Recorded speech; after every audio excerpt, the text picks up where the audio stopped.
Chapter 936.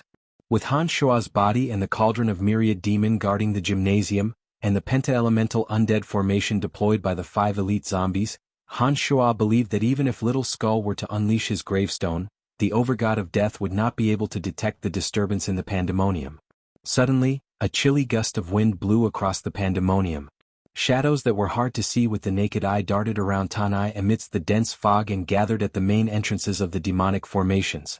Strands of consciousness spread out and covered every corner of the pandemonium, forming a strange boundary that could only be sensed by one soul, preventing any soul energy from peeking into the pandemonium.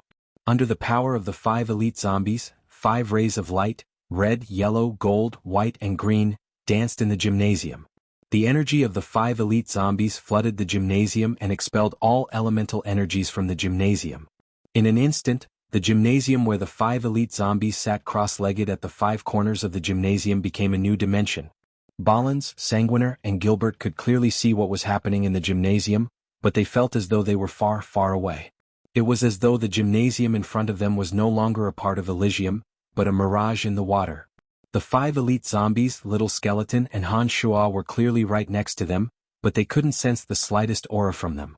If they closed their eyes, they would find that there was nothing but a vast, misty emptiness in front of them.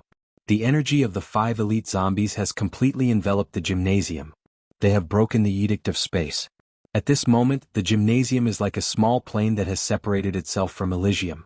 It looks like they're here, but it's no longer a part of Elysium. Even an overgod would find it difficult to sense what's going on inside. Ballins said in astonishment as he sensed the changes in the gymnasium. Sanguiner and Gilbert were aghast after hearing Ballins' words. They did not expect the formation formed by the 5 elite zombies to have such a miraculous effect. At the center of the 5 elite zombies, it was as though a new space had been created out of thin air. Perhaps only an overgod who had obtained the quintessence of the Edict of Space could achieve such a feat. Scarlet was even more astonished. Compared to Sanguiner, Ballins, and Han Shua, she knew too little about the Han family and had no idea about the miraculous effects of demonic arts. For a moment, Scarlet was in a trance when she saw that the 5 elite zombies, who did not cultivate in the Edict of Space, seemed to be able to separate the gymnasium from Elysium. She could not tell if she was hallucinating or not. Sanguiner, Gilbert, and Scarlet, let's move back, cried Ballins before he hastily explained. Since the gymnasium isn't stable at this moment, this doorway is the only connection between the gymnasium and Elysium. If Han Hao does anything that affects this space, we will be the first to be affected. If we are not careful, we might get sucked into a space-time rift and end up drifting to God knows where. Scarlet hastily retreated after hearing Ballins shout. Even Gilbert, who had always been bold, was drenched in cold sweat. He hastily stood beside Ballins, fearing that they would be affected by the unstable energy at the edge of the gymnasium. In the gymnasium, Han Shua's avatar of destruction carefully sensed the energies around him. After seeing that the 5 different energies of the 5 elite zombies were gradually fusing together, Han Shua felt that there should be no problem. He nodded at Little Skull and said, "It's done." Little Skull sat cross-legged on the ground and slowly closed his eyes. His chest was throbbing. After a while, the quintessence tombstone flew out from his chest and hovered 1 meter in front of Little Skull. As soon as the tombstone appeared, the element of death that the 5 elite zombies had expelled from the gymnasium suddenly overflowed. There was no telling where the element of death came from, but it gushed into the space-time rift at the edge of the gymnasium and gathered at the tombstone at the center. This is bad. The energy of the tombstone is indeed extraordinary. It can actually absorb the element of death that is drifting between planes through the space-time rift, cried Han Shua. He instructed the 5 elite zombies, "Give it your all and seal up that space-time rift. Let the element of death gather into the tombstone. That fellow will sense it." The 5 elite zombies also understood the gravity of the situation and unleashed the energies in their bodies. Rays of 5-colored radiance gathered above the gymnasium and fused with the colorful air masses. The penta-elemental undead formation's energy became even more concentrated and sealed up all possible space-time rifts. At the same time, Han Shua, who was sitting cross-legged in the center of the pandemonium, sensed the unusual flow of the element of death in the pandemonium. The element of death surged into the pandemonium through the cracks at the edge of the gymnasium at a speed beyond his imagination. Han Shua's heart sank. His consciousness transformed into a thin membrane that blocked the entrance of the gymnasium. Tanai's demon generals were drawn to the membrane by Han Shua's consciousness. As soon as the tens of thousands of demon generals landed on the membrane, the formless membrane turned pitch black and enveloped the gymnasium from the outside. "It's Senior Brother's energy," exclaimed Balins when he retreated to a safe distance and saw that the gymnasium was covered in a layer of black substance. Sanguiner and Gilbert had followed Han Shuo for many years. They too sensed Han Shuo's aura of life from the black substance. They were extremely astonished and stared at the black substance with widened eyes, trying to guess what was going on. At the same time, near a waterfall at the outermost edge of the fringe, Nestet's eyes suddenly glowed with a strange light as he gazed into the depths of the fringe. Nestet sensed a very familiar energy emanating from the depths of the fringe. He was certain that the owner of the quintessence shard had used it again. Nestet was about to head over to the owner of the quintessence shard. However, just as Nestet was about to move, he suddenly discovered that the familiar energy of death seemed to have been concealed by some kind of energy, causing him to lose his senses. Strange. What's going on? Why did it suddenly vanish? Nestet was rather puzzled. He knew better than anyone else about the mysteries of the quintessence shard of death.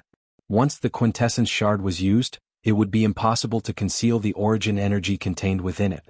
Nestet pondered for a moment with his brows bunched. He couldn't figure out what was going on. Based on his senses, he headed in the general direction. Once the quintessence shard was used, it would be impossible to conceal it with any ordinary energy. However, the energy used by Han Shuo and the Cauldron of Myriad Demon did not belong to this universe. Under the effect of the profound demonic arts, even the origin energy of the quintessence shard was temporarily concealed. This was also the reason why Nestet suddenly lost his senses of the quintessence shard. Millions of strands of consciousness and the energy of tens of thousands of demon generals converged to form a powerful defensive membrane around the gymnasium. The energy of the 5 elite zombies separated the gymnasium from the Elysium and finally concealed the energy of the quintessence shard in Little Skull's body. "All right, keep it up," shouted Han Shuo's avatar of destruction in the gymnasium. It was at this moment that Little Skull, who had nothing to worry about, let go of the secrets of the quintessence shard. The 7 bone spurs on his back lightly quivered. His purple demon eye glistened as he stared at the gravestone hovering before him. Faint, marvelous inscriptions started to appear in his pupils. All this time, as Little Skull had instinctively sensed the existence of a powerful threat, he had never tried to probe the secrets and energy of the gravestone with all his might. But this time was different. With Han Shuo and the 5 elite zombies watching over him, Little Skull knew that he could boldly give it a try. He wanted to see if he could fully grasp the energy of the gravestone and the mysteries of death. Strands of bizarre inscriptions floated out of his eyes and slowly seeped into the center of the gravestone. Gradually, the gravestone that was the size of a fist started to expand. In just a few moments, it had grown to a dozen meters tall. The surface of the gravestone was covered with white bones. The bizarre inscriptions on the gravestone were slowly moving as though they were alive. Compared to the gigantic gravestone, Little Skull appeared extremely tiny. However, Little Skull did not panic at all. The 7 bone spurs on his back suddenly protruded and stuck themselves onto the enormous gravestone. Suddenly, the 7 bone spurs simultaneously let out earth-shattering wails and howls of despair. The 7 bone spurs were filled with the aura of endless hatred, despair, fear, screams, and madness. It was unknown just how many people Little Skull had killed over the years. In Little Skeleton's pupils, there were densely packed inscriptions swimming about. They reflected the gravestone in front of him and seemed to have formed some kind of mysterious connection. Crack crack. Crack crack. The gravestone was still expanding. The top of the gravestone was propping up the gymnasium. Terrifying noises could be heard from the gymnasium.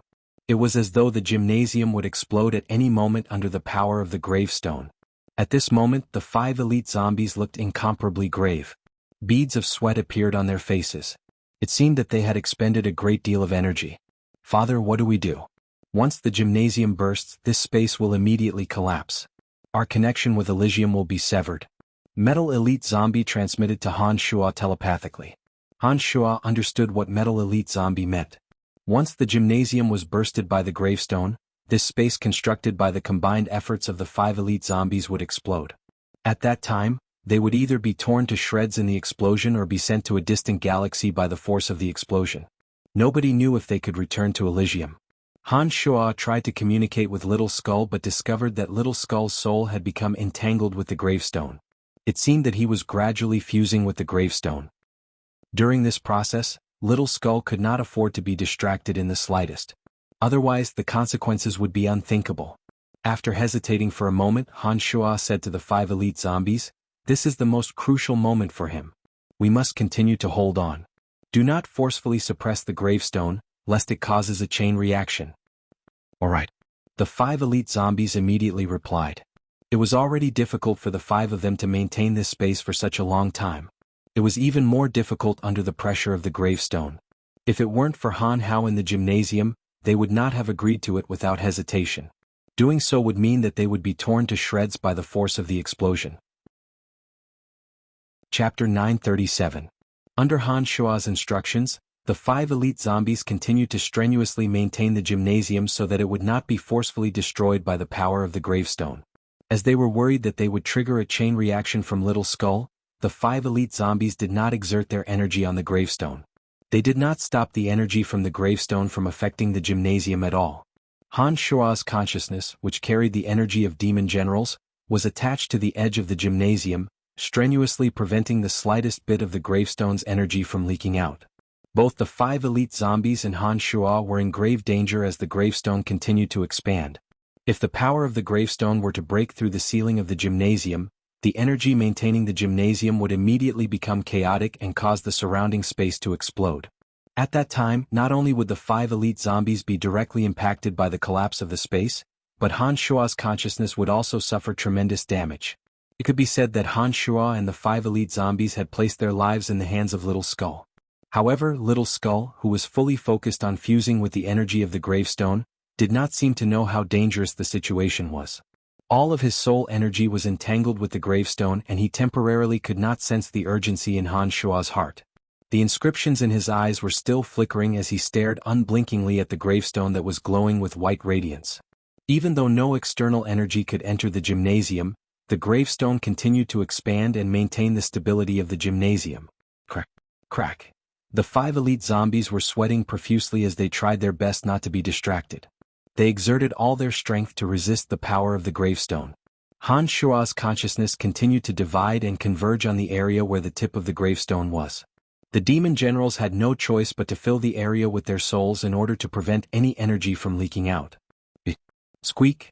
Wisps of smoke rose from the surface of the gravestone. This meant that the demon generals had been annihilated one after another. Their soul energy had completely vanished from the world.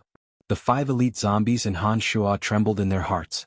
They were deathly afraid that the power of the gravestone would suddenly increase, shatter the gymnasium and kill all of them. While Han Shuo's heart was filled with apprehension, the energy of the gravestone suddenly changed. The undulations of Little Skull's soul were clearly transmitted from the gravestone. It was as though the gravestone contained Little Skull's soul. It gave Han Shuo and the 5 elite zombies a strange feeling. At the same time, the gravestone gradually withdrew its power and started to shrink. The 5 elite zombies and Han Shuo simultaneously heaved a sigh of relief. They understood that once the gravestone shrunk, the gymnasium would no longer have any problems. They no longer had to fear that the space they were maintaining would explode at any moment. The densely packed inscriptions on the constantly shrinking gravestone revolved around Little Skull. When the gravestone had shrunk to the size of Little Skull, it suddenly shattered like a mirror. The shattered pieces of the gravestone shrunk to the size of a fingernail and settled on Little Skull's body. The fragments of the gravestone penetrated Little Skull's body with bizarre energy and sank into his heart and abdomen. A sinister radiance flashed across Little Skull's eyes. As though he had suddenly awakened from a deep slumber, he started jumping around the gymnasium. Crick, crick, crack, crack, crack, crack. Crisp and clear noises came from Little Skull's body. It was as though his bones were being shattered. His body was as soft as cotton for one moment and abnormally straight for another. Bizarre inscriptions appeared on his skin and flesh. They looked like fishes occasionally leaping out of the water. It was an extremely bizarre sight. "Father, what's going on?" Metal Elite Zombie hastily asked Han Shuo. "The energy of the gravestone has been dispersed. The fragments are constantly splitting and fusing with his bones. I can't be sure if this is Han Hao's own will or not, but I believe that this is beneficial to him." "There's no need to worry," Han Shuo's avatar stared at Little Skull and explained in a deep voice. He could sense that the source energy of the gravestone had fused with Little Skull. The inscriptions were deeply imprinted on Little Skull's skin and flesh. Meanwhile, the fragments had drilled into Little Skull's bones and became one with them. After dancing for a while, Little Skull suddenly collapsed to the ground like a sponge.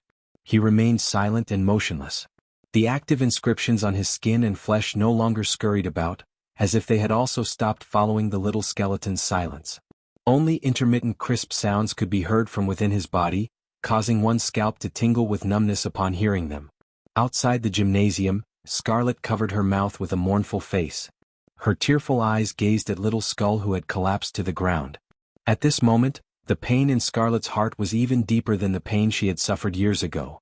She could not sense any aura in the gymnasium and therefore had no idea whether Little Skull's transformation was beneficial or not.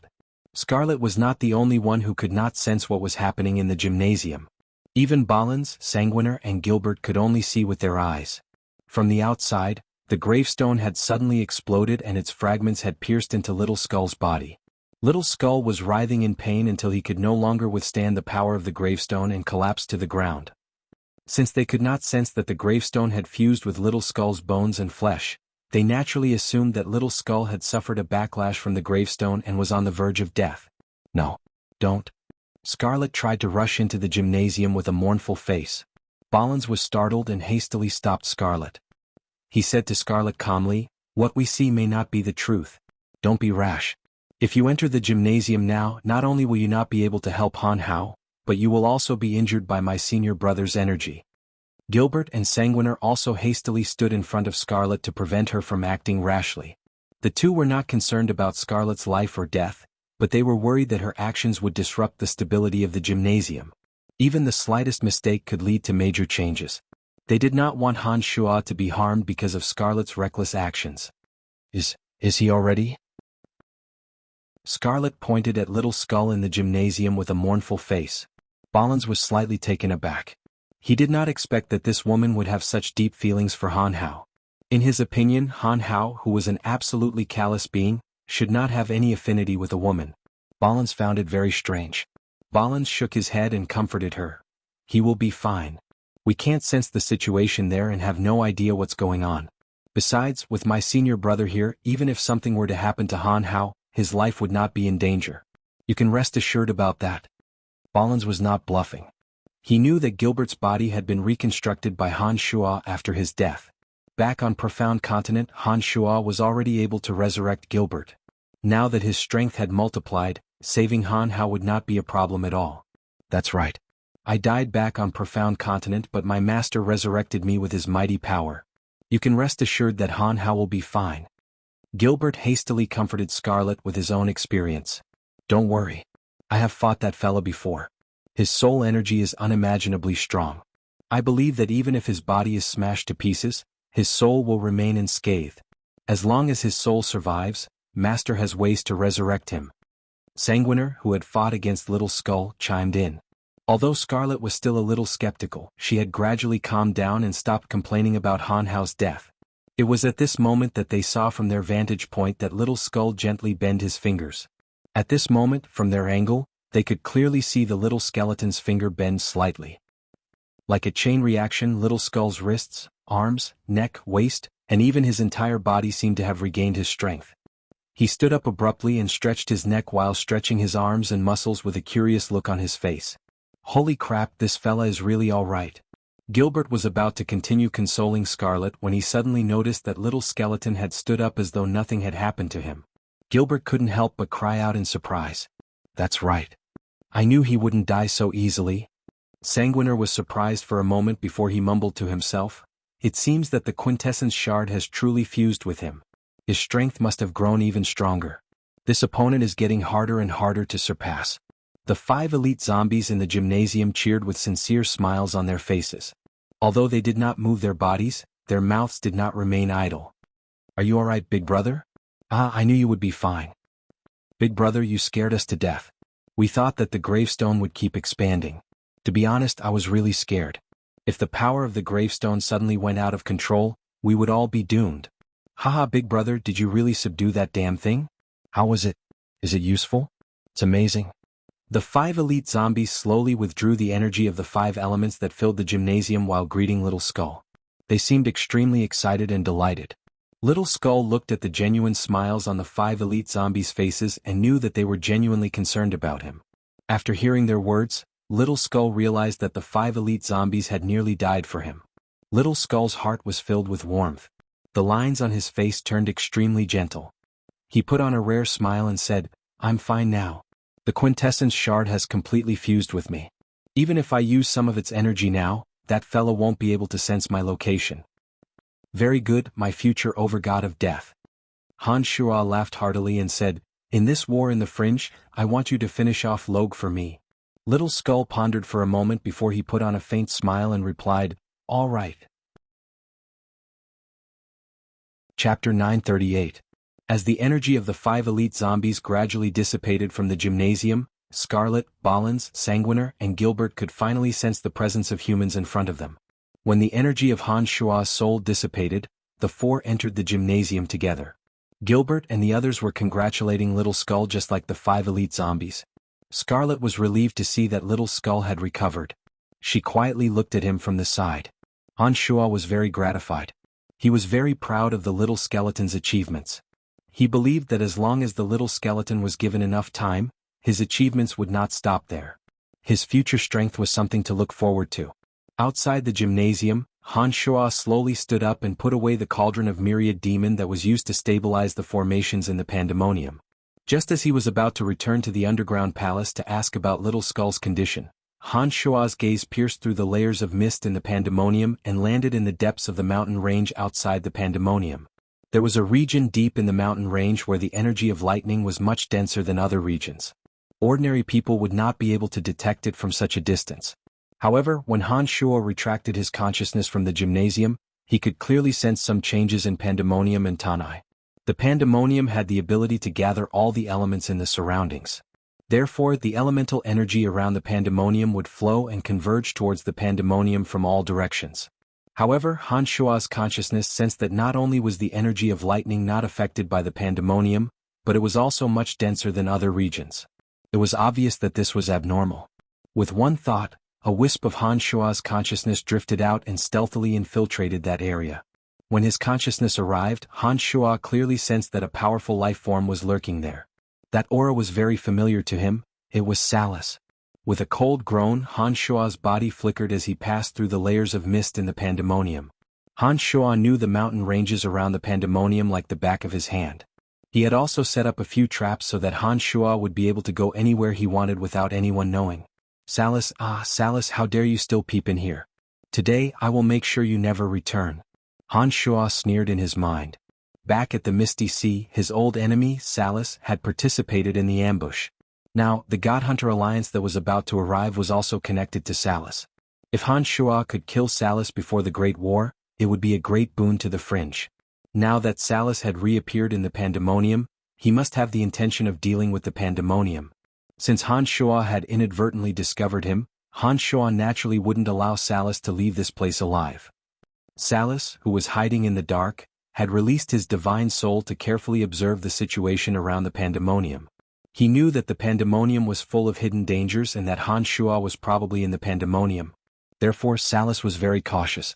Suddenly, Salus felt as though a cold wind was blowing at his divine soul. Salus was startled and immediately felt a strong sense of danger. He instinctively wanted to retract his divine soul. A wave of soul-shaking energy suddenly stabbed at Salus. In an instant, he felt as though his divine soul was being pierced by a cold light. The frigid energy nearly sealed his divine soul. Salus's god soul got hurt in just a blink of an eye.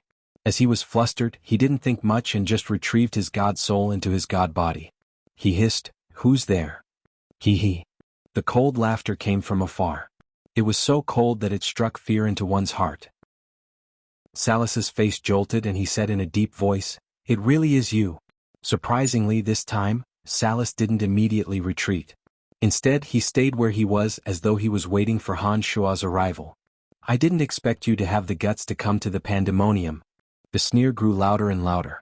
Han Shua's figure suddenly appeared in front of Salus in a streak of eerie light. He said in a mocking voice, "Salus, do you really think that I took advantage of you after your battle with Asura?" While ridiculing Salus, the demon generals in Han Shua's body spread out like tentacles to block Salus's path of retreat. Although Han Shua did not know why Salus didn't flee immediately, Han Shua wasn't going to hold back now that he had the opportunity to make Salus stay. As he spoke, Demon generals flew out from Han Shua's body and filled up Salus's surroundings. Not a single one of those demon generals was a match for Salus, especially since Salus cultivated in the energy of lightning. Demon generals were a natural bane to Salus. Han Shua knew this, but he still released his demon generals. Of course, it wasn't because he wanted to stop Salus with those demon generals. Han Shua only wanted to use those demon generals to alter the space around him so that Salus couldn't use teleportation scrolls to escape. With Han Shua around, Salus's lightning energy wouldn't be able to deal with the demon generals around him. I know it wasn't luck. Even if I didn't fight Asura that time, I wouldn't be a match for you in a real battle. Salus looked at Han Shua and said in a solemn voice, "Back at the Misty Sea, I was even more certain that I wouldn't be a match for you." Han Shua was rather surprised to hear those words. He looked at Salus with puzzled eyes. Han Shua asked, "Then why did you come here alone?" Han Shua put on a smile and said mockingly, "Did you really come here to die?" "Brian, I didn't come here to make an enemy out of you," Salus said with a straight face. Han Shua's interest was piqued. Since the area around Salus was affected by the demon general's energy, it would be impossible for him to leave easily. "I have destroyed your Empyrean Peak and replaced your position in the Omphalos. You still don't want to make an enemy out of me?" Han Shua couldn't help but laugh. He shook his head in disbelief and said, "That's interesting. Then tell me, why did you come here?" "To work together," Salus replied in a deep voice. After thinking for a moment, as though fearing that Han Shua wouldn't believe him, he explained, "After all, I'm not a god hunter. There's no way I can truly communicate with them. Besides, those hegemons of the god hunters aren't reliable. I can't trust them. I know Tyre and Log very well. They are always scheming against others. If I were to find someone to work with, it wouldn't be them." "What about Wasis and Asura? Those two have a decent reputation in the fringe. Why don't you look for them?" Han Shua asked curiously. "I have fought Wasis and Asura before. They can't even defeat me. How can I trust them?" Salus put on a disdainful face and groaned, "I, Salus, have lived in the fringe for many years. I have my own principles. I don't give a damn about those who can't defeat me." Han Shua was even more amused by those words. He put on a big smile and said, "All right then. Tell me, what do you want me to work with? What can you give me and what can I give you?" "I can give you all the information I know about the God Hunter Alliance. I can lead those God Hunters into your trap. As they aren't familiar with the fringe, they will naturally listen to me." Salus explained his value to Han Shua without the slightest hesitation. After taking a short pause, Salus took a deep breath, looked at Han Shua and said, "I want to return to the fringe. After this war, there will surely be casualties in the fringe. It could be Tyre, Log, Wasis, Asura, or all of them. I just want you to help me and acknowledge my position." "That simple?" asked Han Shua. "That's simple," affirmed Salus. "How can I trust you?" Han Shua pondered for a moment and looked at Salus with a gloomy face. If Salus was truly willing to help him, he would have a much greater chance of winning the war against the God Hunter Alliance. He might even be able to change the power structure of the fringe. However, he and Salus used to be enemies. He didn't know if Salus was telling the truth or if Salus would play a trick on him at a crucial moment. This matter was too important. A small mistake could change the entire war.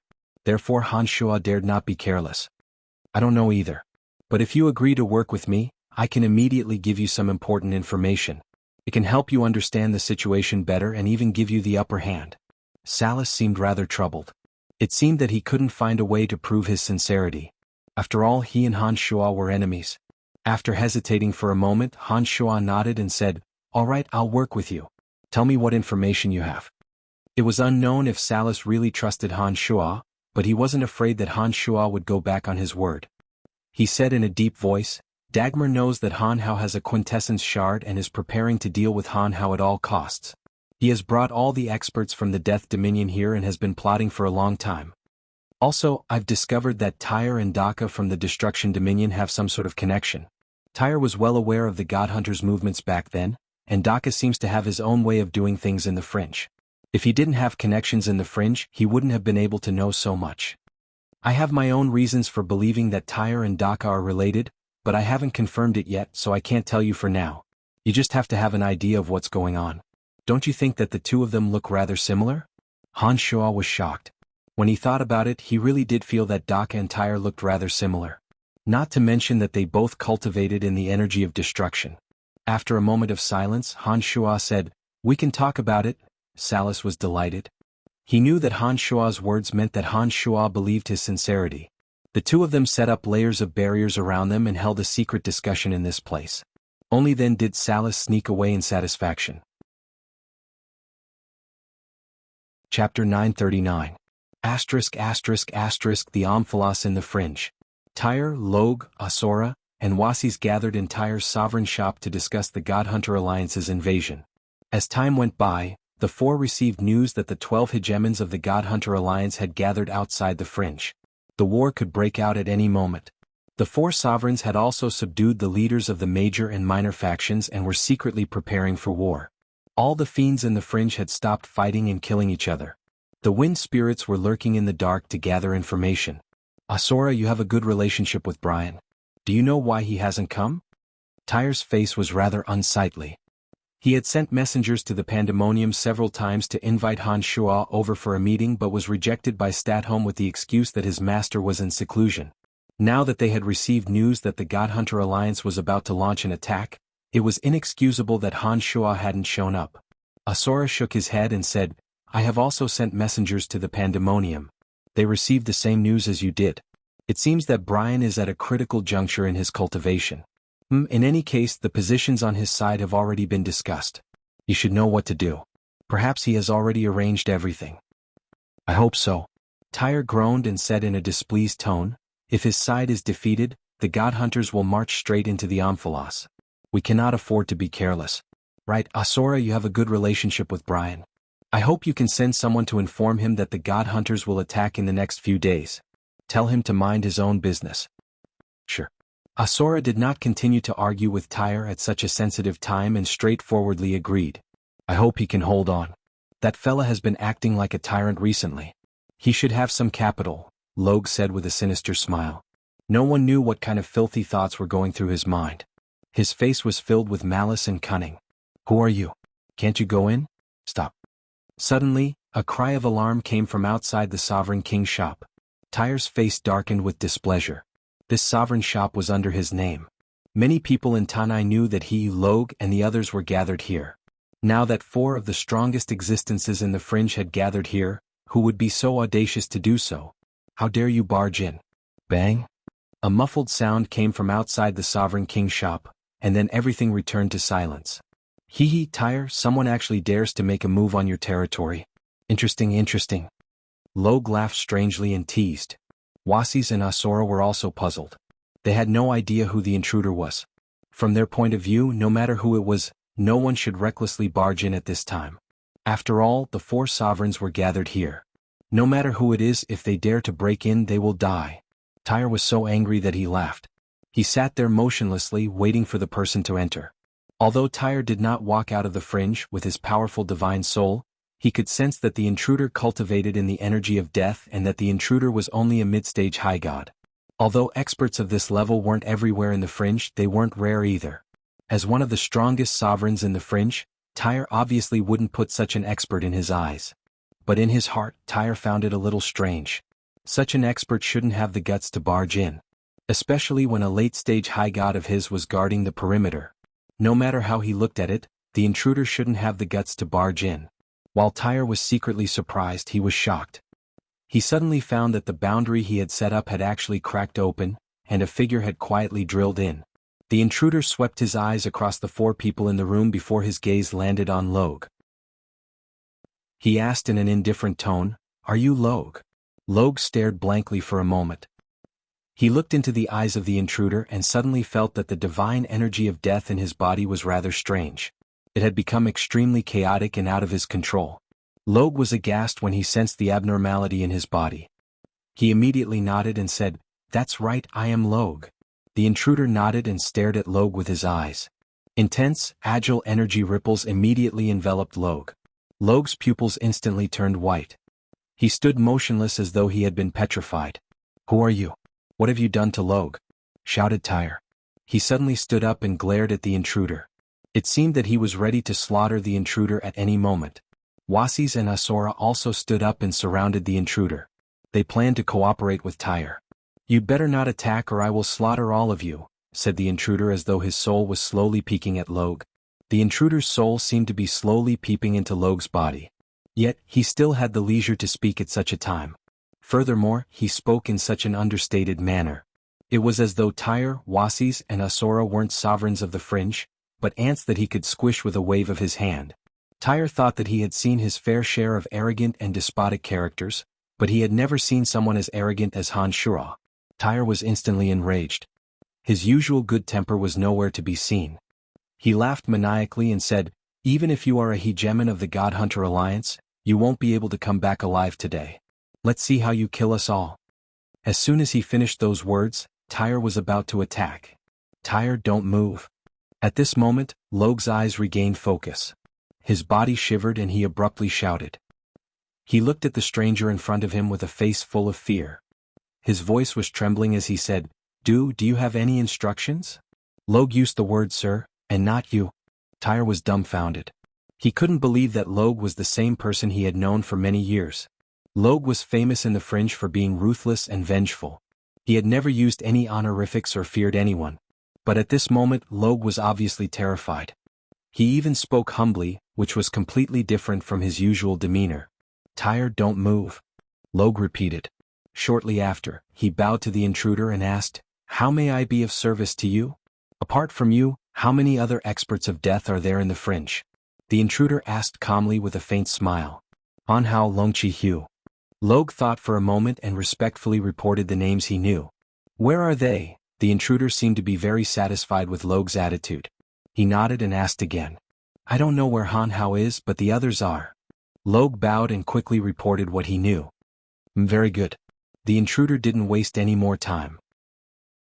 He turned around and left after Logue answered. He didn't even look at Tyre, Wasis and Asura, who were dumbfounded. After the intruder left, Tyre looked at Logue solemnly and asked, "Who is he? Your father or grandfather? Why are you so respectful to him?" Logue took a deep breath and slumped on his seat. He first calmed himself down before he put on a bitter smile and said, "I wouldn't have been so respectful to my father or grandfather. If he really was my father or grandfather, I wouldn't have ended up in the fringe." "Who is he?" Even the taciturn Wasis couldn't help but ask coldly. "An over-god." Logue gasped for breath as though it took a lot of effort to say that word. He paused for a moment as though fearing that Tyre and the others didn't know what was going on. He added with a bitter smile, "It's obvious that he isn't a dabbler like me." When Tyre, Wasis and Asura heard those words, their faces were filled with fear. They were drenched in cold sweat. "No wonder. I should have guessed it. If it wasn't for him, why would you, Logue, wag your tail like that?" Wasis nodded in astonishment. "Fortunately, I listened to you and didn't attack." Tyre put on a bitter smile and shook his head. "Otherwise, the fringe would have been razed to the ground before the God Hunter Alliance arrived. Why would he come to the fringe? What does he want?" Asura was rather flustered. He mumbled, Could it be that those existences from the 12 dominions really want to destroy the fringe? How could this be? How could this be? I don't think he came here for that." Logue slowly calmed down and analyzed, "Otherwise, the 4 of us would be dead by now. I think he should have other matters to attend to this time." Logue closed his eyes and thought for a moment before he slowly said, "He seems to be looking for something or someone. Just now, his soul was wandering in my body. Not a single one of my secrets escaped his prying eyes. He probably didn't find what he was looking for, that's why he let me go. I hope so. Otherwise, no matter how hard we try, we won't be able to escape the fate of annihilation." Asura was rather pessimistic. He knew that he stood no chance against such a powerful opponent. "Let's call it a day. I think we all need some time to calm down and think about what we should do next." When Tyre saw that the 3 of them had no interest in discussing the God Hunter Alliance, he decisively ended the meeting. Wasis, Logue and Asura also felt that they needed some time to calm down. They nodded in agreement and left one after another without waiting for Tyre's reply. This time, Logue didn't stay behind alone and left in a daze just like Asura. After the 3 of them left, Tyre stayed in silence for a long while before sneaking out of the omphalos. He went to the volcano where he had discussed the matter with Han Shua and the others. He set up a boundary around one of the walls and took out a magical mirror to communicate with Daka. Not far from Tyre's cliff, a shadowy figure was standing in the shade of a large tree, quietly sensing Tyre's movements. Chapter 940. Tyre didn't know that someone was spying on him. He took out a magical mirror and contacted Daka. When the mirror showed Daka, Tyre hurriedly said, "Big brother, there's been a change in the situation." "What's going on?" "I'm discussing with them how to attack the fringe." "Why did you contact me so urgently?" Daka frowned and asked in a deep voice. "Just now, a chief god came to our land of chaos. We 4 sovereigns were almost killed." Tyre seemed to have not recovered from the shock of the chief god of death, and his voice was a little hurried. "An overgod? What's going on?" Daka was rather surprised. However, he didn't seem to be in contact with any of the peak overgods. "An overgod with a quintessence," Tyre emphasized. "What?" Daka panicked. He finally realized the severity of the situation and exclaimed, "What's he doing in the fringe?" Tyre smiled bitterly and recounted everything to Daka in detail. Daka's expression grew more and more grave as he listened to Tyre's description.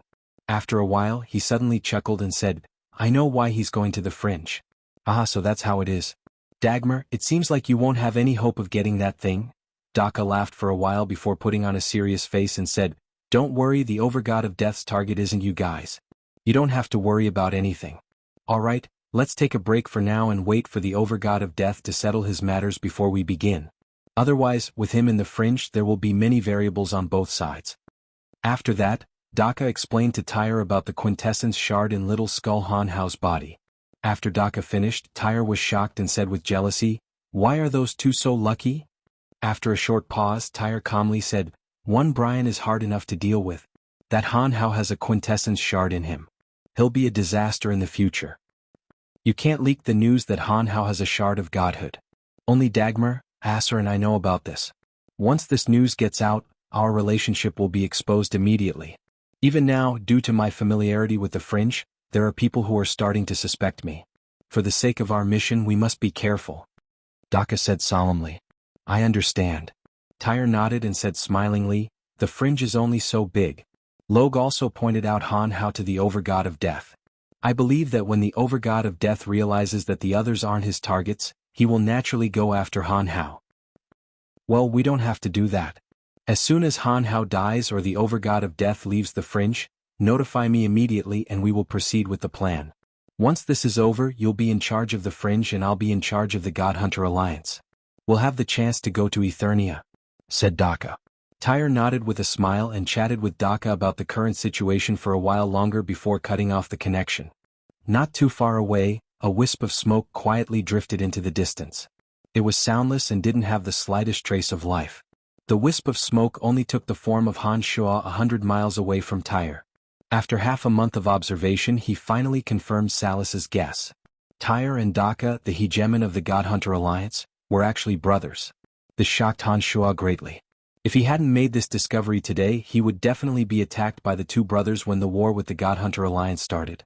The 2 brothers cultivated in the Edict of Destruction.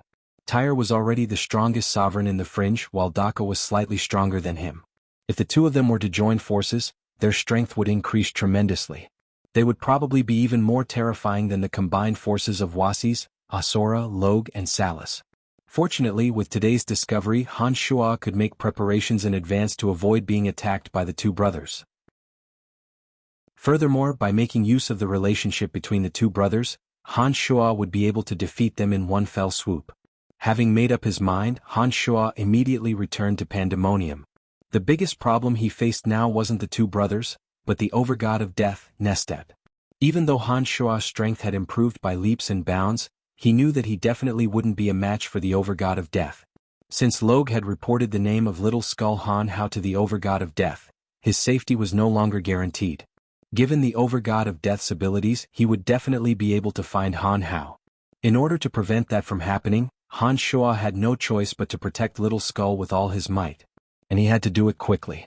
After arriving at Pandemonium as fast as he could, Hanhao summoned Little Skull and explained the dire situation to him. Then Han Shua said, "We have to think of a way. Otherwise, we won't be able to escape if the overgod of death sets his eyes on us." After a short pause, Han Shua said, "You said that you have fused with the quintessence shard.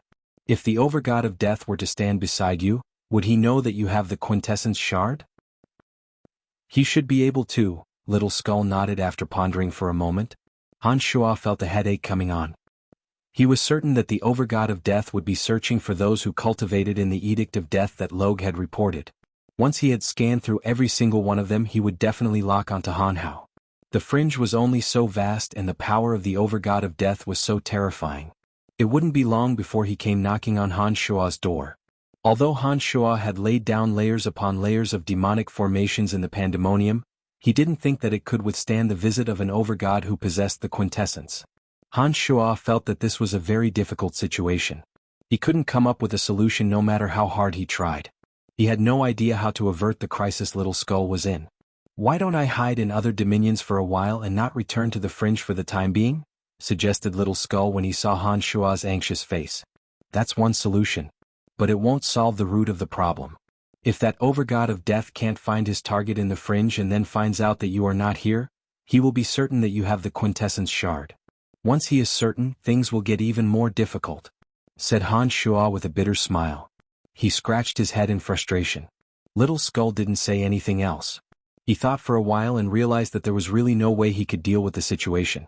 Unless he and Han Shua could improve their strength to the point where they could face the Overgod of Death head-on, there was no way they could deal with the Overgod of Death.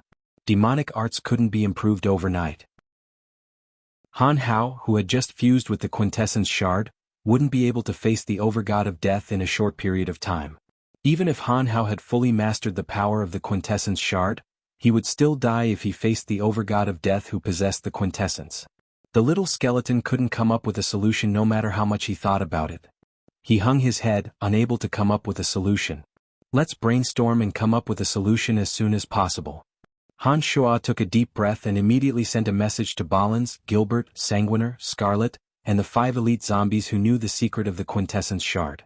Han Shua quickly explained the dire situation to the crowd.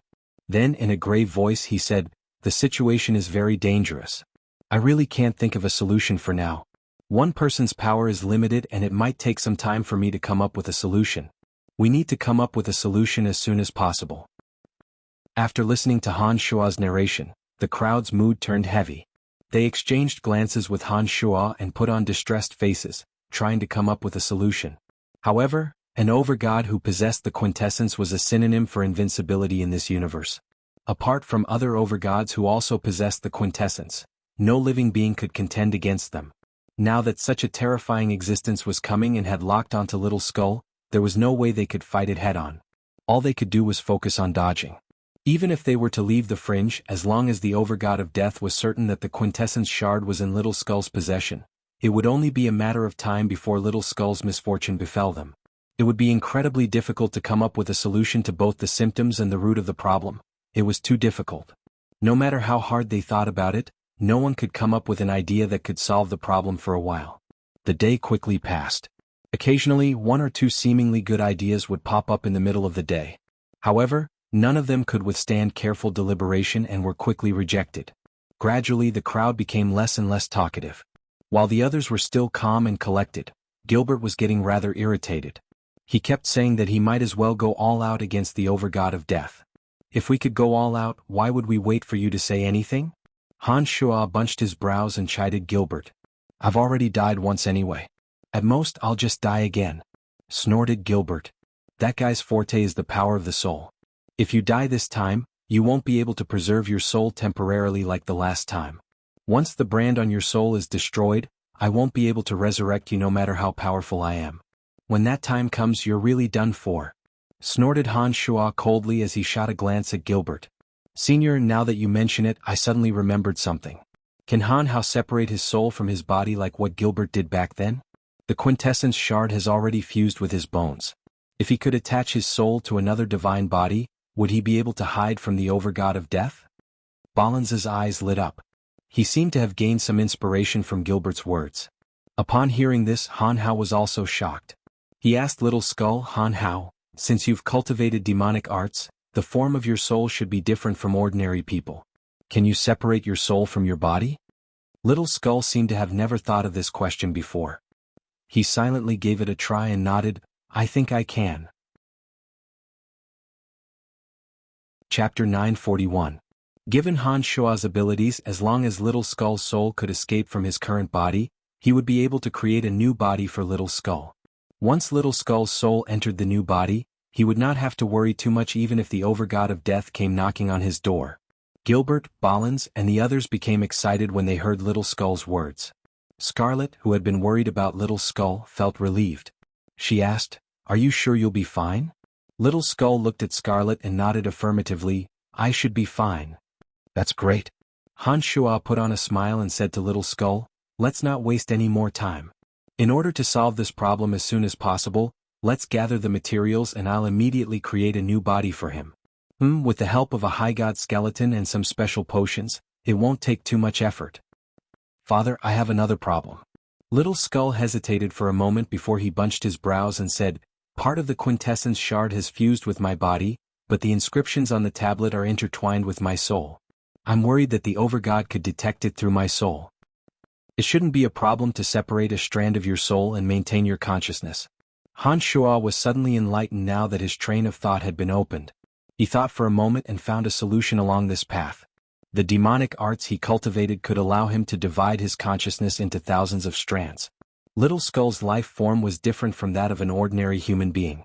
Since he could separate his soul from his body, it shouldn't be too difficult for him to create a secondary soul similar to an avatar.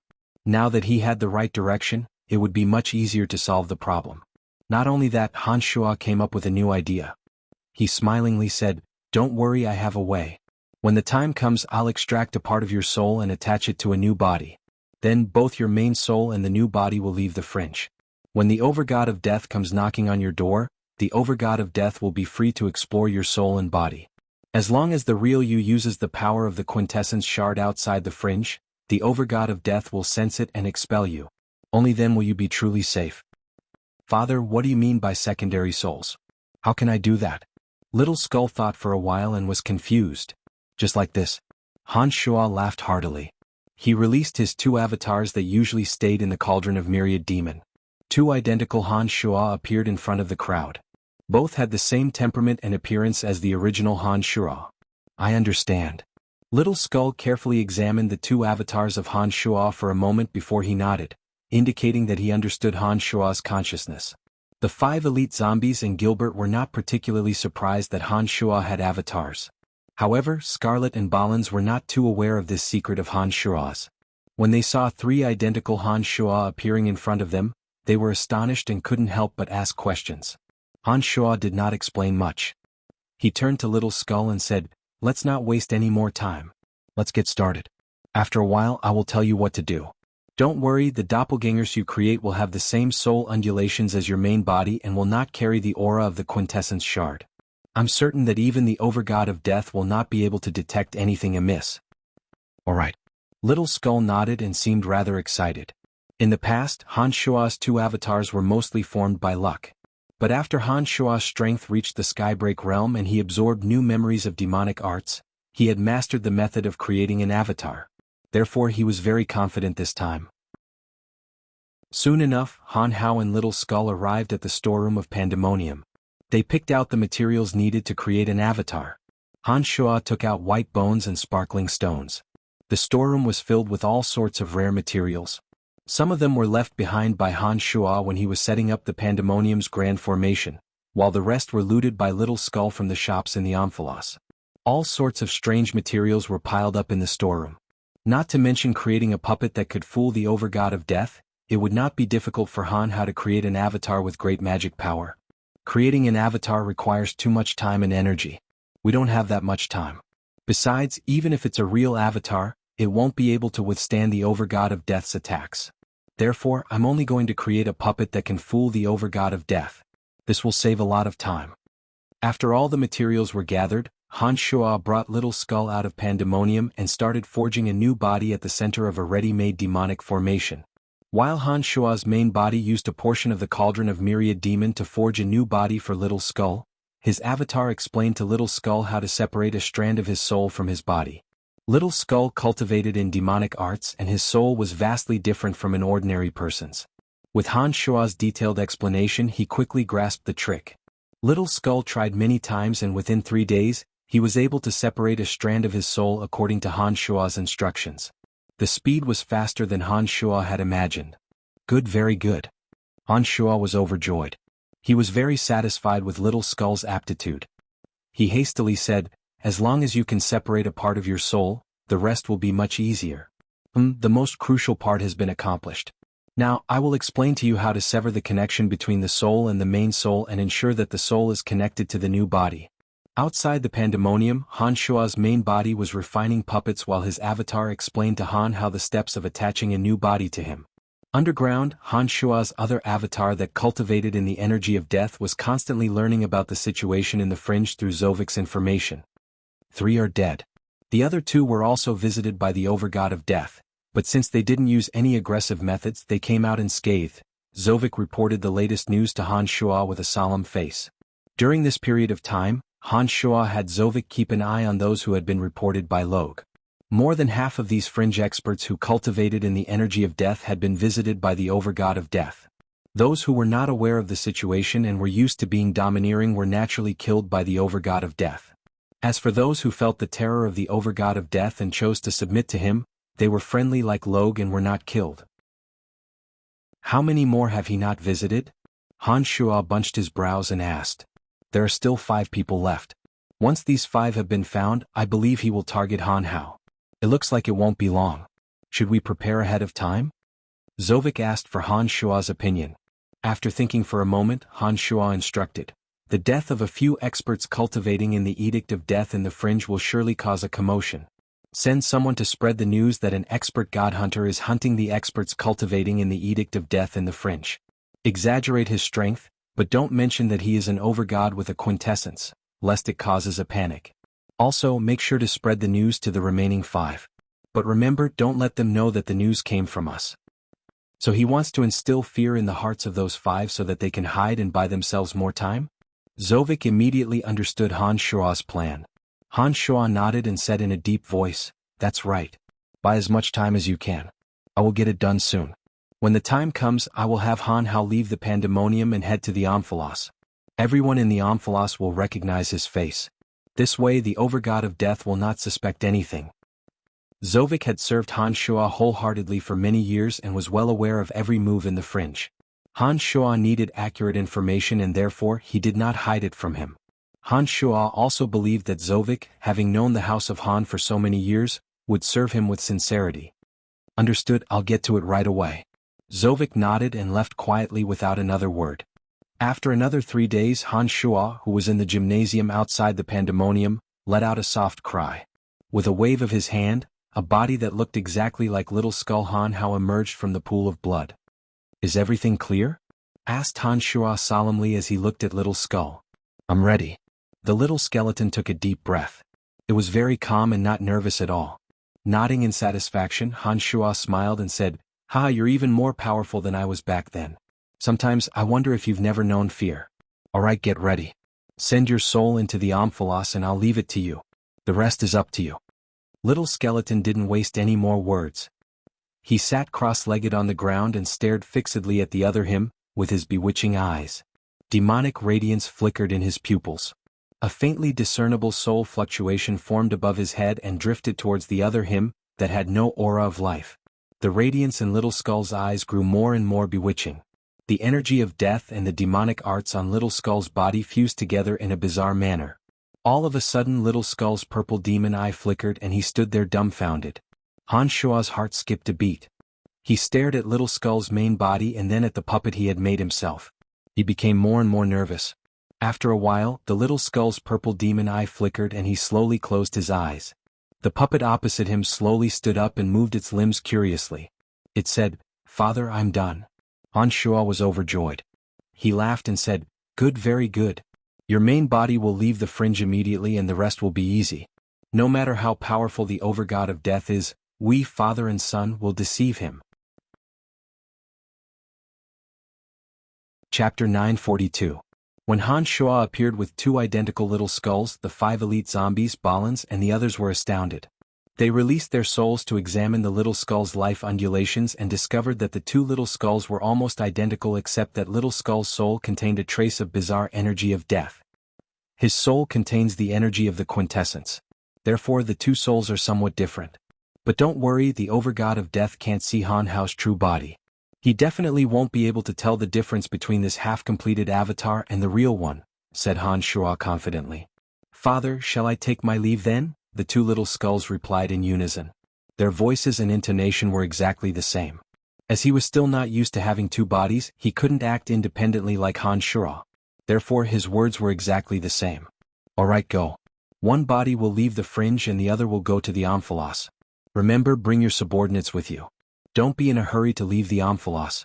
It will be best if you stay in the Omphalos for a while and wait for the Overgod of Death to come looking for you," said Han Shuo smilingly. "Got it?" Little Skull nodded, indicating that he understood Han Shuo's words.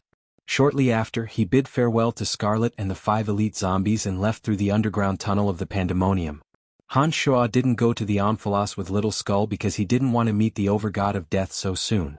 After all, he had killed Hill of Witherbone City in the Death Dominion. There was a grudge between him and the Overgod of Death. Something bad might happen if they met. On the other hand, it was because the body Little Skull sent to the Omphalos was just a half-completed avatar. Even if the Overgod of Death destroyed it, it wouldn't affect Han Shuo's true body in the slightest. Therefore Han Shuo was not worried and allowed Little Skull to act alone. After the Little Skull left the underground, Ballins, Sanguiner, and Gilbert surrounded Han Shuo in high spirits, asking him about his avatar. It seemed that they were very curious about it and wanted to refine a secondary body for themselves. However, Han Shuo could not fulfill their wishes.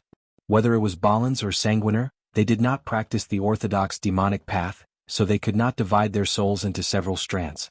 Gilbert, on the other hand, could achieve this because when his soul was kept by Han Shuo had taught him a few ways to forge his soul power in order to prevent it from fading away.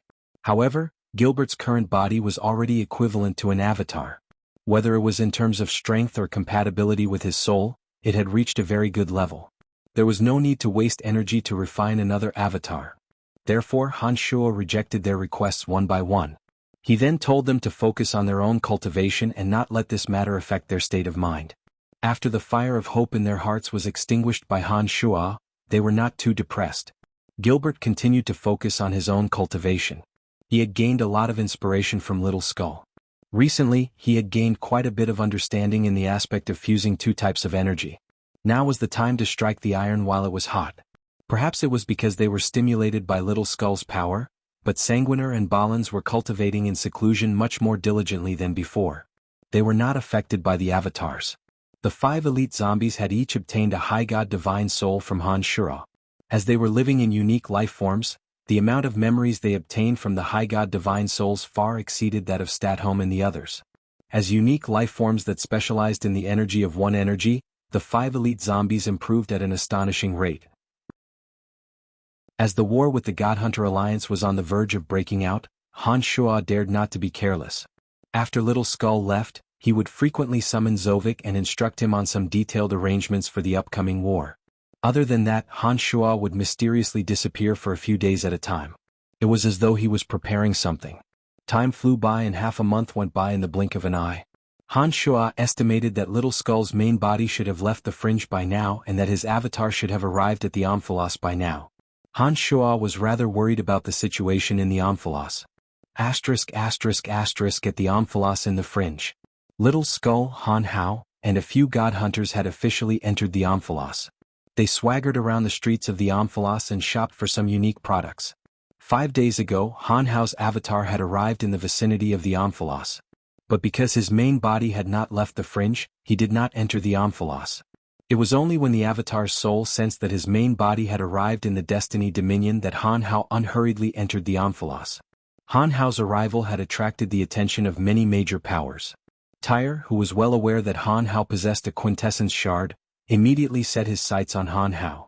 He dispatched men to observe Han Hao's every move and had wind spirits spread the news of Han Hao's arrival. Han Hao's reputation in the fringe was second only to Han Shuo, Tyre, and Logue. The leaders of the major powers were very curious to see Han Hao in the fringe. They also quietly observed Little Skull's every move. Asura was the first to approach Han Hao. "Why have you come to the Omphalos?" Asura asked with his brows bunched. He pulled Han Hao into his sovereign shop and made sure that the perimeter of the Omphalos was sealed off. Asura knew the relationship between Little Skull and Han Shuo. He had spent a lot of effort to express his goodwill to Han Shuo. Naturally, he had to see it through to the end. When Nestet, the Overgod of Death, was in Tyre's sovereign shop, Asura had personally heard the names reported by Logue. As one of the 5 sovereigns of the fringe, Asura had learned through his own channels that some of the names reported had been killed. He had also sent the information to Zovik. Asura believed that Han Shua should already know the severity of the situation and therefore did not understand why Little Skull would still appear in the Omphalos. "I'm here to take care of some matters. That fella didn't look for me. I will be fine," Han Shua said. Little Skull had communicated with Han Shua before he came to the Omphalos. Little Skull's intelligence, other than being a little dull when it came to emotions, was enough for him to pretend to be courteous to someone like Asura. "Not you? Are you sure?" Although Asura did not know what was going on, he was certain that the Overgod of Death was looking for someone or something through the clues he had gathered over the past few days. He pondered for a moment before he asked. "It's not me," confirmed Little Skull. "That's good." Asura nodded before he changed the topic and asked, "How has Brian been lately? I have sent him quite a few messages asking him to come to the Omphalos for a meeting. Why hasn't he responded?" "He is in seclusion and is at a critical juncture. But don't worry, I have made all the necessary preparations. If the God Hunter Alliance really comes, we won't have any problems on our side," Han Hao said without hesitation. He had already discussed with Han Shura. Asura then asked a few more questions about Han Shura, to which Han Hao answered without hesitation. He did not reveal any secrets about the pandemonium, nor did he seem to be avoiding Asura. Asura did not get the answer he wanted from Little Skull. Seeing that Han Hao was not afraid of the Overgod of Death and was determined to stay in the fringe, Asura did not try to dissuade him. Fearing that the Overgod of Death would come looking for him because of Little Skull, Asura did not try to persuade Little Skull to stay. He told Han Hao to be careful and not to use forceful methods when dealing with the Overgod of Death. After thanking Asura, Little Skull left the sovereign shop with an indifferent face. He then continued to wander around the merchant streets, waiting for the Overgod of Death, Nestet. 3 days later, Little Skull brought Polo and the others to a shop that sold special bones. From time to time, he would ask the owner of the shop to show him some oddly shaped bones that contained strange energy. As a cultivator of the Edict of Death, Little Skeleton had a particular fondness for all kinds of bones. In the past, what he most wished to do was to collect bones and try to refine weapons for himself. He was very clear about the quality of bones. He could tell what kind of weapon a bone was most suitable to be forged with just one bone in his hand. The owner of the shop was obviously aware of Han Hao's identity. He was very respectful to Han Hao and took out all the best bones in the shop for Han Hao's inspection. He wore the sincerest smile on his face. Han Hao was very surprised by his good attitude. After walking around for half a day, Han Hao packed up the dozen or so bones in front of him and said to the shop owner, "I'll take these." "How much for them?" "How could I dare to accept your crystal coins?" "Aha, I'll give them to you," said the shop owner with a flattering smile. Han Hao stared blankly for a moment. He bunched his brows and coldly asked, "Why don't you accept crystal coins? Don't tell me you won't accept the same thing from others? How could others compare to you? Haha, as long as you show mercy in the future, this humble shop will be eternally grateful. In the future you can come and pick any bone products you like," said the shop owner with an embarrassed smile. He seemed to be rather nervous. Han Hao was rather stunned. He looked at the humble shop owner with a puzzled expression. He did not quite understand what the shop owner meant. It was at this moment that Polo, who was standing beside Han Hao, let out a hollow laugh. He moved closer to Han Hao and whispered, "A few years ago you instructed me to target all the shops that pass by. As for this shop, I was the one who did it." Upon hearing this, Han Hao immediately understood. Some time ago, Tyre and Logue wanted to stop Han Shua from entering the Omphalos. Therefore they deliberately made things difficult for Han Shua and forced the owners of the major shops in Tanai to join forces to stop Han Shua from entering the Omphalos. As a result, some of the things that Han Shua could not do fell to them. They looted all the goods from the shops that passed by, causing the owners of the Tanai shops to fall into a state of panic. "Oh, thank you." Han Shua nodded indifferently. He did not stand on ceremony with this man and swaggered out of the shop with Polo and the others. As soon as he stepped out of the shop, Han Hao suddenly felt something. He had a feeling that he was being targeted by someone. This body of his was a half-finished product that Han Shua had refined. Although his body was far inferior to his original body, his soul's sensitivity was still there. As soon as this strange feeling arose, Han Hao suddenly realized something. Just as Han Hao had expected, a faint silhouette wrapped in the mist-like energy of death quietly emerged from a corner of the commercial street. It drifted toward Han Hao at an unimaginable speed.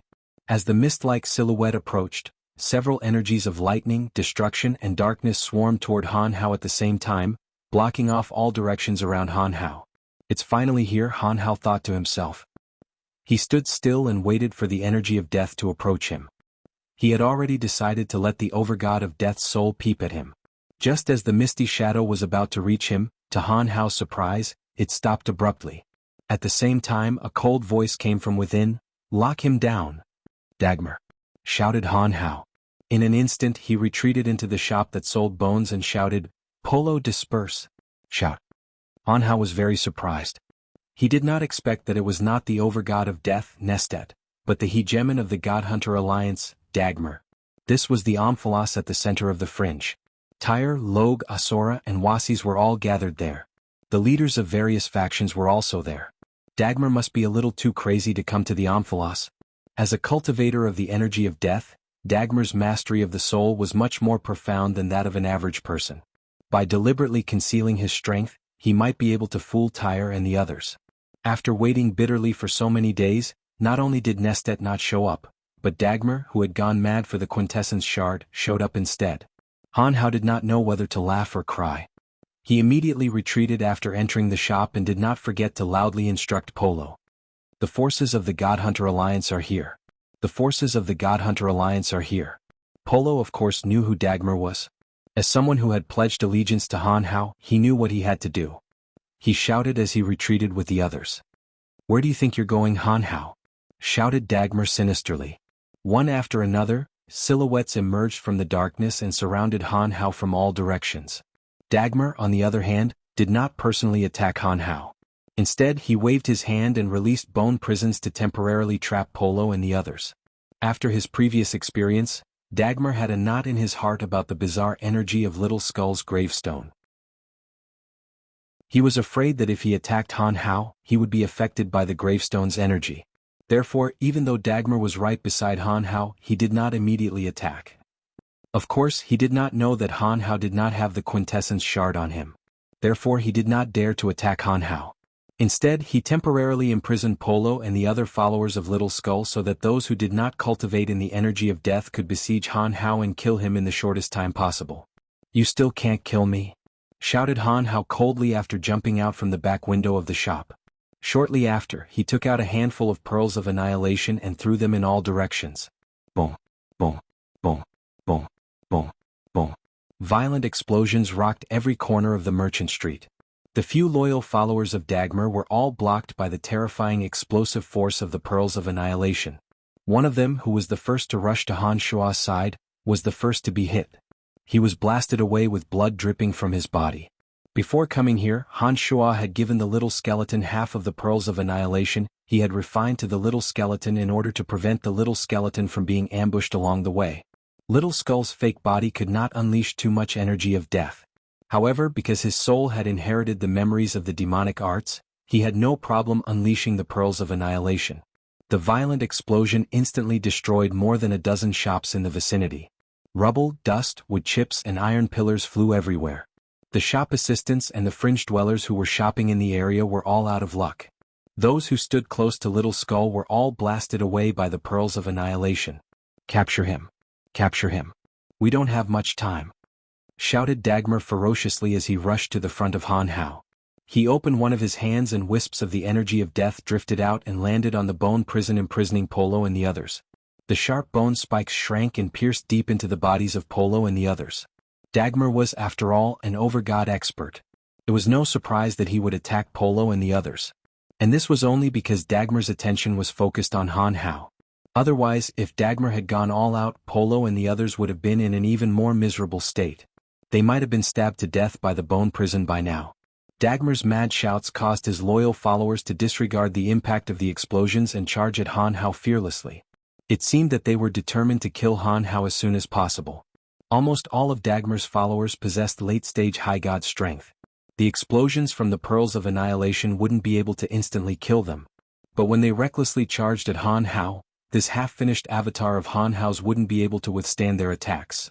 However, Han Hao wasn't particularly worried because he knew that even if this body was destroyed, it wouldn't affect his main body. If this body were to die in Dagmar's hands, Han Hao would be able to dispel the overgod of death's suspicions of him. Although the process wasn't ideal, Han Hao would still be able to indirectly achieve his goal. 5 shadows swarmed forward and instantly blocked off Little Skull's path of retreat. 5 energies locked onto Han Hao's body in an instant, immobilizing Han Hao's body. "Commander, he's under control," cried one of Dagmar's followers who cultivated in the energy of darkness. Dagmar was overjoyed.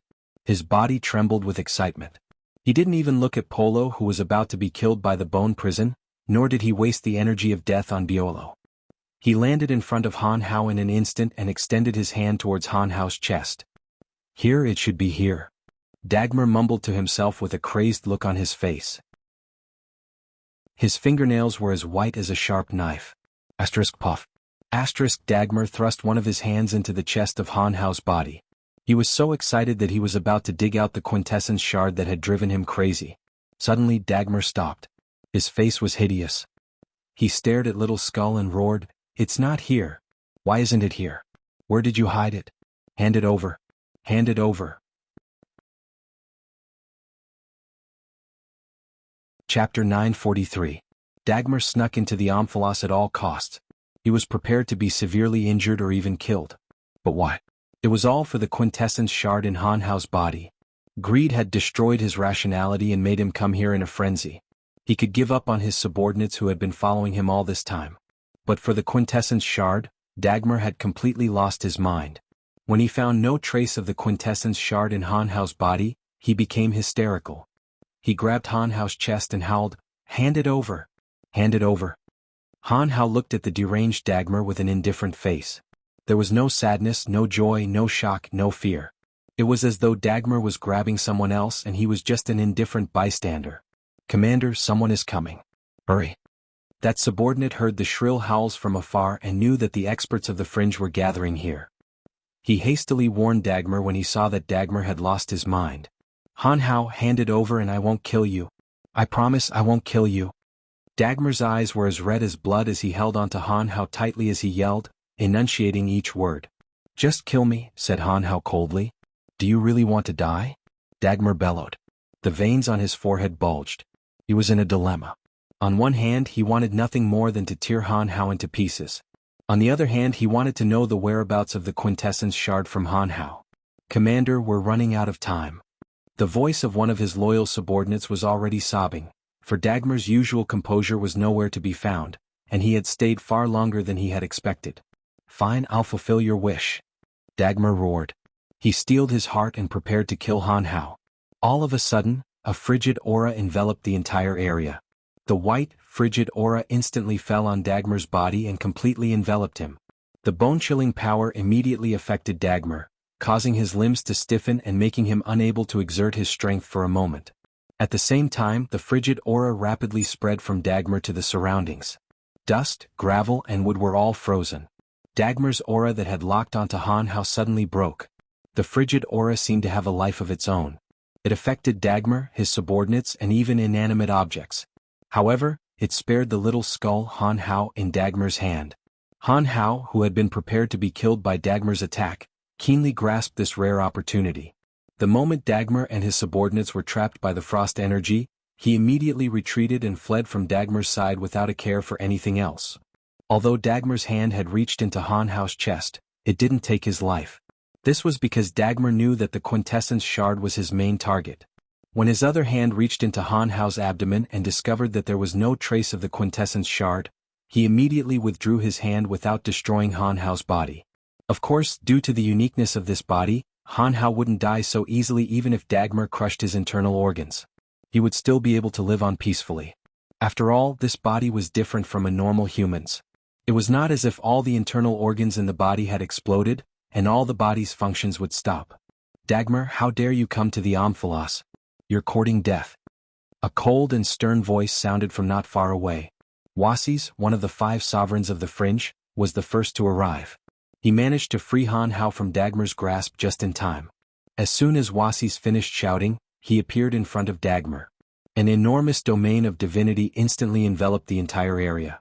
A frigid aura several times colder than that of an ice cave descended. Even the ground seemed to have been frozen and cracked. Bone-chilling cracking sounds could be heard. Dagmar's momentary lapse in concentration gave Wuxia the opportunity to attack his body with the frigid aura. However, Dagmar was an overgod just like Wuxia. His strength was well known in the God-Hunter alliance.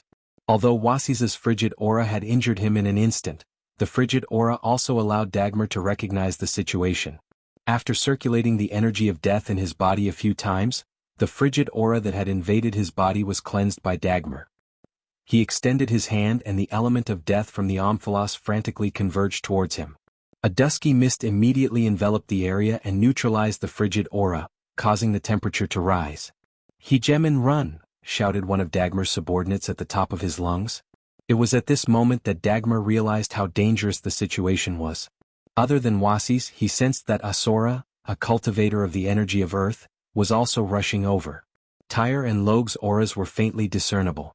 They shouldn't be too far away. If he couldn't escape from the Omphalos before the four of them surrounded him, it was very likely that he would be trapped in the Omphalos for the rest of his life. He gritted his teeth and took out a green crystal ball. He shouted, "Let your souls fly out." Those subordinates of Dagmar were delighted to hear that. Without hesitation, they released their divine souls from their bodies and flew into the green crystal ball in Dagmar's hand. As soon as their souls entered the green crystal ball, Dagmar waved his hand and released a few strands of the energy of death into the divine bodies of his subordinates. As soon as the energy of death entered their divine bodies suddenly swelled up. A surge of deathly stillness kept growing in their bodies. Their divine bodies were like balloons that slowly grew bigger and bigger. Wuxia, who was planning to stop Dagmar with all his might, was horrified to see the divine bodies suddenly rising into the sky and expanding. He immediately retreated and shouted, "Get out of the way!" Little Skull Han Hao, who was not far from Dagmar, hastily retreated when he saw the divine bodies rising into the sky. As a cultivator of the energy of death, he knew that Dagmar was using the divine bodies of his high god subordinates to perform the corpse explosion art. Therefore he was faster than anyone else. As expected, after Wuxia shouted, the divine bodies of Dagmar's subordinates suddenly exploded. Intense energy of death was released from their bodies and soared into the sky. It instantly tore a hole in the boundary that enveloped the Omphalos. Dagmar, with the green crystal ball in his hand, seized the opportunity to disappear from the Omphalos in a flash. "Go after them," shouted Wuxia as he raised his head to look at the sky. Together with Wuxia, the three figures rose into the sky at the same time. The boundary of the Omphalos did not seem to hinder them at all. Han Hao raised his head to look at the sky and memorized the positions of the other three. Asura was the closest, only a few thousand meters away. Tyre and Logue were about 10,000 meters away. Han Hao roughly guessed that Tyre and Logue should be in the vicinity just now. As for Asura, Han Hao could not see anything wrong with him. However, he was rather surprised that Asura arrived so much later than Wuxia. Wuxia, why was he so fast? Why did he help me? Han Hao was rather puzzled. He could tell that Wuxia had been protecting him. If it wasn't for Wuxia's sudden arrival, if it wasn't for Wuxia's timely sealing of the boundary with his frigid energy, this half-finished avatar would have been torn to shreds by Dagmar. Logically speaking, Wuxia should not have cared about Han Hao's existence when he came to deal with Dagmar. Han Hao's frigid energy didn't seem to be giving him special treatment.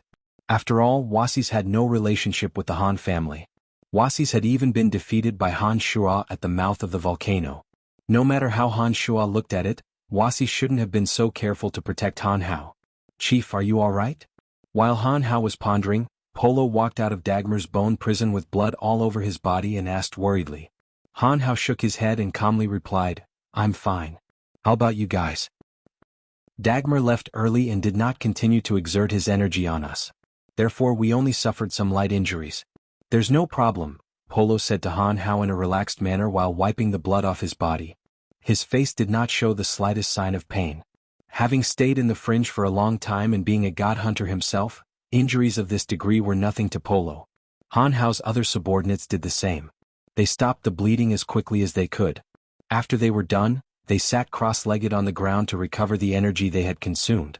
They wanted to use every second to stabilize their injuries and recover their strength. This was the code of conduct they had learned from Han Hao ever since they started following Han Hao. No matter when or where, they must maintain their strength at their peak so that they can deal with any ambushes that might come at them at any time. "It's good that you're all right.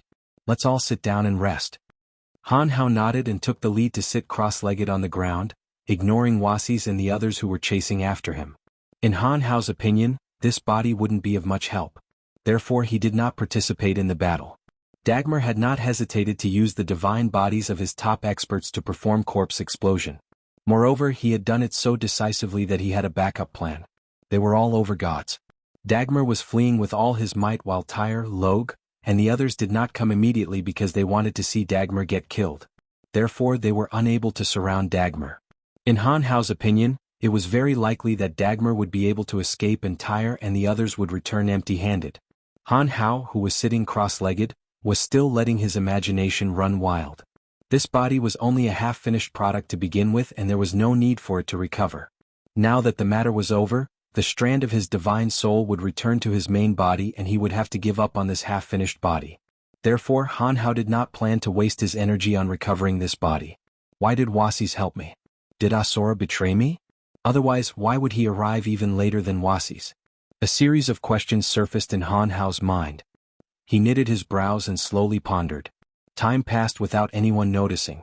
When the fringe dwellers arrived, they discovered that Dagmar was nowhere to be found. Han Hao sat cross-legged on the ground without a care for his surroundings. Blood was still flowing out of his chest. Some of the fringe dwellers suddenly had other thoughts in their minds. Some of them couldn't help but harbor evil thoughts. Their gazes toward the little skeleton were a little strange. Han Hao had been roaming the fringe for a long time and had offended so many people that he had lost count. Those who bore grudges against him usually feared Han Hao's strength and dared not act recklessly. But today it was obvious that Han Hao was gravely injured and even his trusted subordinates, Polo, were covered in blood. This was a once-in-a-lifetime opportunity. Some of the leaders of the fringe did not know about the relationship between Han Hao and Han Shua. Therefore they stayed in the same spot with ferocious gazes. They observed Han Hao, Polo, and the others from the dark. It was obvious what they were thinking. The Amphalos has its own rules. For many years, no one has dared to attack Tanai in the Amphalos. Hee, do you want to try? Said Polo with a mischievous smile as he swept his eyes across the dust-filled area. Han Hao did not say a word. He closed his eyes and paid no attention to these small fries who only dared to harbor evil intentions. Polo's sneer caused many of the people to silently retreat. They realized that fighting in the Amphalos was not a good idea. Fighting in the Amphalos would not end well for the five sovereigns, especially at such a sensitive time. Gradually the observers left one after another. Other than the corpses of the merchants that littered the ground, everything returned to normal.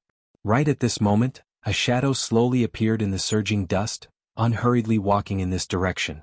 The corners of Polo's mouth curved into a grin. He suddenly stood up and said with a malevolent face, "So there's someone who isn't afraid of death." He had suffered only minor injuries and possessed late-stage high god strength. In the Amphalos, other than the five sovereigns and Han Hao, he feared no one. Other than him, there were also a few of Han Hao's subordinates who didn't suffer any serious injuries.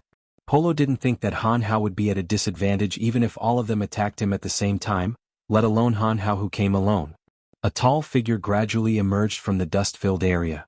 Ignoring Polo and the others who were glaring at him, the tall figure calmly looked at Han Hao who had suddenly opened his eyes and smilingly asked, "Are you Han Hao?" "Who are you?" asked Polo coldly. It seemed that he was about to attack. "Polo, stop!" shouted Han Hao suddenly. When he saw that Polo was staring blankly, he nodded and said, "I am Han Hao." "Hee, it seems that you know who I am. Very good, very good. This will save me a lot of trouble." He smiled and nodded. Suddenly, intense soul undulations emanated from his body and enveloped Han Hao. After a few seconds, the man shook his head in disappointment and sighed, "Not really." Then he turned around and left without looking at Han Hao, disappearing into the cloud of dust. Chapter 944. As Han Hao had expected, Tyre, Wasis, Logue and Asura returned empty-handed. They did not manage to surround and kill Dagmar. As soon as Dagmar left the Amphalos and was no longer restrained by the boundary, he immediately deployed a space-time scroll to escape. When Tyre and the others flew out of the Amphalos, they happened to see Dagmar tearing through space and leaving. The space-time rift was slowly closing up. The four sovereigns were a step too late and could only watch as Dagmar disappeared without a trace. However, Dagmar had paid a terrible price for his trip to the Amphalos. The divine bodies of his strongest high gods had all exploded and he himself had been ambushed by Wasis. It could be said that after this incident, Dagmar's influence in the God Hunter alliance would be greatly reduced. They did not have to worry too much about Dagmar in the upcoming war against the God Hunter Alliance. Dagmar had received his just deserts for coming to the Amphilos alone. When Tyre, Wasis and the others returned to Han Hao's side, the overgod of death, Nestet, had left in disappointment. They did not know that while they were chasing after Dagmar, Han Hao had already finished what he needed to do. No matter what, Han Hao was a native of the French. It was only natural that the four sovereigns would come to greet Han Hao after he was attacked by Dagmar in the Amphilos. "Han Hao, are you all right?" asked Asura softly. He seemed very worried. "I'm fine. How is Dagmar? Did you catch him?" asked Han Hao. He knew that the four sovereigns must not have found anything. However, he still had to ask what he needed to ask. Asura forced a smile and shook his head. He sighed and said, "That Dagmar is too ruthless. He used the divine bodies of his high god subordinates to perform the corpse explosion art and blew open the boundary of the Amphilos. Otherwise, he wouldn't have been able to leave the Amphilos by the time the four of us arrived and surrounded him." "I thought you guys were already here." Han Hao shot a meaningful glance at Tyre and Logue before he said to Asura, "Yeah, I'm fine now. Just now, a strange guy came and looked at me with his soul." He shook his head and left. "I don't know who he is." Tyre and Logue's expressions changed at the same time and they looked at each other. Logue suddenly laughed and asked Han Hao, "Who is so strange? He dared to use his soul to spy on you and still managed to leave safely. This is really surprising. According to my understanding of you, you are not a person who is easy to talk to." Wasis and Asura also turned their attention to Han Hao. It was obvious that they were very concerned about the matter. "I don't know who that person is, but I'm certain that the death energy he cultivates far surpasses yours." Han Hao looked coldly at Logue and said calmly, "I know I have no way of contending against such a powerful person, so I can only choose to remain silent.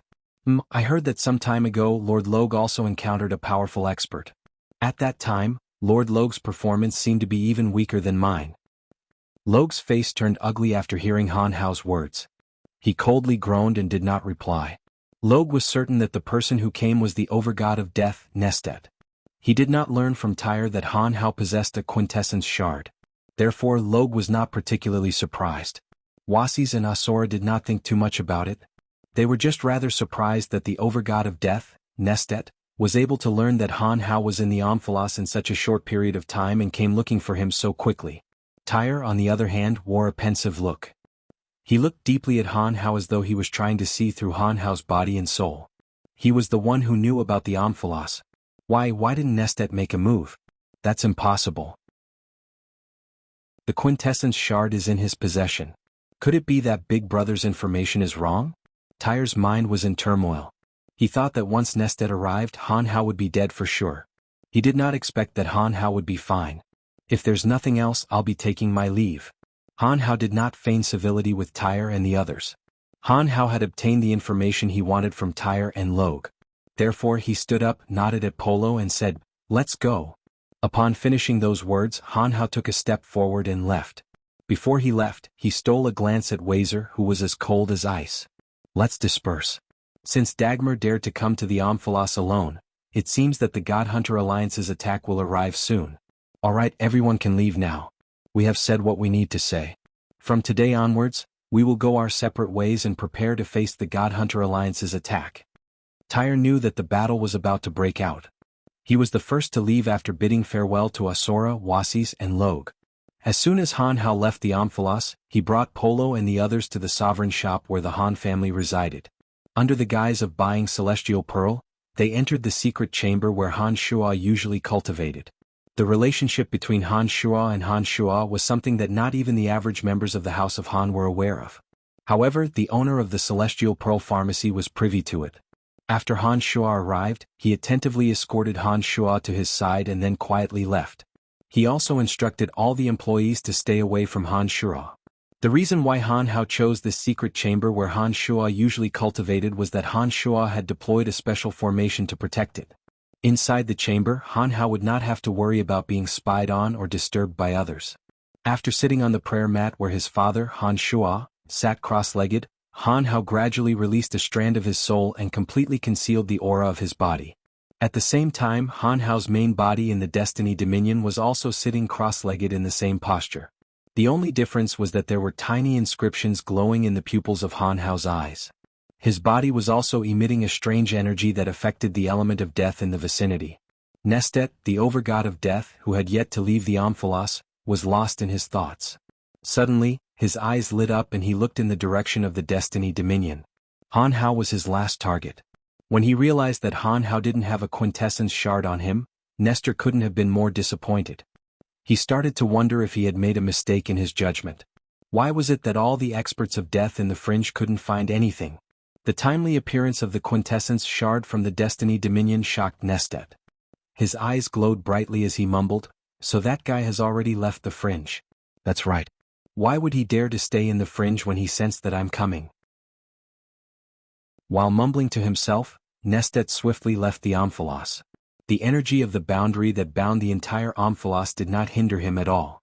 With one thought, he passed through the boundary that enveloped the sky of the Omphalos and disappeared. He's finally gone.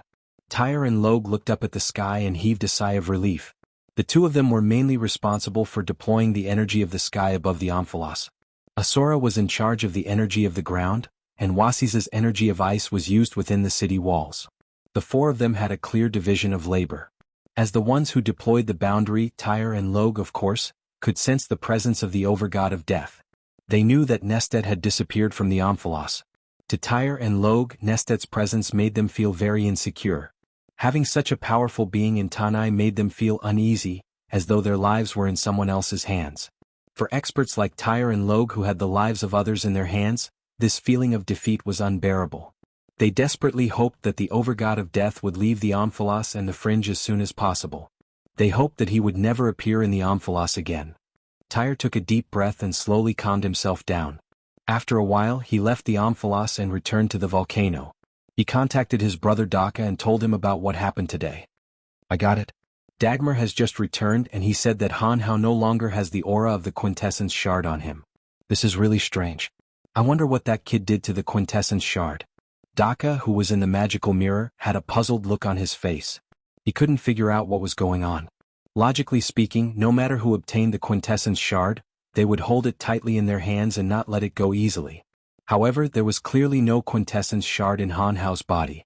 This was really hard to explain. "Forget it, let's not worry about Han Hao for now," Daka frowned and asked, "Has the overgod of death left?" "He should have. He searched everyone and since he didn't find anything, I don't think there's a need for him to stay in the fringe any longer. I paid attention just now and roughly sensed that he went to the Destiny Dominion. I think he might have gone to ask the Goddess of Destiny about this," Tyre explained after pondering for a moment. "That's good too," Daka nodded and smirked. "Then we can move out. Get ready. Tomorrow we will officially attack the God Hunter Alliance. You will have to deal with the God Hunters from the dominions of wind and lightning. They are the weakest, so don't worry too much. Just be careful. As for Brian's side, Hihi, Dagmar, Acer and Salis will be there. I will raise that place to the ground. Haha, after this battle, us two brothers will become the most powerful people besides the 12 core gods." Tyre laughed loudly, his face filled with arrogance and pride. In the Dominion of Destiny, the little skull Han Hao could clearly sense the overgod of death, Nestet, rushing over from the fringe. He smirked and thought, even if you're the overgod of death, you still fell for my father's trick. You should have eliminated me from your list of suspects, right? As long as I'm careful in the future, you'll never know who has the quintessence shard. When I completely fuse the quintessence shard with demonic arts, I'll take your quintessence. Sensing Nestet's arrival, Han Hao hid his energy again and slowly stood up, preparing to take a detour back to the fringe. At that moment, a petite figure suddenly appeared in front of Han Hao and looked at Han Hao in astonishment. "Did you release that energy just now?" Han Hao stared blankly for a moment before his expression turned cold. He first looked around cautiously before he asked, "Who are you?" Han Hao sensed a strange soul undulation from the girl. It was a soul even more powerful than that of Polo and the others. She seemed to have a unique life form that made Han Hao feel threatened. "My name is Andrina. This is the Dominion of Destiny, my home." Andrina stared coldly at Han Hao, bunched her brows and sensed for a moment. Suddenly her expression changed. She sneered and said, "You have the aura of a god hunter on you. Are you a god hunter?" "That's right, I'm a god hunter. What do you want?" Han Hao raised his bone spear in his hand and put on a vigilant face. "As long as you're a god hunter, I don't care who you are." Andrina's face was as cold as ice. Her little hand suddenly blossomed with dazzling crystalline radiance and blasted at Han Hao. Han Hao was rather surprised. He did not sense any energy from any of the 12 fundamental energies from Andrina. That dazzling radiance contained the purest energy of energy crystals. It felt as though an enormous energy crystal cannon had been fired. Not only was it terrifying, but it was also very agile.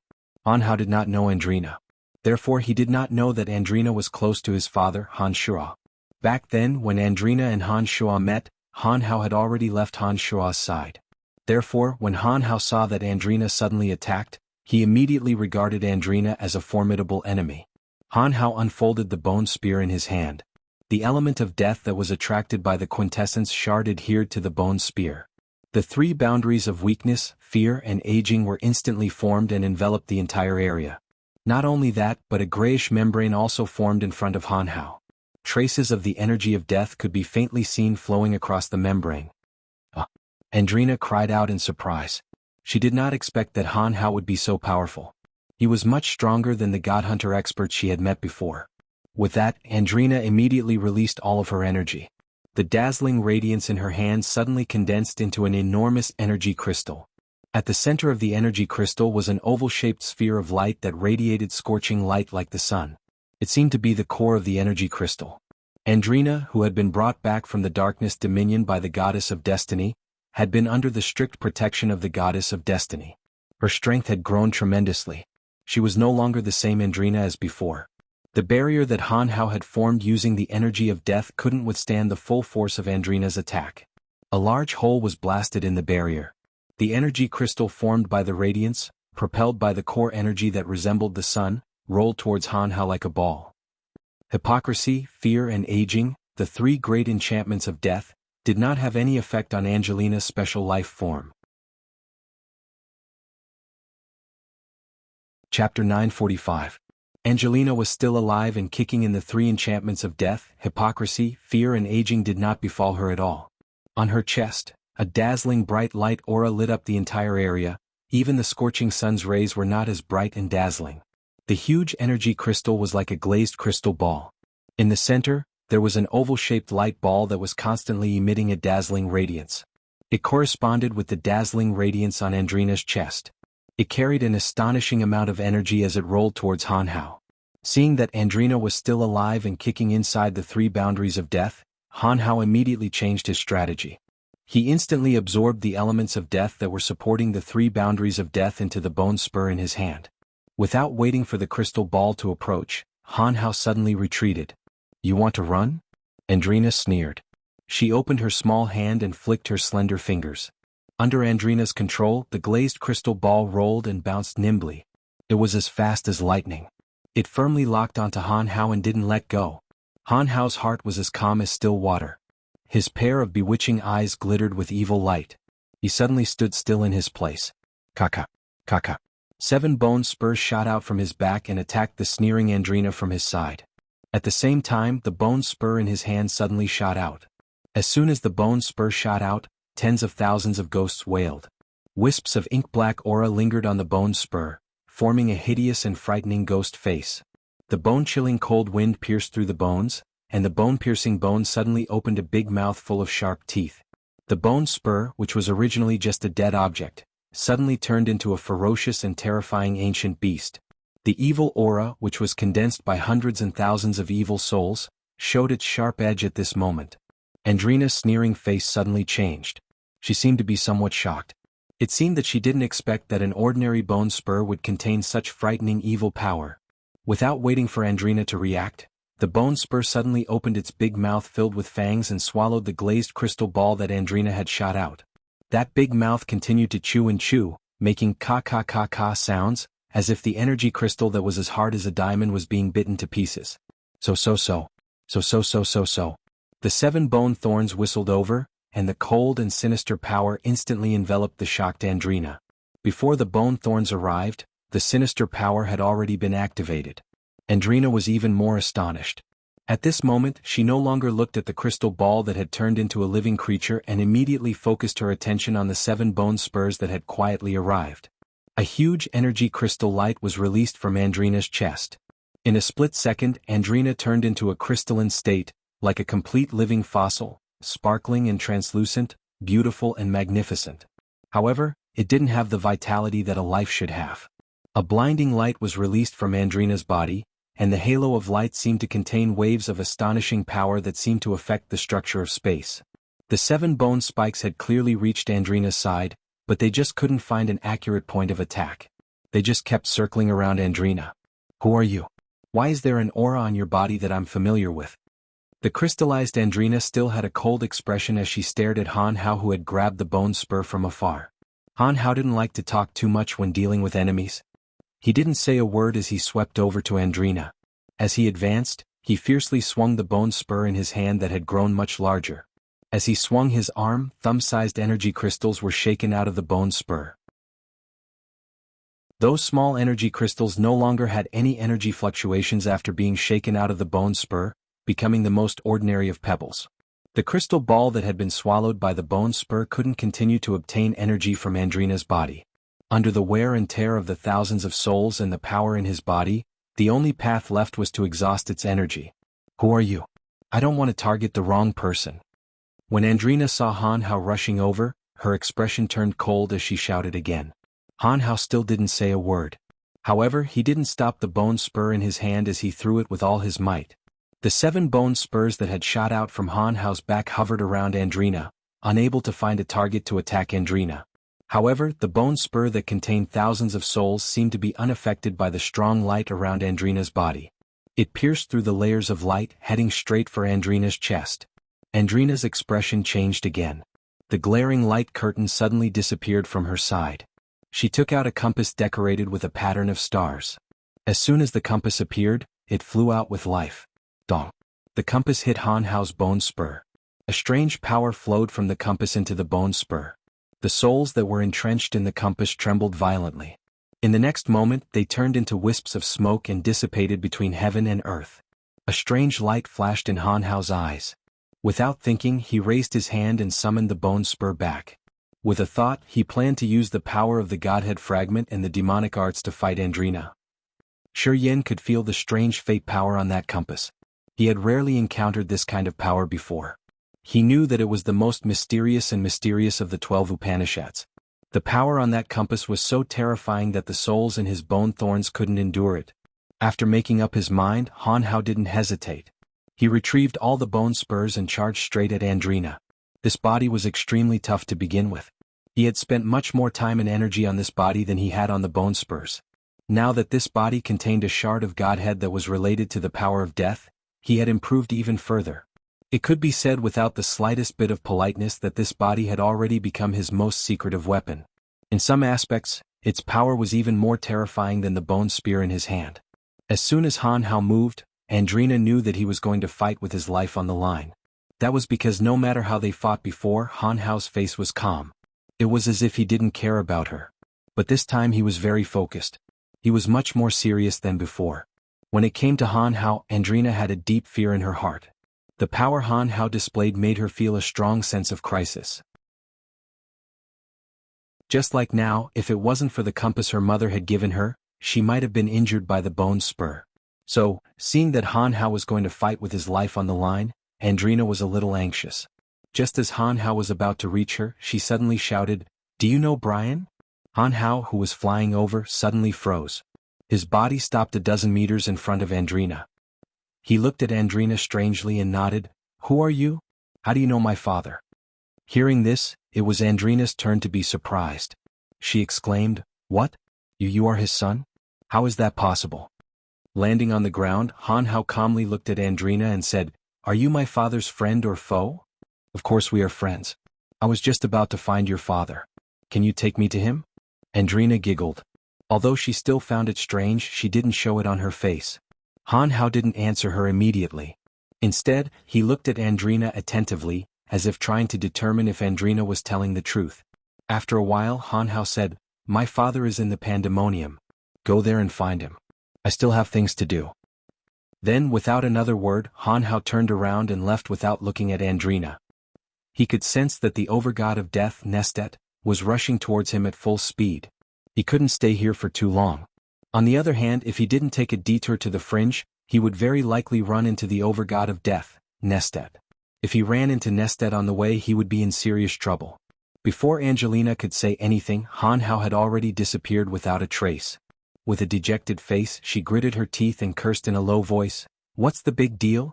Do you think I don't know this place?" Andrina looked in the direction where Han Hao had disappeared. Her eyes glistened for a moment before she muttered, "The energy that attracted me to him was obviously from the quintessence shard of death. He didn't even use his full strength.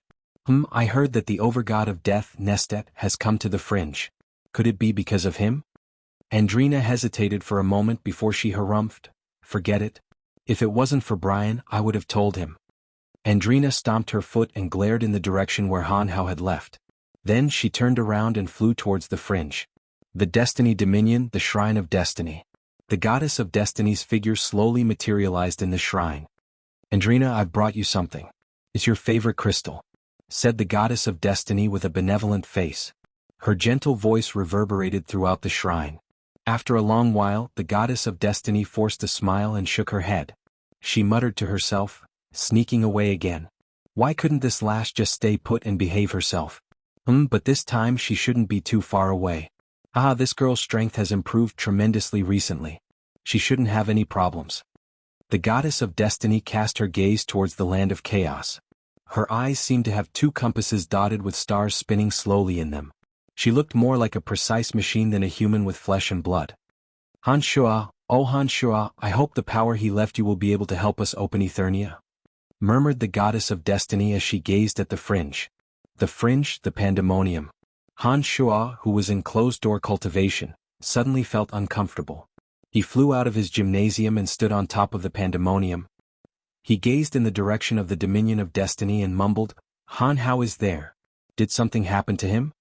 With that thought in mind, he wondered if he should go to the Dominion of Destiny to take a look. He trusted his soul's intuition. At this moment, Zovik came to his side and said respectfully, "My lord, we have news." "Oh." Han Shua put on a faint smile and asked, "News from the Omphalos?" Zovik nodded and replied, "There was an accident along the way, but the outcome was as you expected, my lord. I have received reliable information that the overgod of death did not attack young Master Han Hao. He has probably left the Omphalos or the fringe." Zovik first told Han Shua about the results and then went into detail, emphasizing the sudden arrival of Dagmar. Dagmar was so tempted by the quintessence shard that he dared to sneak into the Omphalos. If it weren't for Logue and Tyre, Dagmar wouldn't have been able to leave this place alive. Although Han Shua wasn't present at the scene, he was able to more or less guess the truth from Zovik's description. The divine bodies of Dagmar's most capable subordinates have been destroyed. Even though Dagmar has taken away their divine souls, it will be very difficult for them to recover. After this battle, Dagmar is no longer a threat, said Zovik smilingly. Never underestimate a man who has gone mad. Han Shua was not as optimistic as Zovik. Instead, he solemnly reminded Zovik, "Pay close attention to Dagmar. An overgod who has lost his mind will do things that we cannot anticipate. Tell Tanai's subordinates not to leave the Omphalos for the time being." "Yes, my lord," replied Zovik solemnly. "All right, you may leave now," said Han Shua with a nod. He then gestured for Zovik to leave. After Zovik left, Han Shua looked in the direction of the Destiny Dominion and mumbled to himself, "Since it has nothing to do with Han Hao, what was that feeling just now? The Destiny Dominion. The Destiny Dominion is the territory of Andrina's mother. Did something happen to Andrina? That's impossible. Who would dare to touch her in the Destiny Dominion?" After thinking for a while, Han Shua was unable to come up with any conclusions. He put aside his chaotic thoughts for the time being and got ready to deal with the God-Hunter Alliance's impending attack. The overgod of death had retreated from the fringe. Without that terrifying existence who could affect both sides, there was no longer any hindrance to the delayed battle. Han Shua knew that the God-Hunter Alliance would soon attack the Pandemonium. On this day, on top of a barren mountain outside the fringe, the 12 hegemons of the God-Hunter Alliance were gathered together. The 12 hegemons of the God-Hunter Alliance were gathered in one place. At the foot of the desolate mountain was a dense crowd of God-Hunters with cold glints in their eyes. Based on a rough estimate, there were at least 10,000 of them. All these years, the 12 hegemons of the God-Hunter Alliance had never gathered together like this. They had never had the opportunity to unite against a single faction. A benevolent-looking old man wearing the priestly white robes of the Temple of God of Light smiled and gestured for everyone to listen to him. Judas, why are you still wearing that shabby priestly robe? Do you really think that you can return to the embrace of the God of Light? Daka looked at Judas, the hegemon of the Light Dominion, with a teasing look on his face. If he could return to the embrace of the God of Light, I would have been summoned back by the Shrine of Ice. Hegemon Tuckamore from the Domain of Water sneered. Judas laughed awkwardly and explained, it was the God of Light who abandoned me. Actually, I'm still very willing to serve the God of Light. If the God of Light can forgive me, I might really be willing to return to his side. Haha, return to the side of the God of Light? What for? Ambush him again? Laughed Daka brazenly. He cupped his fists at Judas and said in admiration, as one of the keepers of light, I'm truly impressed that you could do such a thing. Among all of us there's really no one who's stronger than you. What's even more surprising is that you're actually still alive. You flatter me, said Judas humbly. He bowed towards the void and sincerely said, Praise be to the God of Light. I will do my best to survive until the day your quintessence leaves your body. Alright, I'm not interested in your nonsense. Let's move out. Dagmar, who was sitting on his bone throne, coldly snorted. He wasn't interested in listening to their chatter. Dagmar, you're the most courageous of all. You charged into the Fringe's main camp without anyone noticing and gave us a boost of morale. Aha, if we win this battle, it's all thanks to you. Laughed Regis from the Domain of Thunder. But if you can kill Tyre, Wasis and Logue at the same time, I'll be even more impressed. Then all we have to do is clean up the mess, don't you think? Regis, do you think that you can defeat me now? Dagmar straightened his body on his bone throne and said, Do you want to try? If I could defeat you 400 years ago, I can do it again today. I'm really interested. Regis grinned and stood up abruptly. It seemed that he really wanted to fight Dagmar. The reason why the God Hunter Alliance hadn't been united for so many years was because of the grudges between them. Whenever they met, they would mock each other and dig at each other's scars. Stop talking. Let's kill those fringe dwellers first. When the time comes to divide the territory, you two can do whatever you want, said Judas smilingly. Then he raised his voice and said, All right, let's get back to business. Let's see how we should attack from different directions. I'll attack Brian's side. I don't care about the rest. Dagmar grunted and squeezed his body back into his bone throne. He had suffered great losses in the Omphalos and hadn't been able to obtain the quintessence shard from Han Hao. He had long viewed Han Hao as a thorn in his side and was determined to get rid of Han Hao and force him to reveal the quintessence shard's whereabouts.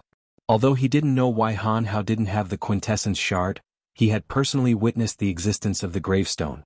So he wouldn't leave like the overgod of death. He would definitely keep his eyes on Han Hao until he obtained the quintessence shard and crushed Han Hao to dust. I'm familiar with Acer and Dagmar. The two of us should work with him to deal with Brian and the Pandemonium, suggested Daka, glancing at Acer. Acer and Daka seemed to have discussed this beforehand as they nodded in agreement. Is the Han family worth the three of you working together to deal with?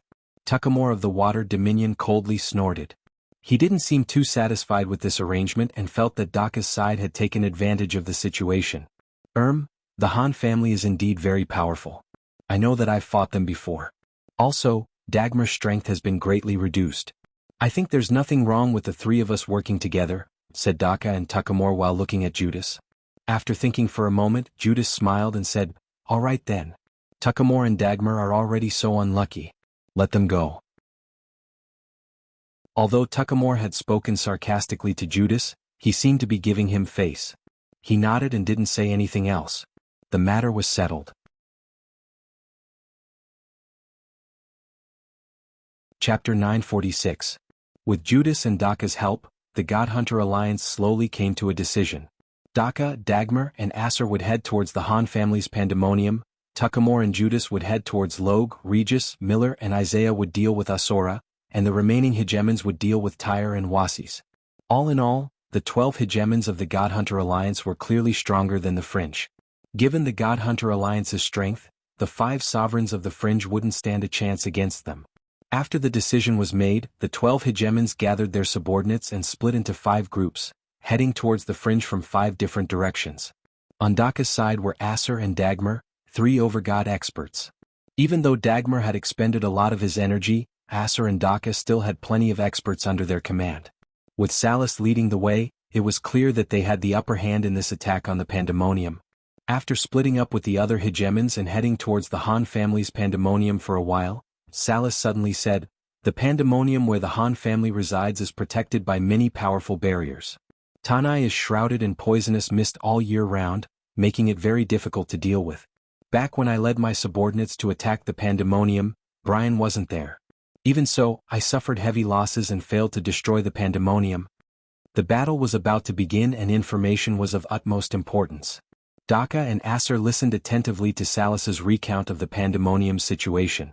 Dagmar was the only one who seemed a little distracted. His eyes glowed with venomous light like a viper's. Before Salas could finish, Dagmar interrupted, "Salas, it's just a small valley. No matter how many barriers there are, can it withstand the four of us?" "I don't know, but after I entered the valley I was trapped by a strange power for a long time." In the past, Salas had always been wary of Dagmar. But ever since Dagmar's personality had changed due to the quintessence shard, Salas had started to look down on him. In Salas's eyes, Dagmar who couldn't think calmly was crazy, but he wasn't afraid of him. "A strange power?" Dagmar sneered. His snake-like eyes glanced at Salas and ridiculed, "Salas, don't tell me you're too weak? How can the power of a valley trap an overgod like you?" Salas snorted in displeasure and said angrily, "Dagmar, it's up to you whether you believe me or not. I'm just narrating my experiences. In any case, I don't have many people participating in this operation. Don't blame me for not reminding you when your men die. Dagmar, we fought Brian in the Misty Sea.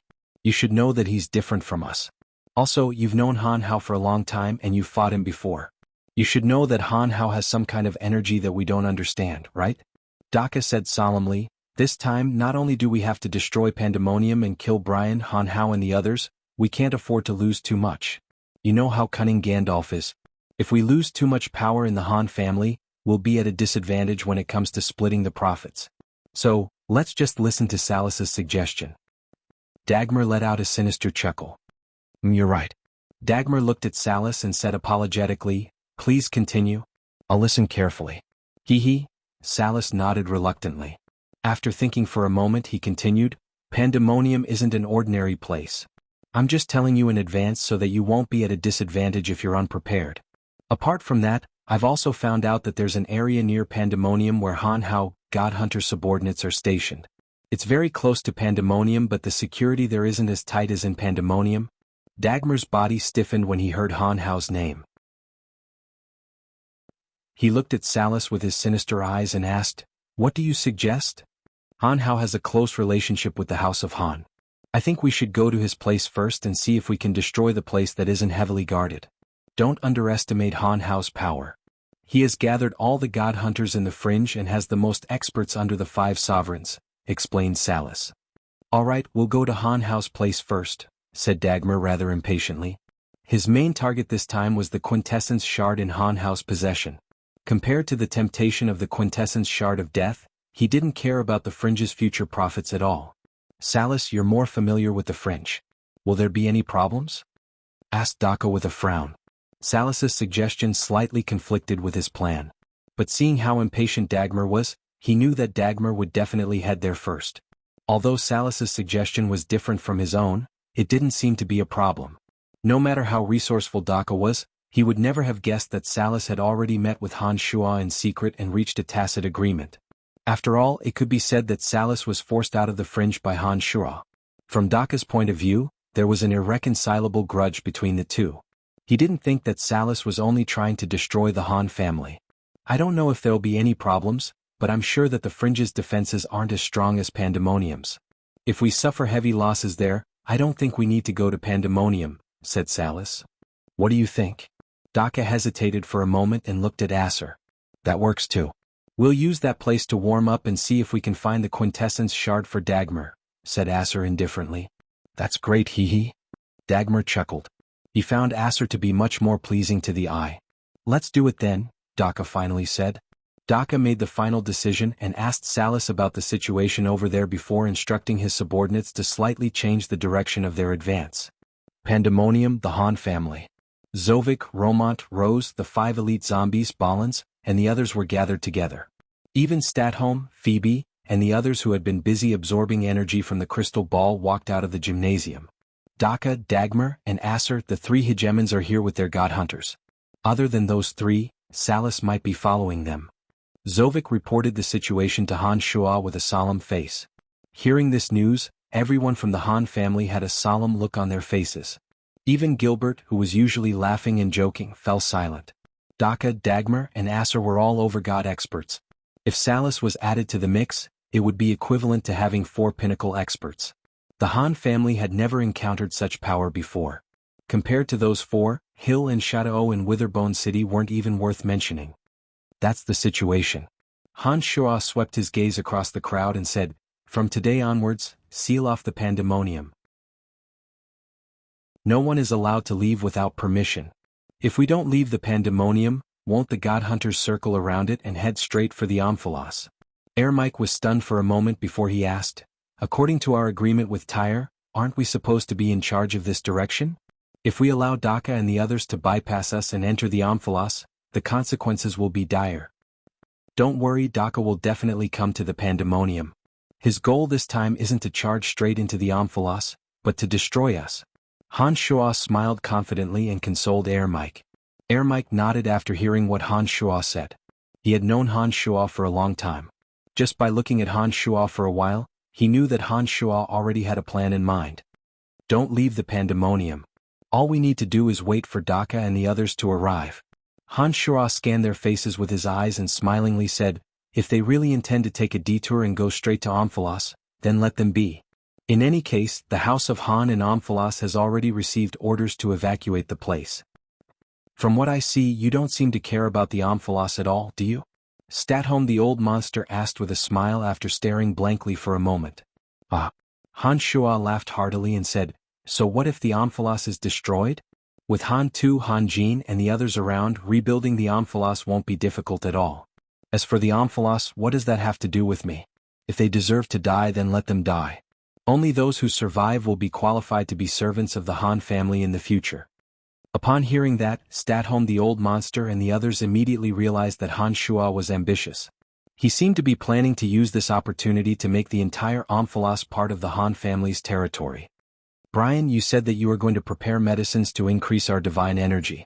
Have you made any progress?" asked Statholm with a smile. "My state of mind is sufficient. As long as my divine energy can keep up, I will be able to take another step forward. Don't worry, your medicines are already on the way. Hee, with so many god hunters coming to our doorstep, I will refine medicines that you will never be able to use."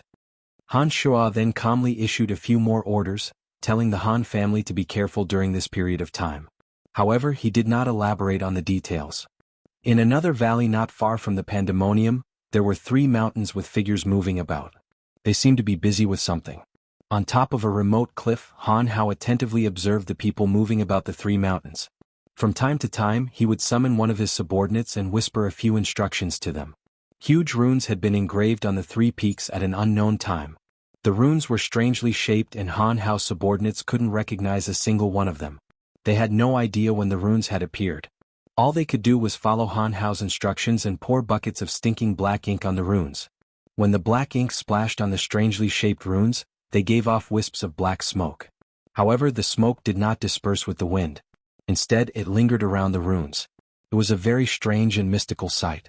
In the center of the belly of the mountain, grooves were dug out and stuffed full of energy crystals.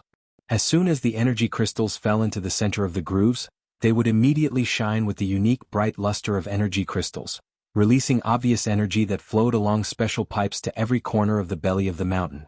The 3 mountains looked completely different from before as Little Skull's subordinates busied themselves. They looked ghostly and sinister, giving off an indescribable sense of danger. "Are you all right?" Han Shua suddenly stood beside Little Skull. He glanced at the wound on his chest and asked, "I heard from Zovik that you encountered Dagmar first? Did Dagmar do anything to you?" Little Skull waved his hand and gestured for his subordinates to leave before he replied, "This body is only a half-finished product. I will have to abandon it sooner or later when my main body returns.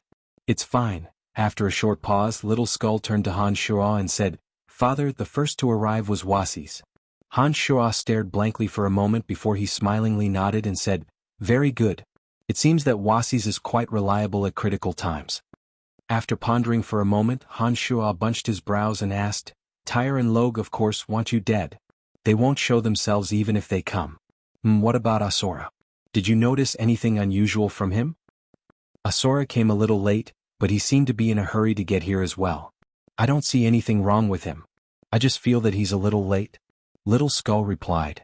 I got it. Han Shuo pondered for a moment before he turned to look at those who were busy on the three mountains. He smilingly said, Salus has brought them here. They should be on their way. They want to destroy our Han family? Let's give them a surprise. Father, do you know a little girl named Andrina? Little Skull suddenly asked. Han Shuo stared blankly for a moment. He looked at Little Skull and asked, How do you know Andrina? Of course I know Andrina. We're on good terms. What's wrong? I fought with her before. Seeing that Han Shuo was puzzled, Little Skull added, I fought with her using my main body in the Destiny Dominion. She's very powerful and she has a divine weapon bestowed to her by an expert who cultivates in the Edict of Destiny. Little Skull then told Han Shuo about his encounter with Andrina. After Little Skull finished, Han Shuo pondered for a moment before he suddenly smiled and said, She came to the fringe to look for me? Ah, very good. With her here we'll be even more assured. If she's in the pandemonium, even an overgod with a quintessence would have to be wary of her.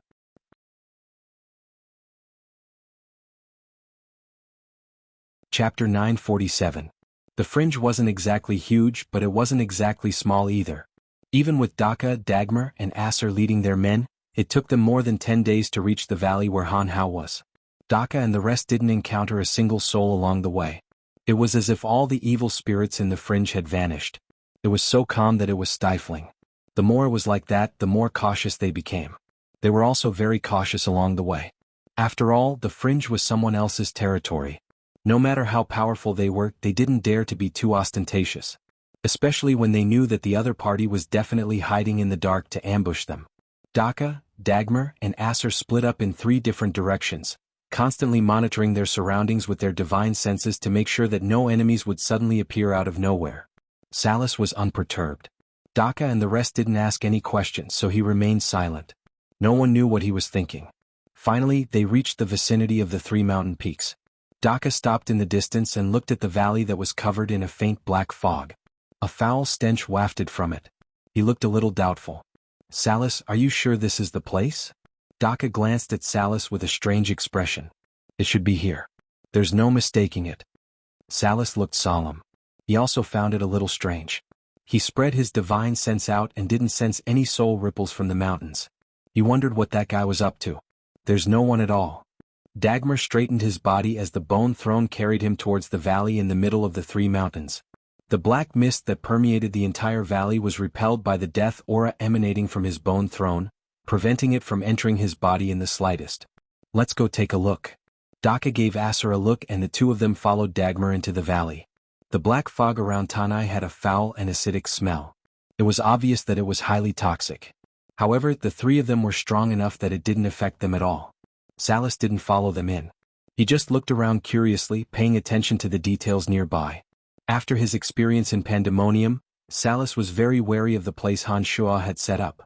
Moreover, he knew that Han Shuo didn't have good intentions in asking him to bring his men here. Therefore, he didn't dare to venture too deep into the place.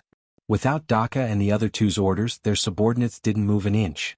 These God Hunter elites from the 3 divine dominions had been loyal dogs of the trio for many years. Not only were they powerful, they were also extremely disciplined. Without orders, they would not barge in recklessly. After Daka and the other 2 entered the valley in the middle of the 3 mountains, they roamed around. Apart from discovering many strange runes on the mountain walls, they didn't find anything else. They didn't sense any signs of life either. Soon, Daka and the other 2 returned to Salus's side from Tanai. Daka glanced at Salus and said, There shouldn't be any problems with this place. However, it seems that everyone has left. I believe that they more or less know that we're here. That Han Hao might have gathered his forces with the Han family. Yes, that's possible.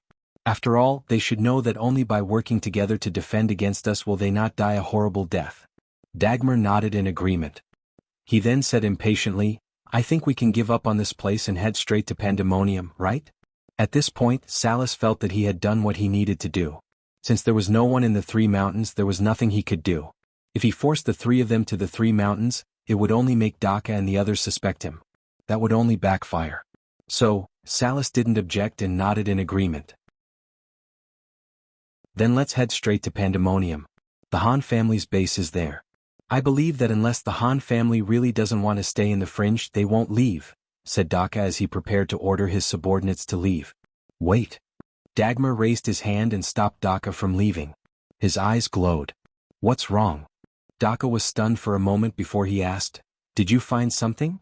He naturally knew that Dagmar, who cultivated the power of death, was much more proficient in the aspect of soul detection than him. He and Acer might not be able to detect some weak soul undulations, but Dagmar was very likely to be sensitive enough to detect them. There's a weak soul pulse in the belly of the mountain. It pulsed just now. I need to confirm it. Dagmar nodded and closed his eyes. His soul magnetic field slowly spread out with Dagmar at the center. He seemed to be using a special method to sense the pulses in the belly of the three mountains. Daka and Acer knew that even though Dagmar had been behaving strangely due to the quintessence shard, his mastery of death was still at the overgod realm. Not to mention, Dagmar wasn't one to brag. His main target was Han Hao, so he was definitely more impatient than anyone else. So, he must have noticed something. As expected, after Dagmar closed his eyes and used his special method to sense for a moment, he pointed at the three mountains and said, There's no need to leave. There are people in all three mountains. It's just that there's a special energy in the belly of the mountain that's preventing our soul detection. That Brian is truly amazing. The barrier he set up almost fooled us. How do you know that it wasn't Han Hao who set up the barrier? Asked Salas curiously. He doesn't have that ability. Dagmar sneered. Back in the depths of Tanai, I clearly felt his power after my subordinates subdued him. He's nowhere near as strong as you make him out to be. Without the quintessence shard, Han Hao is just an ordinary high god. I can crush him however I want. Dagmar, are you sure they're all hiding in the belly of the mountain? Daka asked after a moment of silence. There's no mistaking it. There are people in all three mountains. Dagmar seemed very confident. He turned to his subordinates behind him and said, Let's go. The poisonous mist in the valley isn't that big of a deal. Let's hurry. After a pause, Dagmar said to Daka and Acer, There are three mountains, so we'll each take one. We'll go in and search.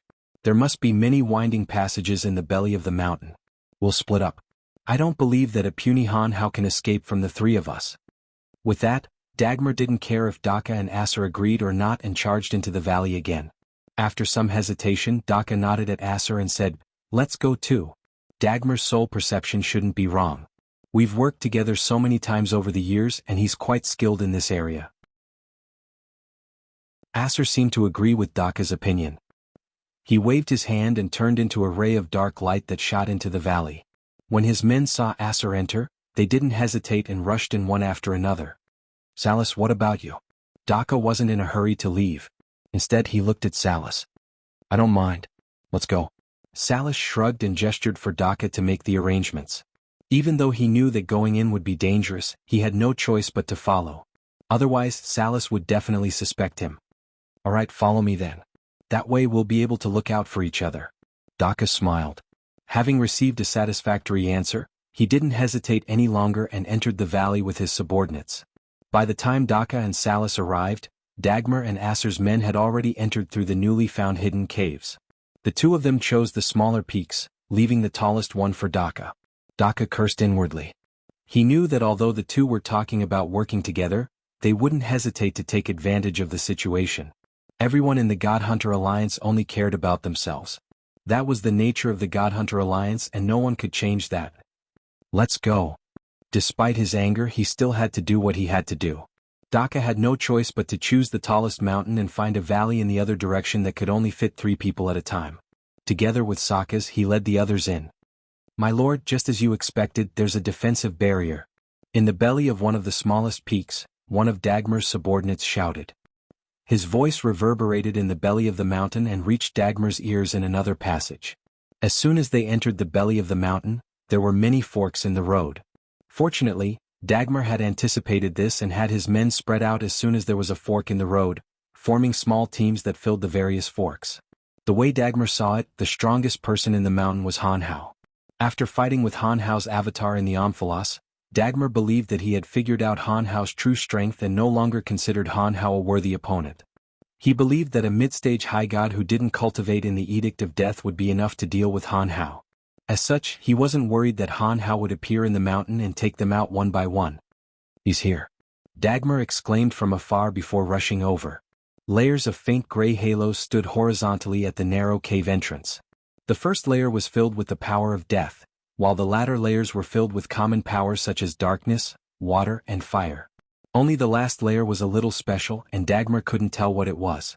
Without much hesitation, Dagmar made his move after sensing the layers of gray energy around the cave entrance. Much to Dagmar's surprise, the seemingly layered barrier didn't actually have much defensive power. When his energy of death transformed into 100 bone spears and pierced through, the layers of barrier were easily torn apart. Even the last layer of strange energy was destroyed in a single strike. It wasn't as difficult as he had imagined. "Let's go," Dagmar sneered. He felt even more disdain for Han Hao and his God Hunter subordinates.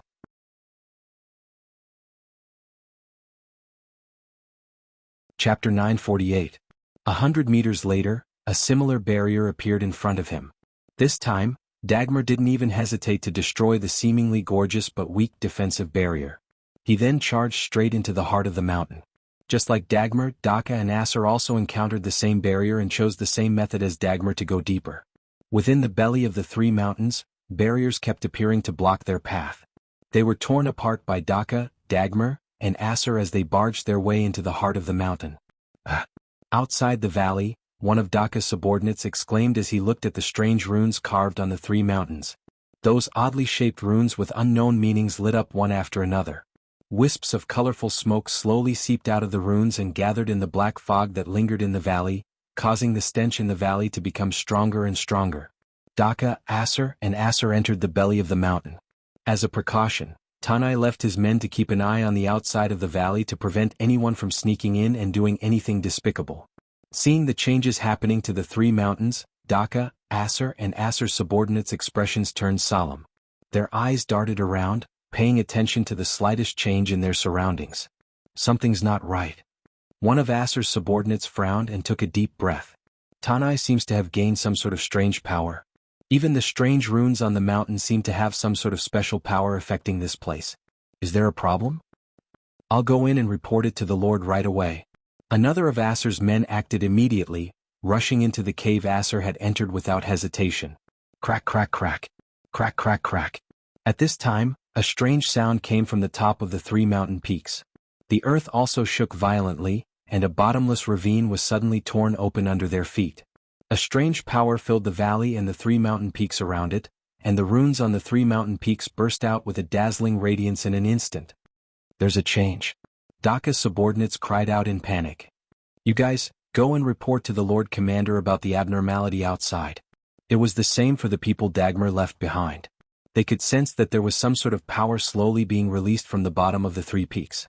Not only was it affecting the valley, but it was also causing changes to the peaks. Before Dagmar's men could enter the belly of the mountain, an earth-shattering explosion resounded from the depths of the earth. Turbid air from the earth's core gushed out of the ravines and converged into the black mist in the valley. At the same time, the three mountains began to sway unsteadily amidst the violent tremors. The mountain Dagmar was on was swaying left and right, its tilt increasing as if it was a drunken giant. What's going on? Dagmar, Daka, and Acer shouted at the same time from the center of the three mountains. It's dangerous. Everyone retreat. In the belly of another mountain, Acer howled, and the sound waves exploded like thunder in the mountain tunnel, spreading in all directions. At the center of the mountain they felt the changes even more deeply than Dagmar. There seemed to be a terrifying energy core at the center of the mountain that they had yet to reach. It was constantly pouring energy crystals into the mountain. As the mountain trembled and tilted, the boulders on the walls of the mountain bounced and crashed down from the top of their heads. These powerful god hunters wouldn't have to worry about their lives if it were an ordinary boulder falling from the mountain. However, as the mountain began to sway and the terrifying energy crystals at the center of the mountain began to spread, an unknown amount of bizarre energy permeated the entire mountain. Every single boulder that fell from the mountain contained extremely terrifying energy. Not only did that force weigh more than 5 million kilograms, but it also increased the speed at which the boulders rolled down the mountain. As the mountain was narrow and the god hunters were in great numbers, there was no way for them to avoid the impact of the boulders. Many of them were violently smashed into. Under the impact of the strange energy permeating the rocks, the god hunters, whose bodies weren't much stronger than ordinary humans, immediately fell to the ground with blood flowing out of their orifices. Those god hunters who were facing the falling rocks hurriedly formed energy barriers above their heads, hoping to avoid being struck by the strange rocks. Unfortunately, the boulders that had been imbued with a lot of power were extremely fast and terrifying. When a boulder fell on the barrier of power, it distorted the barrier. When a few large boulders fell together, the barrier that they had set up was as fragile as an eggshell, and it suddenly shattered into pieces. Within the belly of the mountain, rocks tumbled down and rolled back and forth along the slope of the mountain, causing great damage to the god hunters inside. The boulders, which contained a peculiar energy within them, were so sturdy that they rendered many powerless. Even when they blocked off the tunnels, they found it difficult to break through the god hunters' attacks.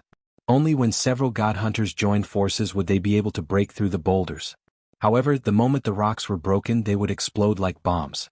The shrapnels had extremely powerful penetrative force and shot everywhere in the narrow passages, causing great damage to the god hunters. Even though they knew that it would be very troublesome to destroy the rocks by force, they had no choice but to give it their all. That was because their escape route out of the mountain was completely blocked by the rocks. If they didn't leave before the mountain exploded with even more power, they knew that they wouldn't be able to escape alive. "Salus, look at what you've done." Daka roared angrily as he smashed the rocks in his way while loudly criticizing Salus. At this point, Daka knew that he had fallen for someone else's scheme and had fallen into a trap. The way he saw it, it was Salus's responsibility to bring them here. However, he didn't think that Salus would betray them. "How could I have known that this would happen? Daka, did you think that I framed you?" Salus sneered guiltily as he helped Daka. "What reason would I have to frame you?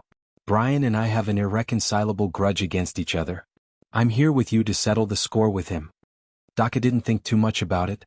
Seeing that Salus was getting agitated, he coldly said, "I don't know if you framed us or not, but if it wasn't for your suggestion, we wouldn't have ended up in this situation."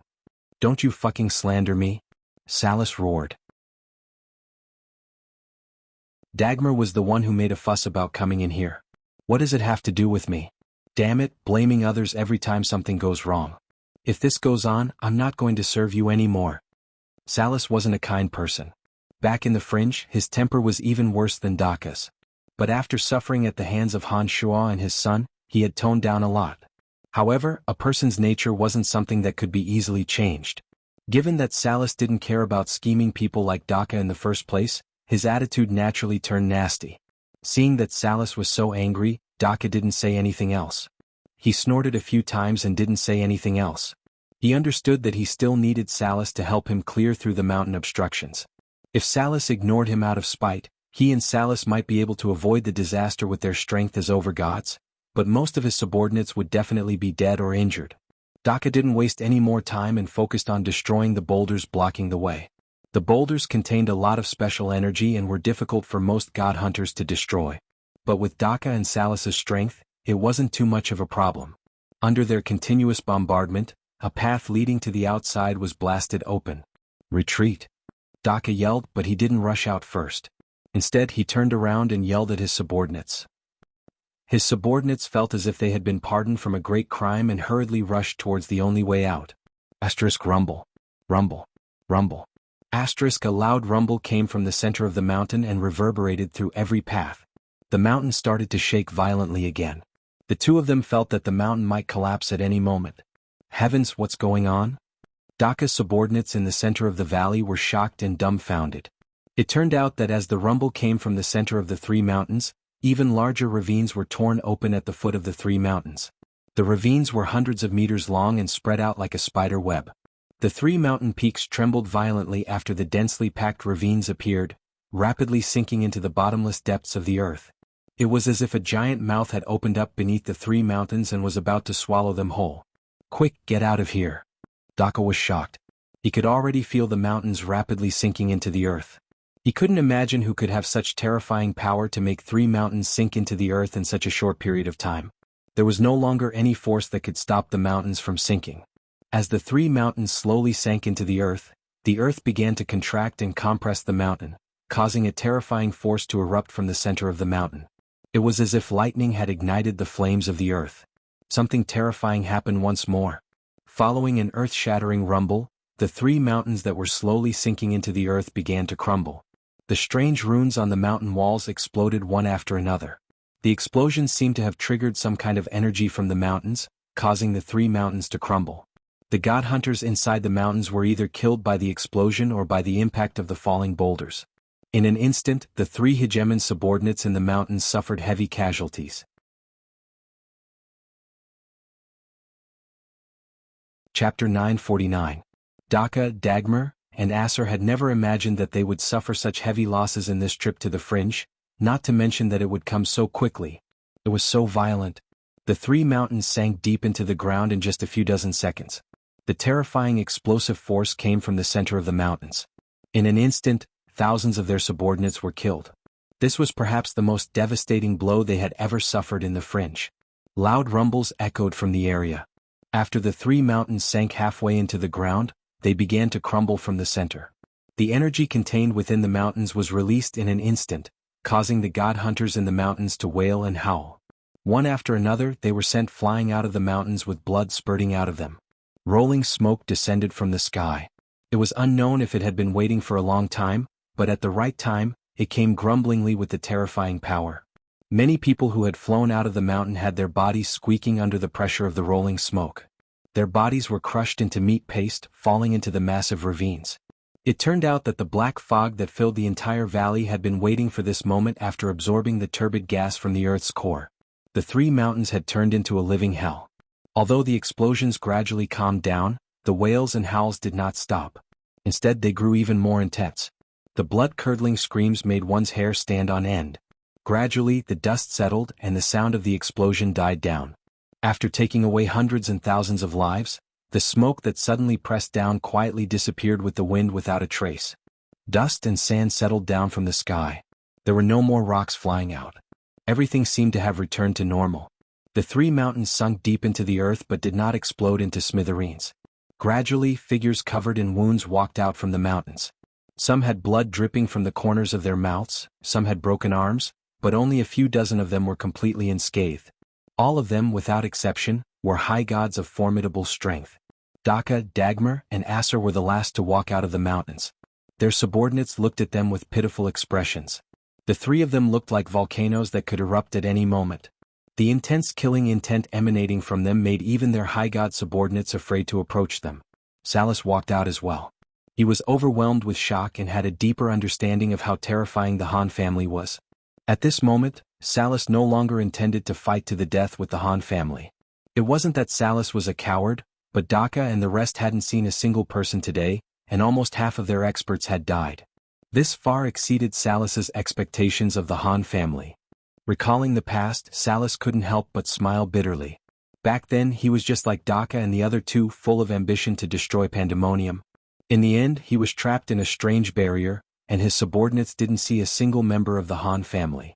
Just like today, they suffered heavy losses. After experiencing it once again, Salus had completely lost his temper. In a one-on-one fight, he was not a match for the Han family. In a team fight, the terrifying strength of the Han family's guards had gradually made many forces tremble in fear. On top of that, the Han family's defenses were ridiculously strong. Salus really didn't know how he could go up against the Han family. Forget it. I'd better get rid of that obsession in my heart. Salus, who had originally planned to settle the score with the Han family, only now did he truly understand himself and get rid of that obsession in his heart. After taking a deep breath, Daka pondered for a long while before finally gritting his teeth and roaring, "Do a head count." The subordinate beside Daka, who didn't dare to speak first, immediately gave the order. Dagmar and Acer waved their hands grimly, signaling for their subordinates to report the number of casualties. The 3 subordinates reported names one after another, but only half of them responded. Daka and the other 2 listened in silence, their faces turning darker and darker. Soon the results were out. Each of them had around 1,000 subordinates, but only half of them were still alive. Now Tanai Shan only had slightly more than 2,000 god hunters left, and most of them were injured to varying degrees.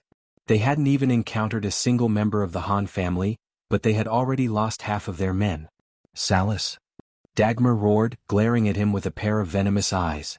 "We were about to leave, but you insisted on turning back. What does that have to do with me?" Salus wasn't afraid at all. He looked coldly at Daka and Aser, who were also looking at him, and said, "Every time something goes wrong, you push all the blame onto me. Is that how you do things? Why did the Han family know we were coming? Why did they set up a trap for us? Salas, don't tell me you didn't know anything. There can't be such a coincidence." Dagmar barked. The bone throne floated over and landed in front of Salas. "Of course I didn't know." Salas roared. He pointed at Dagmar and roared, "Do you think I would betray you? Damn it, I was chased out of the fringe by Brian and the Han family. My Empyrean peak was razed to the ground and I can't go back to my home? Do you think I would ally with them to deal with you? Dagmar, have you lost your mind because of the quintessence shard? I don't believe that the Han family is so resourceful. If it weren't for you leading the way, we wouldn't have come here," Aser, who was usually quiet, suddenly said. He seemed to have his own suspicions. Salas was stunned for a moment before he suddenly retreated, letting Daka, Aser, and Dagmar stay a safe distance away. He then sneered, "You're all crazy. You blame me for your men's deaths. It seems that there's nothing more to say. I won't be playing with you three anymore. Do whatever you want." Without waiting for the three to say anything, Salas shot into the sky and disappeared in a flash. Daka, Dagmar, and Aser were stunned. They didn't expect him to leave just like that, vanishing in the blink of an eye. Be it Dagmar, Aser, or Daka, the reason why they blamed Salas was partly because they were a little suspicious, but more importantly they wanted someone to take the blame. After all, the losses were too great and they didn't think it would be easy to explain it to their subordinates. All they could do was blame Salas. In their hearts, they really didn't think that Salas and Han Shua would work together. Just as Salas said, he had an irreconcilable grudge with the Han family. They only allowed Salas to participate because they had a detailed understanding of his experiences in the Omphalos. So, although the three of them blamed Salas, they didn't gang up on him. If they really thought that Salas had betrayed them, they wouldn't have shown it. They would have found a chance to attack Salas when he wasn't paying attention and killed him before Salas could figure out what was going on. The three of them looked at each other with even more dismay. They didn't expect Salas to leave so decisively and disappear without a trace. Now that they had lost Salas, the local tyrant, and their subordinates were either injured or dead, things would be even more difficult to handle later on. Damn it, this guy actually left. Dagmar was furious. His heart was full of resentment, but he had nowhere to vent it. He had only wanted to push the blame onto Salas, but he didn't expect that Salas would abandon him before he could achieve his goal. So be it. With our current strength, as long as we don't fall into any traps, we should be able to deal with Pandemonium. Daka knew that the three of them couldn't afford to be disloyal anymore. Even if he wanted to curse Dagmar, he could only hold it in for the time being. Daka was full of confidence when he came. He didn't hold back at all when he said that he would completely destroy the Han family. But now, when he talked about Pandemonium, he unknowingly lost some of his confidence. He was no longer as certain as before. "That's right, we can definitely destroy Pandemonium," Dagmar emphasized, but it sounded like he was trying to cheer himself up. Daka and the other two had suffered far too many casualties in these 3 mountains. They were no longer as sharp as before. "Let's stabilize their injuries first. It's best that we leave this place immediately. This place is a little strange." Aser looked at the 3 mountains that had sunk halfway into the ground and felt extremely uncomfortable. His suggestion was immediately agreed to by the other 2. Without further ado, the 3 of them took inventory of the remaining soldiers and left Tanai. After the 3 of them disappeared for a while, Han Shua and Han Hao emerged from the huge ravine below them. Han Shua looked at the situation from midair and said regretfully, "Too much formation power will make the attack uneven. Otherwise, the 3 mountains wouldn't just have collapsed but would have exploded. If that had happened, let alone their subordinates, even Daka and the other 2 would have been heavily injured. Father, this is already not bad. With this, the 3 of them won't be able to cause much trouble in Pandemonium." Han Hao looked at the ravine and said worriedly, "Won't the collapse of the mountains and the rupture of the earth affect my underground palace?" "It will definitely affect it a little, but don't worry. When this is over, Little Earth, Little Gold and the others will come and spend some time. Not only will they be able to restore this place, but the ground will also be filled with rocks. It will make your palace even more secure." Han Shua laughed. While talking to Han Hao, Han Shua waved his hand and recalled the God Hunter souls that had yet to dissipate back into his body. Then he said to Han Hao, "Let's go. We'll wait for them in Pandemonium." "I'm afraid that they won't dare to come in this time." Han Hao's lips curled into a faint smile. He felt that playing with Daka was rather interesting. "It's fine. It's best if they don't dare to come in. Let them go to Omphalos. Log and Tyre are there anyway. It's better for us if they fight to the death. Han Shua laughed heartily and left with Little Skull's half-finished avatar.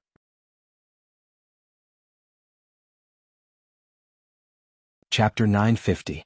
When Han Shua returned to the Pandemonium, he was surprised to see Andrina. The little girl who was taken away by her mother in the Darkness Dominion was clearly much stronger than before. Andrina was acquainted with Phoebe and a few others back in the Darkness Dominion. When Phoebe and the others discovered her presence in the Pandemonium, they naturally let Andrina in. Otherwise, even with Andrina's current strength, it wouldn't be easy for her to enter the Pandemonium unscathed. In order to defend against the God Hunter Alliance's attack, Han Shua had deployed many terrifying magical formations in the Pandemonium. Without the permission of the Han family, outsiders would have to pay an unbearable price. Andrina had stayed in the Pandemonium for a few days. She was very curious about Tanai. Not only did the Pandemonium have all kinds of barriers and energy crystals, but also the demonic formations deployed by Han Shua and the 5 elite zombies. It was the demonic formations deployed by Han Shua and the 5 elite zombies that attracted Andrina's attention. Their unique energy source piqued Andrina's curiosity.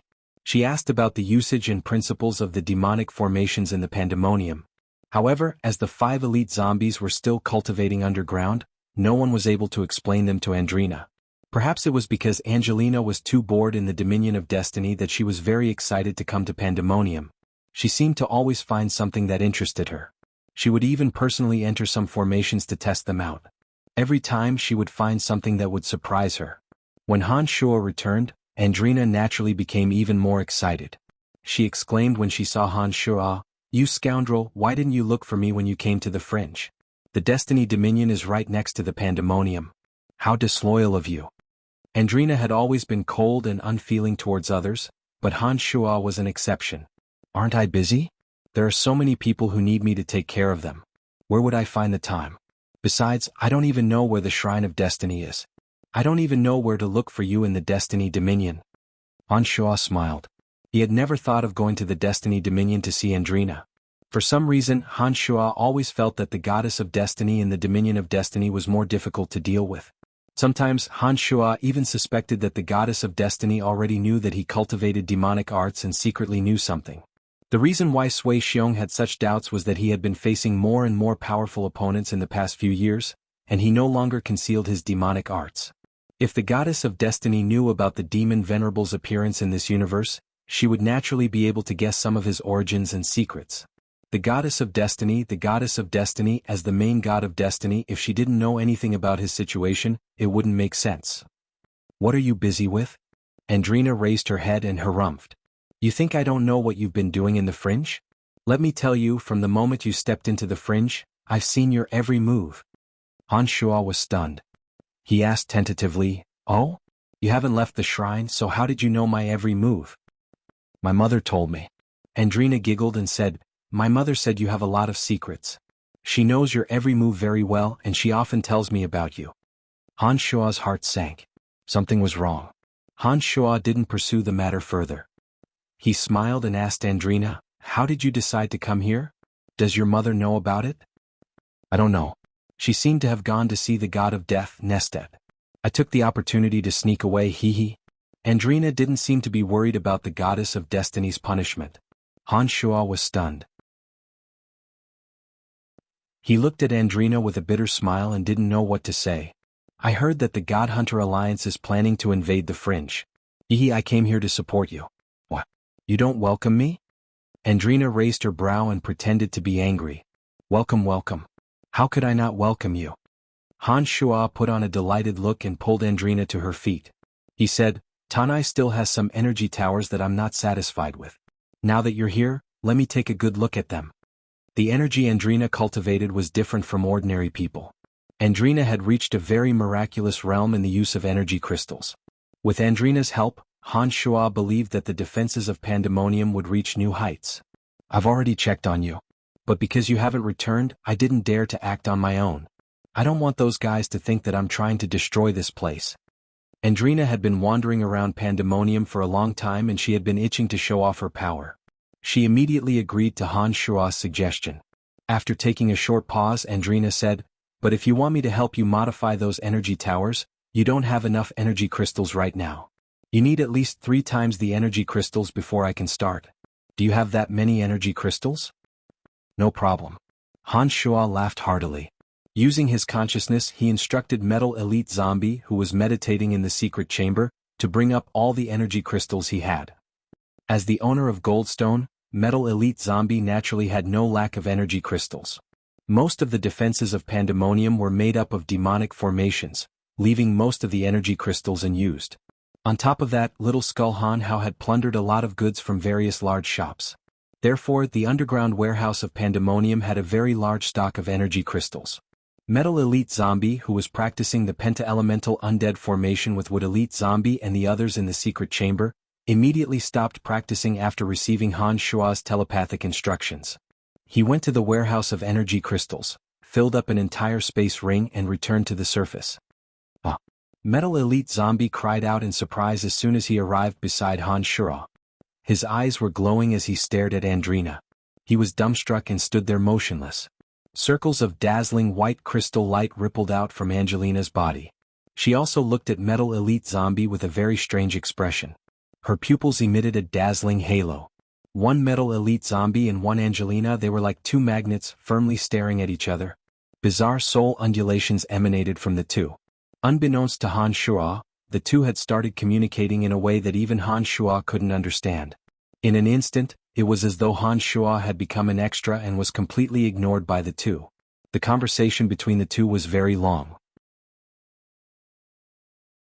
They just stared at each other, motionless for a few hours. In the beginning, Han Shuo was somewhat baffled. Later on, he gradually realized the reason behind it. Metal Elite Zombie was refined by Han Shuo with the Yuan energy of metal. In addition to having the golden cudgel in his body, he was the darling of all metal and stone. He was born with an understanding of metal and stone and was able to distinguish the energy of each type of metal and stone. He could even fuse himself with metal and stone to pierce through mountains and split rocks. Andrina was also a special life form. She could consume energy crystals to increase her strength. Whether it was her life magnetic field or the energy she grasped, they all carried the purity of energy crystals. Even her bones and body were filled with the purest energy of energy crystals. Andrina was like a piece of the purest and most special energy crystal.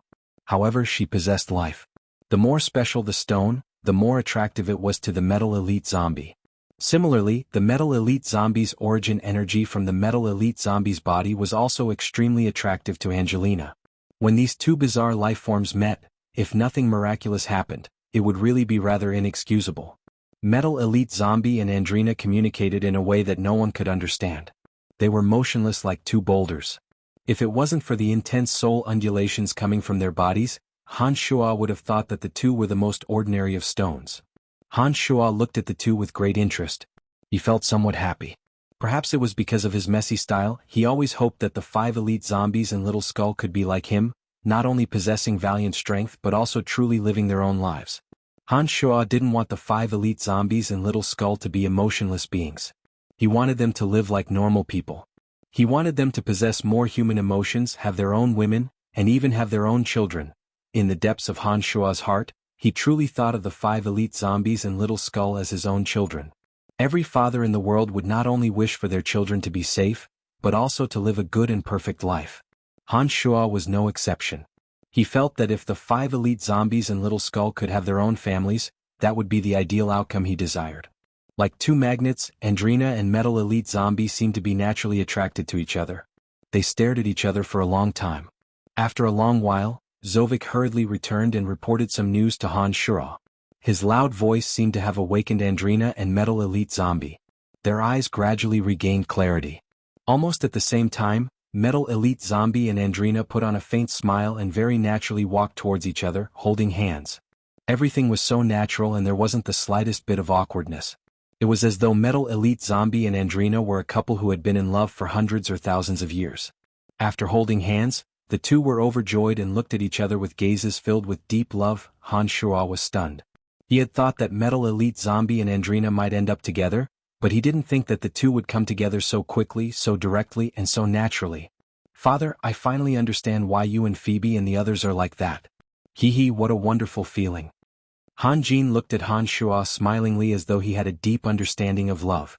For some reason, when Han Shuo addressed Han Shuo's women, whether it was the 5 elite zombies or Little Skull, he addressed them directly by their names without any additional emotions.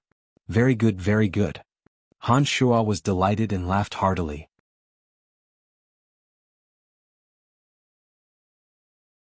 Chapter 951. Leave the rest to the two of us. Andrina and I will take care of everything, said Han Jin confidently. It seemed that he was very excited about communicating with Andrina through the soul. That's right. We will take care of what needs to be done. Don't worry, said Andrina with a faint smile. She would turn to look at Han Jin from time to time as she spoke. Han Jin was rather familiar with the layout of the Pandemonium. Back when Han Shuo was constructing the various formations in the Pandemonium, Han Jin and the other 4 sovereigns had been helping him. Therefore, apart from Han Shuo, the 5 sovereigns were the only ones who were familiar with the Pandemonium's formations. With Han Jin helping Andrina, Han Shuo believed that she would be able to bring out her full potential. Seeing that the 2 sovereigns were very confident, Han Shuo naturally let them do as they pleased. He nodded and smilingly said, "Very well, I happen to have some matters to take care of." After giving Han Jin a few reminders about the modifications to the special formations and the things to pay attention to, Han Shuo left the task of modifying the energy towers in the Pandemonium to the 2 sovereigns. When Zovik arrived, he reported to Han Shuo that the various factions of the God Hunter Alliance had entered the fringe. Tyre, Log, Wasis, Asura, and the others would soon face the joint attack of the hegemons of the God Hunter Alliance. On the surface, the hegemons of the God Hunter Alliance were very powerful. They usually moved in groups. At this rate, the sovereigns of the fringe would be in for a very difficult battle. However, Han Shuo knew that the 4 sovereigns had their own trump cards. After all, the fringe was a place that they had set up for many years. If they could make full use of the unique terrain of the fringe, gather their powerful forces and use special methods to attack, even a demigod would be gravely injured. Take Log's boneyard for example. It contained the intense element of death that Log had meticulously set up for many years. As long as he was in the boneyard, Log's power would greatly increase. In the boneyard, Log would probably be able to defeat Tyre. That was because Log had long become one with the element of death in the boneyard. He could use all of the energy in the boneyard. If the invading god hunters entered the boneyard, Log could use the energy of the boneyard to gather his many high god subordinates to attack an overgod of the same realm as him. He could injure the overgod severely in an instant or even destroy his divine soul. Tyre, Wazer, and Asura were in a similar situation. If they could make good use of their forces and create an advantageous situation for themselves, they would be able to put up a good fight as local tyrants. But if the battle did not take place in the ideal of the overgod, they would be. When he arrived at the bottom of Pandemonium, he found a strand of Little Skeleton's divine soul and asked, "How long will it take for your main body to return?" "I have already entered the fringe. I should be able to return in 3 days, replied Little Skull calmly after thinking for a moment. Han Shuo nodded and said in a deep voice, "I have attached a strand of my consciousness to the demon general to keep an eye on Dagmar and the others. They are still recovering. I don't think they will dare to enter the Pandemonium for another 10 days or so. With you in the Pandemonium, the 5 elite zombies, Andrina, and Sanguine are using the power of the Pandemonium well, even if Daka and the others were to attack, they won't be able to breach the Pandemonium's defenses in a short period of time." "You have business to attend to?" asked Little Skull. He immediately realized something. "Yeah, I'm going out for a bit. Don't worry, I will return as soon as I finish my business. Given your strength and my arrangements in the Pandemonium, Daka and the others won't be able to attack immediately. There shouldn't be any problems," said Han Shuo. "Go ahead. I will keep an eye on this place," said Little Skull with a nod. Han Shuo then carefully described the usage of the demonic formations in the Pandemonium. After making sure that Little Skull was familiar with the formations in the Pandemonium, Han Shuo quietly left. The glacial cave on Glacial Peak. Wasis sat cross-legged in the cave like an ice sculpture. The ice that enveloped him emanated a bone-chilling aura. A figure knelt at the entrance of the glacial cave and respectfully reported, "My lord, I have received reliable news that the hegemons of the spacetime and destiny dominions are on their way here." Crack, crack. The ice sculpture suddenly broke free and a frigid energy was released from Wasi's body. The ice sculpture shattered like glass. Wasi's body was still emanating a frosty aura. He slowly moved his arms and legs. The frosty aura on Wasi's body seemed to have fused with the glacial cave. "Ansett, are you sure?" asked Wasis after moving for a while. Ansit, who also cultivated in the Edict of Water, quietly took a few steps back. The frosty aura emanating from Wuxia's was so terrifying that even Ansit found it hard to withstand it. There's no doubt about it. They are heading towards Glacial Peak. The hegemons of the Spacetime and Destiny Dominions are said to be the two most mysterious existences in the God Hunter Alliance. No one knows their true strength. What should we do? Asked Ansit respectfully. Spacetime Destiny. Wuxia bunched his brows as though he was thinking about something very important. After a while Wuxia said, I'm really looking forward to meeting a hegemon who cultivates in these two energies. It is said that the Edict of Destiny is the most miraculous of the 12 fundamental energies. There are very few experts who can reach High God Realm by cultivating the Edict of Destiny. Each and every one of them is an extremely mysterious and unfathomable character. I wonder what realm this hegemon is at. My lord, those who cultivate in the Edict of Spacetime are also very terrifying. If there is an overgod among them, they can even sneak into Glacial Peak. Should we make preparations in advance? Ansit was rather nervous. Although Wuxia was powerful, he was only one person. However, his opponents were hegemons from two dominions. Ansit did not know if Wuxia could handle them by himself. Everything that needs to be prepared has been prepared. Wuxia shot a glance at Ansit as though he could read her mind. He said indifferently, as cultivators of the Edict of Ice, our hearts should be as hard as ice. We should not be afraid of any threat. If you wish to advance further, you must remember that even if you are about to die, you must not feel fear. Thank you for your guidance, my lord. Ansit respectfully kowtowed to Wuxia. She was sincerely grateful. Among the 5 sovereigns of the Fringe, Wuxia was the most unreasonable one. However, Wuxia was also famous for one thing. As long as his subordinates cultivated in the elemental energy of water, he would always give them pointers in their cultivation. As a result, the strength of those who followed him would improve by leaps and bounds. Even though Ansit had cultivated the energy of water to late-stage High God Realm and might very well be able to reach the same realm as him with his guidance, Wuxia didn't put up any guard against him. He would still say whatever he needed to say. It was as though he wasn't afraid that his subordinates would surpass him. It was for this reason that most of the fiends who came to the Fringe from the 12 dominions and cultivated in the elemental energy of water would join Wuxia's cause. Let's go. Tell them that they no longer need to stand guard outside Glacial Peak. Activate all the energy towers and gather the frigid energy of Glacial Peak. Those who don't cultivate in the elemental energy of water are to stay in the mountain for now, Wuxia said to Ansit after a moment of silence. Everyone go into the caves. Ansit nodded repeatedly. She immediately left after Wuxia finished his orders and conveyed his orders to her subordinates. However, as soon as Ansit's orders were conveyed, Wuxia's subordinates had yet to carry them out.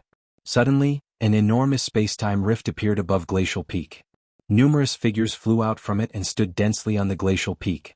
Their eyes were cold and sinister as they searched for their next target. Wuxia, I can see through your plans in advance. Your fate has already been decided. Come out, we can have a good talk if you don't want your subordinates to die with you, said an old woman with a 6-pointed star pattern on her chest. She was holding a crystal ball glowing in green light. Her voice was strangely bewitching as it reverberated above Glacial Peak. As she spoke, many figures flew out from the spacetime rift behind her. Finally, an old man with long eyebrows came out from the spacetime rift. He closed the spacetime rift as though he was closing a door. Wuxia, with Maski's ability to predict your movements and my sealing of the spacetime rift, you won't be able to escape. After the old man closed the spacetime rift, he walked to the glacial cavern with a smile on his face. With a wave of his hand, the spacetime distorted and ripples spread outwards. Ansit and Wuxia's subordinates were about to dive into the glacial cavern when they suddenly discovered that the spacetime rift had warped. They were trapped in the glacial cavern, unable to move at all. They had no way to resolve the situation and carry out Wuxia's orders. One can predict my movements, the other can seal the spacetime rift. The two of you working together is probably the most perfect combination. How lucky I am. Wuxia's voice came from the glacial cavern. When his voice faded, he was already standing at the entrance of the glacial cavern, staring coldly at the two. Wuxia, not only your fate, but the fate of the Fringe has been sealed, said the old woman called Maski with a solemn expression as though she was the messenger in charge of everything. She fiddled with the crystal ball with her fingers as she spoke nonchalantly. You're not an overgod, Wuxia suddenly said as he looked deeply at Maski. Those who cultivate in the Edict of Destiny. Maskey pointed in the direction of the dominion of destiny. Except for that one. No one can reach the overgod realm, not even a pseudo-overgod. We're different from you. You can reach this realm without a quintessence, but we don't have a quintessence and will forever be high gods. After a short pause, Maskey chuckled softly and said, "But that's enough." At this point, Maskey's brow furrowed. The crystal ball flashed and Maskey suddenly shouted, "Dennis, do it! He seems to be waiting for someone and I can't predict who it is."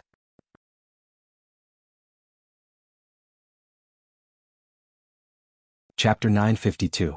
Dennis, the god hunter hegemon from the Space Dominion, was rather startled by Maskey's words. For a moment, he did not seem to realize the gravity of the situation. Instead, he looked at Maskey in puzzlement and asked, "Maskey, didn't you say that nothing can escape your control?"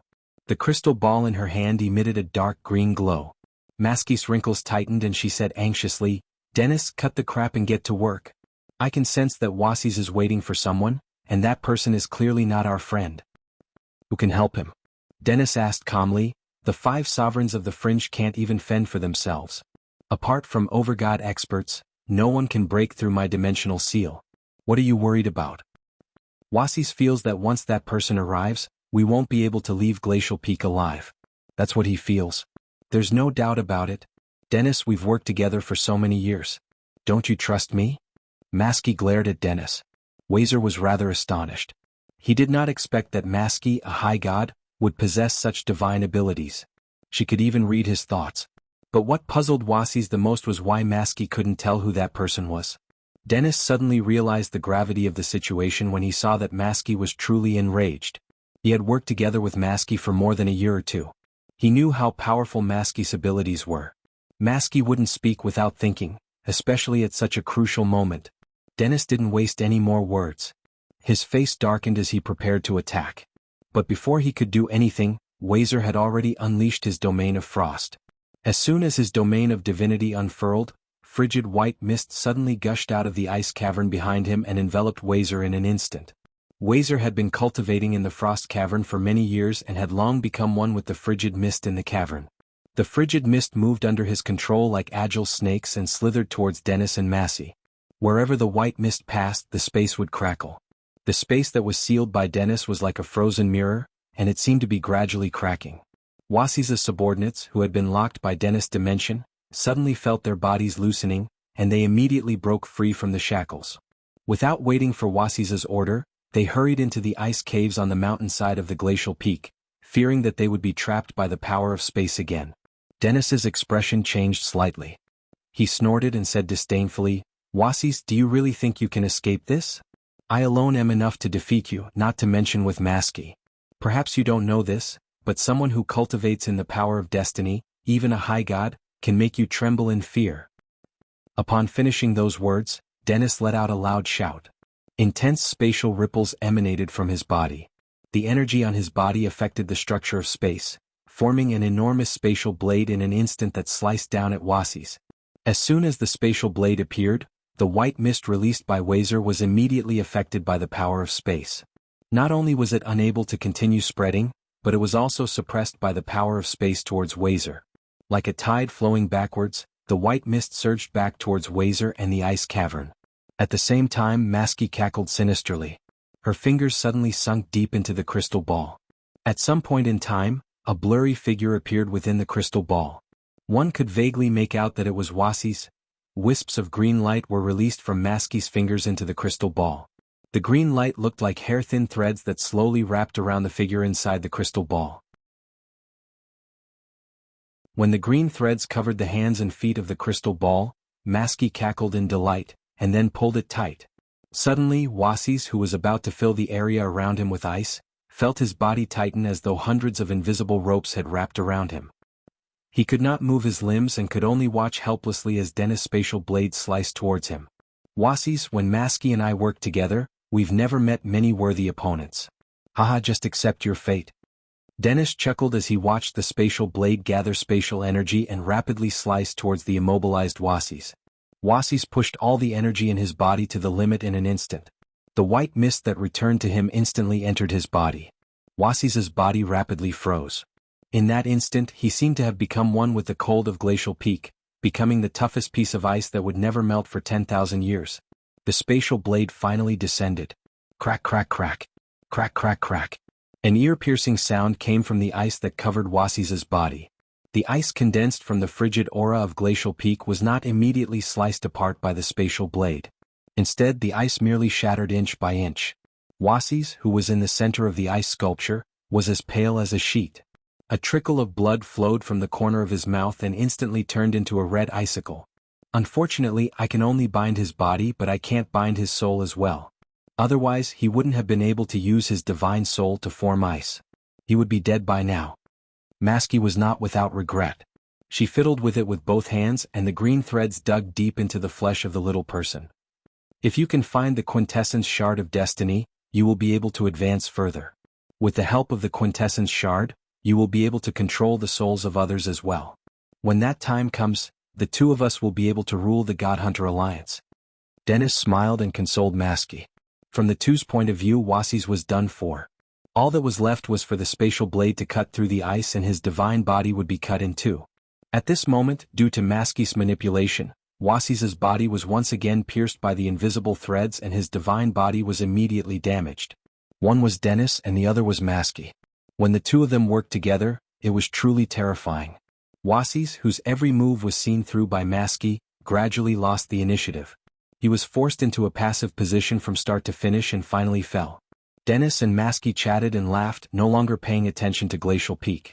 They knew that once Wuxia was done for, no matter how many barriers and formations were set up on Glacial Peak, they would not be able to unleash their true power. It would be a fool's dream for those high gods who weren't even at the level of an overgod to defeat the two of them. Hurry up. Wuxia has something he can rely on. He's waiting for someone to come. Let's kill him first and wait for that person to walk into our trap. Maski's fingers, which were inserted into the crystal ball, emitted even more green energy and turned into thin threads that coiled around Wuxia. It seemed that she wanted to end the battle as soon as possible. My lord. Ansett shouted with bloodshot eyes when she saw that Wazer was getting closer and closer to her, seemingly unable to fight back at all. Ansett, who had just crawled into the ice cave with great difficulty, saw that Wazer was getting closer and closer to her. Save the Lord. Every one of Wuxia's followers who had crawled into the ice hole had the same thought in their minds. Wuxia had never treated them with courtesy and would sometimes even teach them a lesson. But at the most crucial moment, his followers were more loyal than the last. They fearlessly crawled out of the ice hole and charged towards Dennis and Maski. Courting death. Dennis sneered. Dimensional ripples emanated from his body. A few of Wuxia's followers who were charging towards him suddenly had fist-sized holes of light appear in the space around them. An unparalleled suction force came from the holes and pulled them towards the holes. Their bodies seemed to have turned into liquid. Under the powerful dimensional suction force, their flesh, bones, and souls were all sucked into the holes of light. In no time at all, they disappeared without a trace. Within the ice, Wuxia's eyes were spitting fire. Although he was trapped, he was still aware of the situation around him. It was only just now that he realized that his followers, whom he usually beat and scolded as he pleased, were actually so loyal to him. It was precisely because of this that Wuxia was infuriated to see them die for nothing. Unfortunately, his body was trapped by Maski and he had to constantly expend his divine energy to deal with Dennis' dimensional blades. He could only watch as his followers died one after another, unable to break free and save them. Why aren't you here yet? Why aren't you here yet? Have you been using me all this time? Why? Wazer glared at the man in front of him. His heart was filled with monstrous hatred. The feeling of betrayal almost drove Wazer mad. He even wanted to abandon his divine body at all costs so that he could kill one of them together with him. An ear-piercing howl came from the distance, perhaps because Wazer's inner voice could be heard. From the direction of the howl came a horde of ferocious-looking creatures with their fangs bared. They gathered in the sky and pressed down on Wazer like a dark cloud. Ferocious, evil power came from the densely packed creatures. Dennis's space barrier was smashed into pieces by the creatures. It was torn apart in an instant. As soon as the dimensional barrier was broken, the strange creatures dispersed like bats and pounced towards Dennis and Maski's Godhunter subordinates. The peak of Glacial Peak suddenly darkened. The strange creatures blotted out the sky and filled every corner of the peak in an instant. Wuxia's eyes beamed with joy. The moment he saw those strange creatures, he knew that he had trusted the right person. He knew that his chance for revenge had come. Crick, crick. 17 flying swords tore through the void and suddenly appeared above Glacial Peak. Before Dennis and Maskey could react, the swords had already enveloped them. The flying swords streaked across the sky and formed a dense net that trapped the two. The net was constantly tightening.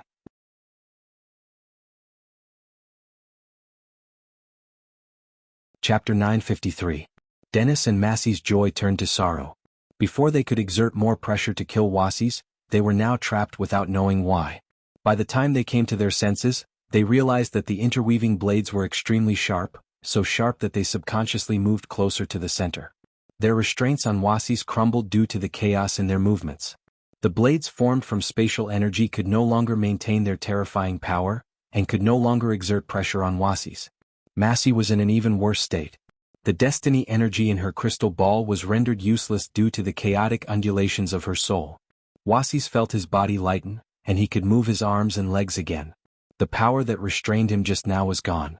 Watching as his subordinates were killed by the dimensional holes one by one, Wassies felt the pressure lessen. The white mist around him quickly condensed into a single strand and struck the spatial blades. Dennis, who was surrounded by the 17 flying swords, could no longer supply his spatial divine energy to the spatial blades. Faced with Wazer's furious attack, the spatial blades transformed into white light and vanished without a trace. The icy divine energy circulated a few times in his body as Wassies purged the remnants of destiny energy in his body. Then, his cold gaze landed on Dennis and Massey, who were trapped by the 17 flying swords. "Who is it? Come out." Dennis snorted. He could sense the intense danger lurking in the shadows, but he couldn't pinpoint the other party's location. Massey's expression was solemn. The emerald light from the crystal ball in her hand made her face appear eerie and terrifying. Rays of light shot from her fingernails into the crystal ball. Massey had long since given up on pressuring Wassies, focusing all her attention on spying on the person lurking in the shadows.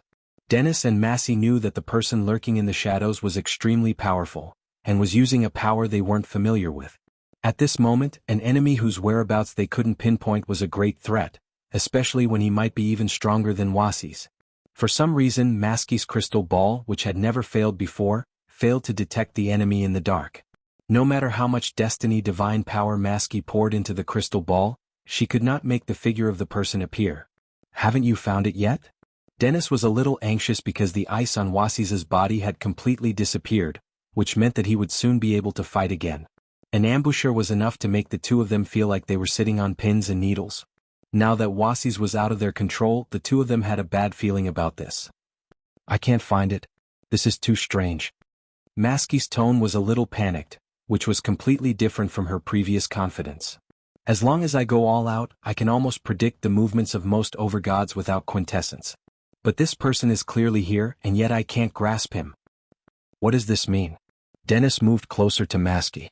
The 17 flying swords were still weaving into the net of swords and shrinking bit by bit.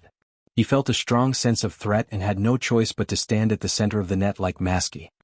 Apart from overgods with quintessence and quintessence shards, only those who are most proficient in the power of the soul can break free from the shackles of destiny.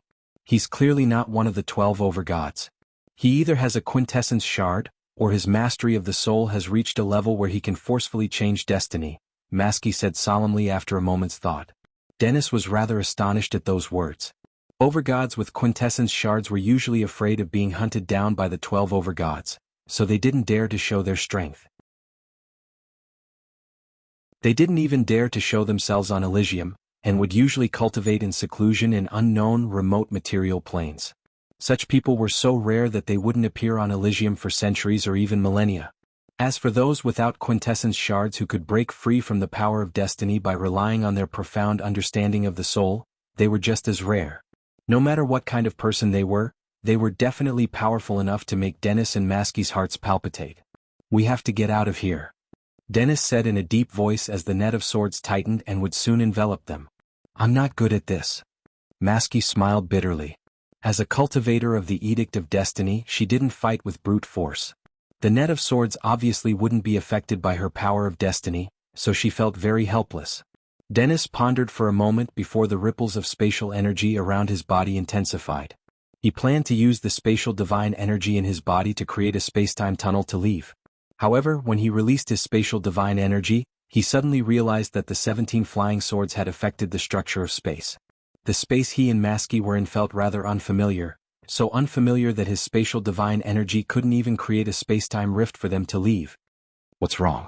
Maski was shocked. She had seen Dennis move and suddenly become aghast, so she immediately asked, "What a terrifying fellow." Dennis took a deep breath as if he had made up his mind.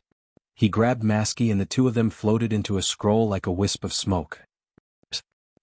The scroll floated in the air, emitting a powerful spatial ripple within the net of swords. With a flash of light, the two of them disappeared from the net and appeared in the sky above Glacial Peak. "Dennis, why you destroyed the space you spent 1,000 years creating?" Maski suddenly cried out in shock. A Space Force master at Dennis's level could rely on his own comprehension of the force of space to open up a small space of his own, just like a true god. Within the space he opened up, he was an omnipotent god and everything was under his control. The scroll that had just been destroyed was the basis for Dennis's construction of this dimension. There was a miniature plane inside, and although it didn't have any living beings, it had all the necessary mountains and lakes. It had taken Dennis 1,000 years to build. The reason he was so close to Maski was that he hoped to find a quintessence shard for Maski one day. That way, Maski would be able to imbue the dimension he created with the power of destiny. Then he would be able to find an expert of life to complete the half-finished material plane. Once the material plane he created had life and the life orbits in it were operating normally, he and Maski would be able to leave Elysium and become omnipotent. Even an overgod with a quintessence would not be able to defeat him in the dimension he created. They would be able to do whatever they wanted. Overgods with a quintessence were invincible, but if they could rely on this dimension, they would be safe as long as the overgod did not kill them immediately. It was a pity that the half-finished material plane was destroyed before it could even be completed. Maski was even more agitated than Dennis when she saw her and Dennis' years of hard work go up in flames. She suddenly spat out a mouthful of blood onto the crystal ball. In an instant, her soul and the crystal ball seemed to fuse as one. Within the crystal ball, the veins, the medulla, the left and right hemispheres of a human brain appeared. Everything a human brain possessed was clearly displayed in the crystal ball. A cloud of gray smoke floated in the brain, as though it was a person's divine soul. Gradually, a blurry silhouette appeared on the surface of the crystal ball. White clouds clustered around him as he rapidly flew in a certain direction. Dennis' eyes glowed as he stared at the silhouette on the surface of the crystal ball. A few seconds later, Dennis suddenly realized something and looked up at the sky in shock. A faint silhouette suddenly charged out from under the white clouds above their heads. A dense killing intent suddenly burst forth and poured down like water from a broken dam. "It's up there," Dennis exclaimed. He grabbed Maski and teleported away. He then slapped the crystal ball that Maski was tightly clenching. Maski woke up immediately. Her eyes were bloodshot and 2 streams of blood flowed from her nostrils. Using one's soul as a medium to pry into something she was not supposed to know, one had to pay a terrible price. Down below, the sky was filled with demon generals as Wasi's subordinates charged out and attacked the invading god hunters. After Wasis freed himself from the ice sculpture, he did not immediately charge at Dennis and Maski after discovering that they were trapped by the 17 flying swords. Instead, he kept his eyes on the two while mercilessly slaughtering the invading god hunters. By the time Dennis and Maski left using the dimension created over 1,000 years, Wasis had already turned 9 high gods of the God Hunter Alliance into ice sculptures. Suddenly Han Shua's voice sounded from above Glacial Peak. "Wasis, let's kill the girls first." With one thought, 9 streams of white frosty air shot out from Wazer's body and landed on the 9 god hunters who had been turned into ice sculptures. Crack, crack, crack, crack. The 9 ice sculptures shattered into pieces. The 9 god hunters' divine bodies were shredded into hundreds of tiny pieces. Their flesh and blood were scattered all over the place. "Here it comes." Wasis sneered sinisterly. Ignoring the chaotic slaughter on Glacial Peak, he grinned at Maski who had blood flowing out of her nostrils like a bloodthirsty demon. On the Glacial Peak, he could only watch helplessly as several of his subordinates were killed for him, unable to do anything about it. Back then, Wasis swore that if he could escape, he would make sure that the adulterous couple stayed on Glacial Peak forever. But Wasis had endured the most difficult and painful moments. He had survived the moment of certain death. He wanted blood for blood. Now that Han Shua had arrived, he no longer had to fight alone. Glacial Peak isn't that easy to break through. Wasis took to the sky and joined Han Shua in a pincer attack.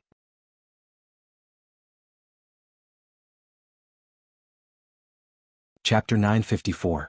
The two of them had been brimming with confidence. One of them had predicted all of Wuxia's moves, while the other had sealed off Glacial Peak, trapping Wuxia like a turtle in a jar. The two of them had not expected such an encounter. Not only had they failed to kill Wuxia and his subordinates, but they had also fallen into an extremely disadvantageous position. Han Shuo flew down from the skies, activating his demonic arts. The killing intent around him condensed into a giant hand that covered the skies, trapping the two of them tightly. Wuxia reached out and grabbed, and a 10-meter-long icicle flew out of the ice cave. The icicle sparkled like white jade, releasing wisps of white smoke as an extremely cold energy shot out from it. The icicle was like a spear, carrying the coldest energy of Glacial Peak.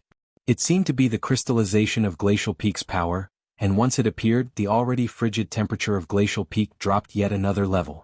The gigantic palm in the sky pressed down from a distance, and a frightening baleful aura and cold chi rushed forward. Squeaking sounds could be heard and clouds of light smoke were emitted. Maski had finally forced Han Shuo out, but when she realized that she had become the target, she immediately leaned against Dennis. Dennis, who cultivated the power of space, was no longer restrained the moment he escaped from Han Shuo's sword net. He grabbed Maski again and used his power of space to suddenly teleport to the top of Glacial Peak. Maski's fingers moved the crystal ball as if weaving something within it. Green threads as thin as hair tangled together, forming a strange pattern. Suddenly Wuxia's body tensed, and the icicle in his hand flew uncontrollably towards Han Shuo. The change was too sudden, and Wuxia did not have time to pull back. The icicle in his hand stabbed towards the giant hand coming down from the sky. Han Shuo, move. Wuxia did not have time to react and could only shout, "It's fine." Han Shuo laughed softly as he was covered by the giant hand. The palm made of killing intent immediately disappeared, and wisps of killing intent dissipated, drifting to the side like smoke. At the same time, a majestic figure suddenly flew past from the side, quickly flying towards Dennis. With a single thought, the 17 flying swords mysteriously appeared once more. They flew toward Dennis and Lu Ta from all directions, preparing to trap them again. But with his previous experience, Dennis was already on his guard. Before Han Shuo's swords could land, he immediately teleported, not allowing them to surround him. Maski's power alone could only cause Wuxia some trouble for a while. Without Dennis's cooperation, she could not kill Wuxia alone. As the icicle flew into the sky, the divine power within Wuxia furiously surged against the power that had suddenly appeared in his body. Not having to deal with the spatial blades like before, Wuxia only needed 3 breaths to break free.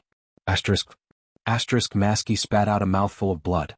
She had used her power of destiny on Wuxia, and when Wuxia broke free of her power, she could not avoid being injured again by the impact. She spat out a mouthful of blood onto the crystal ball in her hand, turning it a demonic red. It looked extremely evil and strange, making one feel very uncomfortable. "Dennis, let's retreat," Maski said helplessly, her face pale after catching her breath.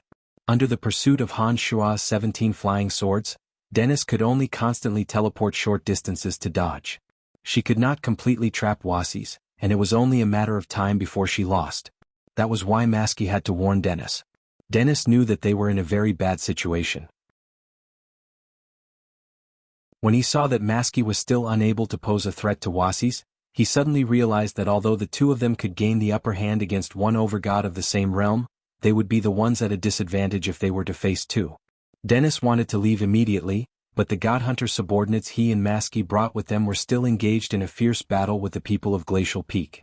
His subordinates were already at a disadvantage. If he and Maski were to leave without a care in the world, none of his subordinates would be able to escape alive. They were all elites under Dennis and Maski's command, and if they were to be wiped out, they would definitely suffer a great blow to their strength. Even if the Godhunter Alliance were to emerge victorious in the battle in the Fringe, without those subordinates, they would not be able to take the initiative in the distribution of profits in the future. Therefore Dennis was hesitant. He pondered on how to find a suitable time to reopen a spatial tunnel and bring his subordinates away from Glacial Peak. While Dennis was thinking about his subordinates, Han Shuo was also feeling very depressed. Given his and Wuxia's strength, they could definitely kill Dennis and Maski. Unfortunately, Dennis cultivated in the Edict of Space and was afraid that Han Shuo's 17 flying swords would surround him, so he kept teleporting. Glacial Peak was enormous and Dennis would never stay in one place for too long. Furthermore, teleporting short distances would not consume too much of his divine energy.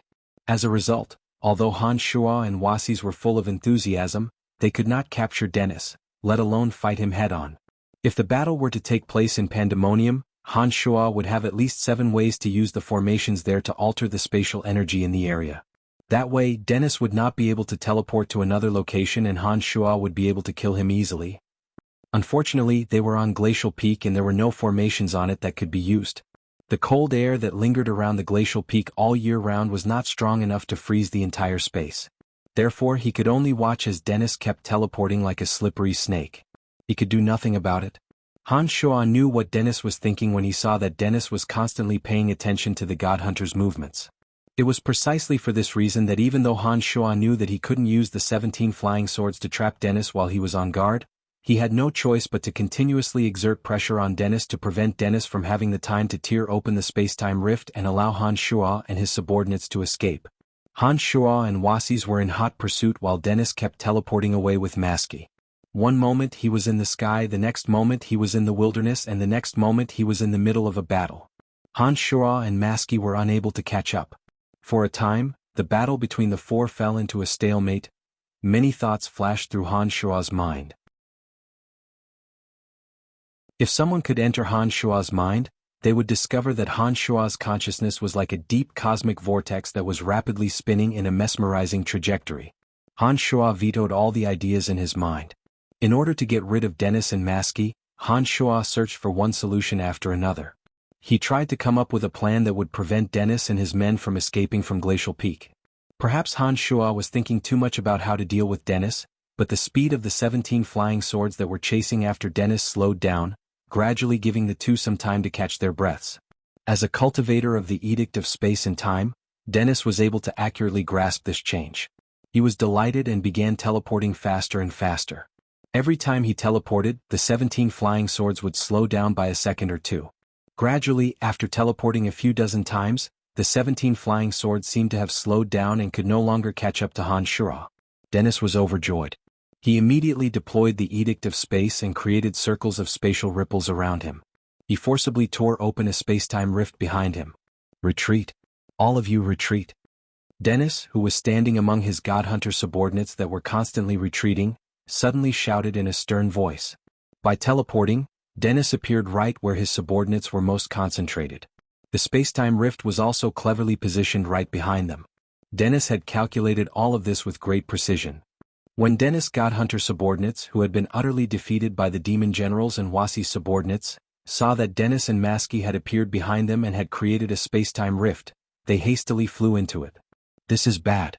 Han Shuo stopped them. Wazer shouted as he charged towards Han Shuo without a care in the world. Han Shuo, who had been controlling the 17 flying swords to chase after Dennis and Blackie, suddenly jolted as though he had been woken up by Wazer's shout. Soon after, he realized something and rushed towards Dennis and Blackie with an anxious look on his face. Han Shuo, Wasis, we will return after we regroup with the other hegemons. When that time comes, Pandemonium and Glacial Peak will be completely destroyed. Ah. Dennis laughed sinisterly before he grabbed Maski and dove into the space-time rift. It was also at this moment that the 17 flying swords, which had slowed down by a split second, shot towards them with a force several times greater than before. At the same time, the cauldron of myriad demon descended from the sky. Hundreds and thousands of demon generals suddenly rushed back into the cauldron. The cauldron suddenly radiated blinding black light and smashed towards Dennis and Maski with earth-shattering force. Let's go. Dennis was startled. He increased his speed and pulled Maski into the space-time rift. As soon as the two entered the space-time rift, the 17 flying swords and the cauldron of myriad demons simultaneously bombarded the space-time rift. In an instant, the space-time rift that Dennis had created seemed to be affected by the bombardment. No. Dennis' terrified shrieks could be heard from the space-time rift.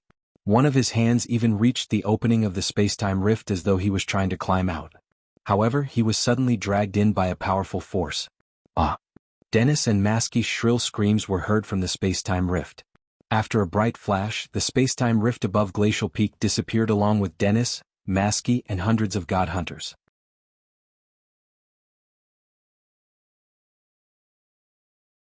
Chapter 955. The 17 flying swords circled around the area and turned into clouds of blood mist. The remaining God Hunters who did not manage to escape in time were mercilessly slaughtered by the flying swords. Soon they were reduced to chunks of flesh. Wisps of gray smoke drifted out from their corpses and were absorbed by the cauldron of myriad demon that was hovering in midair. The dark radiance on the cauldron grew brighter and brighter. With a wave of his hand, the cauldron of myriad demon and the 17 flying swords flew towards Han Shuo and disappeared into his body. Whoosh. Wasi stood beside Han Shuo and looked at the area where the strange light had just erupted. He asked puzzledly, "Where are Dennis and the others? What happened just now?" He could tell that Han Shuo must have used the flying swords and the cauldron of myriad demon to tamper with the space-time tunnel that Dennis had created. Otherwise, Dennis wouldn't have been in such a hurry to crawl out of the tunnel and let out such a blood-curdling scream. Han Shuo put on a bright smile and said, "Dennis wanted to leave this place with his followers through the space-time tunnel. Little did he know that I had secretly tampered with those few space-time nodes when he created the space-time tunnel, altering the shape of the space-time tunnel. After Dennis and the others entered the space-time tunnel, they realized that something was amiss. Naturally, they would be afraid. Han Shuo had already thought of a way to deal with Dennis and the others before the 17 flying swords slowed down for a second or two. The delay of the flying swords was just one of his strategies. His goal was to mislead Dennis into thinking that he had slacked off and allow him to construct the space-time tunnel. Han Shuo had been racking his brains for a long time on how to prevent Dennis from constructing the space-time tunnel. Therefore, his train of thought had reached a dead end and he couldn't come up with a solution for a long time. But at the most crucial moment, Han Shuo finally figured it out. He understood that rather than obstructing Dennis from constructing the space-time tunnel, he might as well let Dennis do as he pleased and tamper with the space-time tunnel. The moment Dennis opened the portal, a few demon generals refined from high god divine souls quietly gathered there and changed the positions of several points in the portal. Under normal circumstances, Dennis might have been able to sense the subtle changes in the dimensional passageway, but the threat of Han Shuo and Wasi's followed him like a shadow, causing Dennis to overlook it in his panic. When the 17 flying swords and the cauldron of myriad demon came whistling towards them, Dennis didn't hesitate to grab Maskey and dive inside. As soon as he entered the space channel, Dennis suddenly discovered that it was a space crack of unknown distance. It was not the teleportation point he had set up at all. There was no elemental energy inside the spatial rift, only eternal silence and desolation. Strange substances kept bursting with light, devouring everything like black holes. As an overgod who cultivated in the edict of space, Dennis immediately realized that he had fallen into Han Shuo's trap. Unfortunately, before he could escape, the 17 flying swords and the cauldron of myriad demon crashed into the spatial rift, shattering it and cutting off all hope of escape. Han Shuo smilingly explained the situation. After listening, Wasis looked at Han Shuo in shock. "So, you've been scheming against him from the beginning?" Han Shuo nodded and said, "Since he wanted to use the space-time tunnel to leave, I'll fulfill his wish. Look, he's obediently digging his own grave according to my arrangements. Isn't that great?" Wasis was stunned. After a while, he took a deep breath and said, "You're really treacherous." After a short pause, Wasis asked doubtfully, "What will happen to Dennis and the others if you do that to them?" "The powerful force of the space-time collapse will turn them into ashes in an instant. Of those people, apart from Dennis who cultivated in the edict of space, I don't think anyone else will survive." Han Shuo put on a smile and continued, "Even Dennis will be gravely injured by the power of the space-time collapse. Who knows how remote the space-time rift he will be dragged into. As long as he doesn't recover his strength, he will never be able to return to Elysium. My guess is that we won't be able to see him for at least 1,000 years." Wasis felt a chill in his heart. After a long while, he finally said, "How ruthless." Han Shuo calmly accepted Wasi's evaluation of him. He turned to look at Wasi's subordinates who were approaching him with admiration. He noticed that Wasi's subordinates had suffered quite a number of casualties. About 100 of them had died. Before Han Shuo arrived, those high gods who were loyal to Wasis had died horribly. Not even their bones were left behind. "I'm sorry, I didn't expect them to come so soon," Han Shuo softly apologized to Wasis. The corners of Wasi's mouth curled into a faint, bitter smile. He shook his head and said, "It's not your fault. I didn't expect that woman who cultivated in the Edict of Destiny to be so miraculous. She could even predict my movements. Fortunately, he didn't predict that you would be an accident. Otherwise, no one on the ice peak would be able to escape today. I really didn't expect the Edict of Destiny to be so miraculous. Maskey isn't even an overgod yet. If she were an overgod, I'm afraid she would be much more terrifying than she is now." It seems that the most mysterious edict of the 12 fundamental energies, the Edict of Destiny, has its own unique and terrifying aspects. Han Shuo agreed. On his way to Glacial Peak, he felt as though his soul was being peeped at. At that time, Han Shuo was very shocked. He immediately divided his consciousness into thousands of strands and changed the state of his soul. That was why Maski couldn't guess his movements and origins. Otherwise, if Maski had known the direction and time of his arrival, she could have killed Wasis at all costs and waited for him to come. By then, she and Dennis would have joined forces and perhaps even Han Shuo wouldn't have been able to do anything. Greetings, Lord Brian. Ansett, who was lucky enough to survive, looked at Han Shuo with reverence and saluted respectfully. Beside him, many of Wasi's subordinates also bowed and saluted Han Shuo, thanking Han Shuo for saving their lives. Han Shuo took a deep look at them and nodded inwardly. He turned to Wasis and said, "These people of yours are not bad. They are loyal. What happened today is not to be spread." Wasis's expression softened. He glanced at Ansett's subordinates and instructed, "Especially the news of Brian's arrival. Do not mention it to anyone. The battle has just begun. All of you be on your guard." "Yes, my lord," shouted Ansett and the others. They were secretly pleasantly surprised. They did not expect that their lord had unknowingly formed an alliance with Han Shuo. After witnessing Han Shuo's strength with their own eyes, they were very excited. They felt that with such a powerful ally, they would have a much better chance of survival in the fringe. "Wasis, come with me to the Pandemonium. Daka and the others should be attacking the Pandemonium soon. I'm afraid that the people below won't be able to hold on.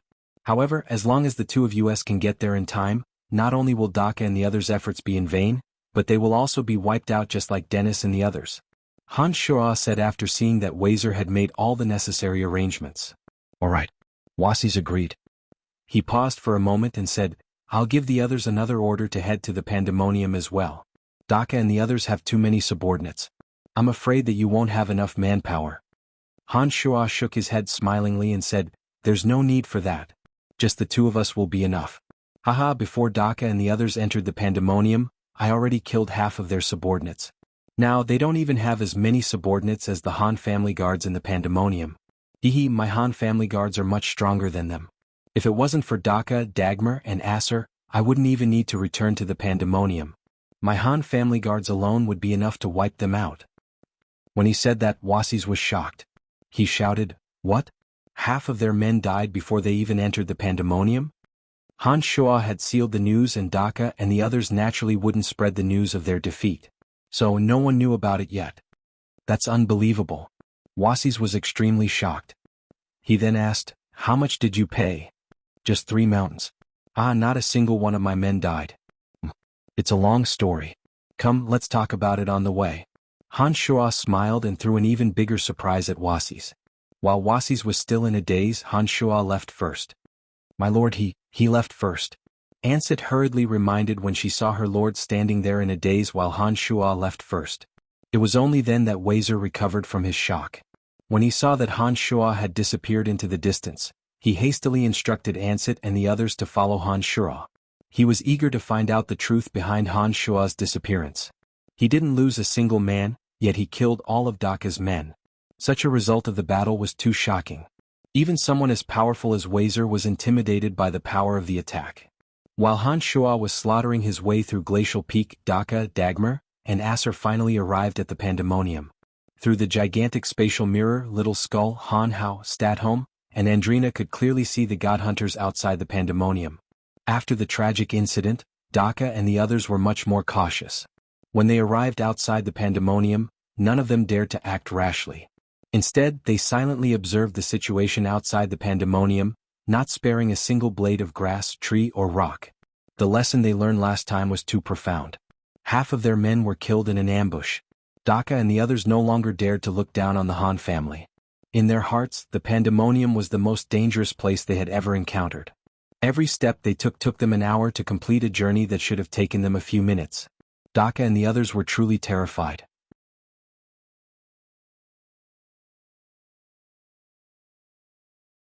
Chapter 956. Statholm, Gilbert, and Statholm were smirking mischievously as they watched the god hunters stop every step they took. The heavy atmosphere before the battle suddenly lightened up. At this speed, I think it will take them half a day to enter Pandemonium. Haha, there aren't any terrifying defenses set up around the perimeter.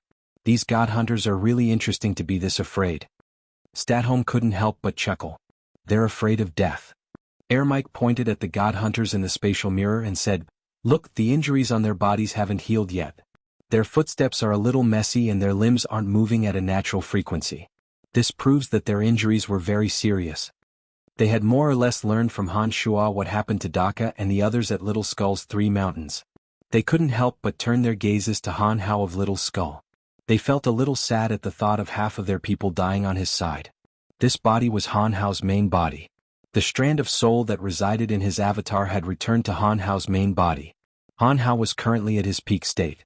While he might not be a match for Daka and Acer after fusing with the Quintessence Shard, Han Hao was confident that he could defeat Dagmar, who also cultivated in the energy of death. They won't dare to make a move until a day later. We don't have to worry too much. Balans calmly calculated the distance the God Hunter Alliance could travel.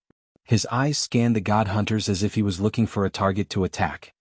I hope they all die. These scum shouldn't even exist in this world.